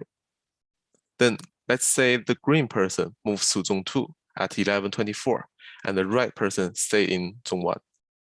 Then we log the number of occupants as 1 in zone 1 and 1 in zone 2 and 0 in other zones. Similarly, we then log the number of occupants in all other time steps and then convert the table to the input format that Energy Plus required and add it to the current IDF file for the simulation. Currently, we calculate room occupancy schedule rather than zone occupancy schedule. If a room is divided into multiple zones, the zone level schedule must be the same for all zones in the same room. Because COPS is a reinforcement learning framework, defining the state, action, and reward is necessary. The state is defined by a group of sensors that is interested. We call each of these selected sensor values as the state variable. COPS will only return the value of these selected state variables to the agent. It is also worth mentioning that to make sure the desired value can be captured and returned to the agent, all state variables must be defined as an output variable object in the IDF file, so the Energy Plus can log them and we can get them from the Energy Plus. Action in COPS is designed to change the set point of actuators.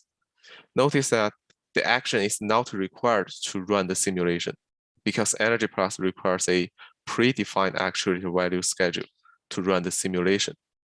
However, if action is provided, COPS will overwrite the predefined value. Lastly, the reward must be calculated based on the accessible values, such as the state variables, or actions that is performed or scheduled for future. You can also use some fixed value. Here is a code example illustrating the usage of COPS. COPS has a similar interface as OpenAI Gym, such as the reset, start, step, and is terminate method. This example shows how to run 100 episodes of experiments with a user-defined agent. We assume the agent is already implemented in a file called your agent.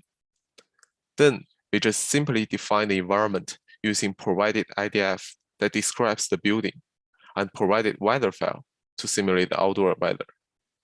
Then for each episode, we reset the environment. So the environment is the same at the beginning of each episode. And then we will run the simulation by just calling the step method. When the simulation is terminated, the isTerminate method will return true to break this while loop and finish the current episode. Thank you for your time listening to this tutorial.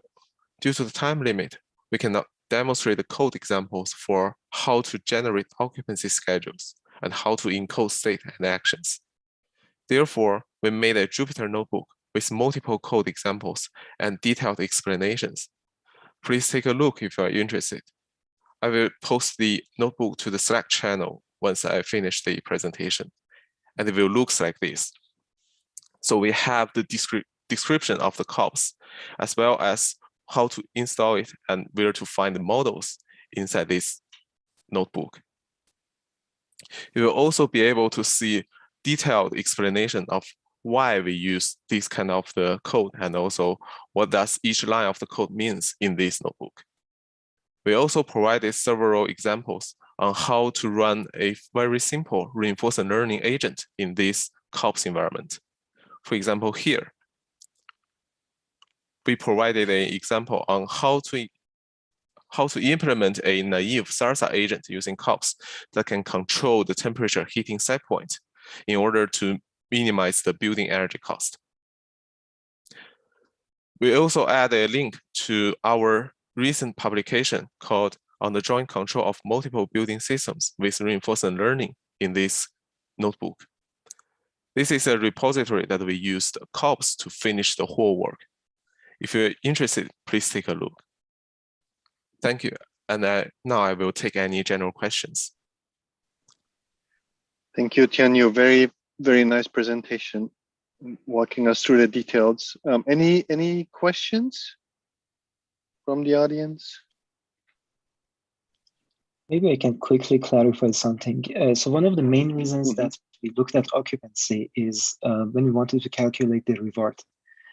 So in a lot of papers, when they talk about thermal comfort or other terms in the reward function, they consider all occupants in the building, regardless of their location at any given point in time. So the idea was to, in fact, take into account the occupancy, like location and other movements, so that we can correctly calculate the different terms in the reward function. For example, when it comes to thermal comfort or indoor air quality and other things. So if we know exactly where they are, we would be able to calculate the penalty term only for the occupants that are affected by, let's say, an increase in the room temperature. And are you able to integrate personalized set points as well? That's essentially the next step, something that we are working on. So we are trying to add personal thermal comfort models to COBs, and then assuming that we can estimate essentially the most important parameters for every occupant, we would use the specific comfort model for that occupant, and we will essentially calculate the reward for that particular occupant. Yeah, so that's the big picture. Adding personal comfort models, adding even personal comfort systems to COBs to understand how they can control their local environment. Yeah, that's exciting, because at the end of the day, that's why you need the controller, right? To make sure people are comfortable. So hopefully, good luck with that, Tanyu. It's a hard task. So good luck. See you next year about that. Okay, so maybe is there a question from the audience, or on Slack? I'm not having Slack open. No. Tanyu, I see you posted. Okay. Okay. So thank you. If there is no question, obviously the Slack channel is always there. If there is no question, I'll come to conclusion. We managed to stay 10 minutes within time, so thank you all. Thank you for all the presenters, really great work. Thank you for submitting your papers. Thank you for coming to the workshop in this strange hybrid setting. Hopefully next year we'll be closer together and move to, you can high five each other. So I also wanted to thank Jan, June, Matthias, who put together the program, went through all the papers, organized the review process, scheduled everything. So thank you guys, great work. And let's see, last but not least, all the people who showed up to listen to us. I think that's also a testament. I was looking at the numbers throughout the workshop. We had about 35 people on Zoom and another 10, 15 up and down on YouTube. So about 40 people, which was about what we have last year roughly also. So I think it's testament to the sustained effort. I'm really excited to see all the developments on the environments, the standardization of these, so we can hopefully move into more comparison, whether it's RL or other sort of control algorithms. And yeah, so thank you. Congratulations to all of you. If there's anybody else want to say more, I'll shut up now. And we'll say thanks to you, Zoltan, for putting this together in spite of all the obstacles. I think it's a very active field of research. It's a fun group, and thank you for investing the energy and organizational skills. So we all are very grateful for that. Awesome. Thanks everyone. Tomorrow Bilci starts, so I'll see you over there on the other Slack channel. I mean Zoom channel and Slack, whatever. All right. Thanks everyone. Take care. Thank you. Have a good day. Take care. Bye. Bye-bye. Thank you.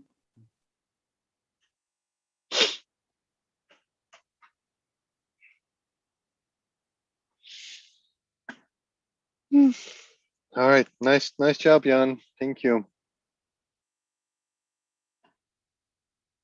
I think we can love all this, and the other stuff is only census. So. Bye. Thank you. Thank you. Bye-bye. Nice job, Jan.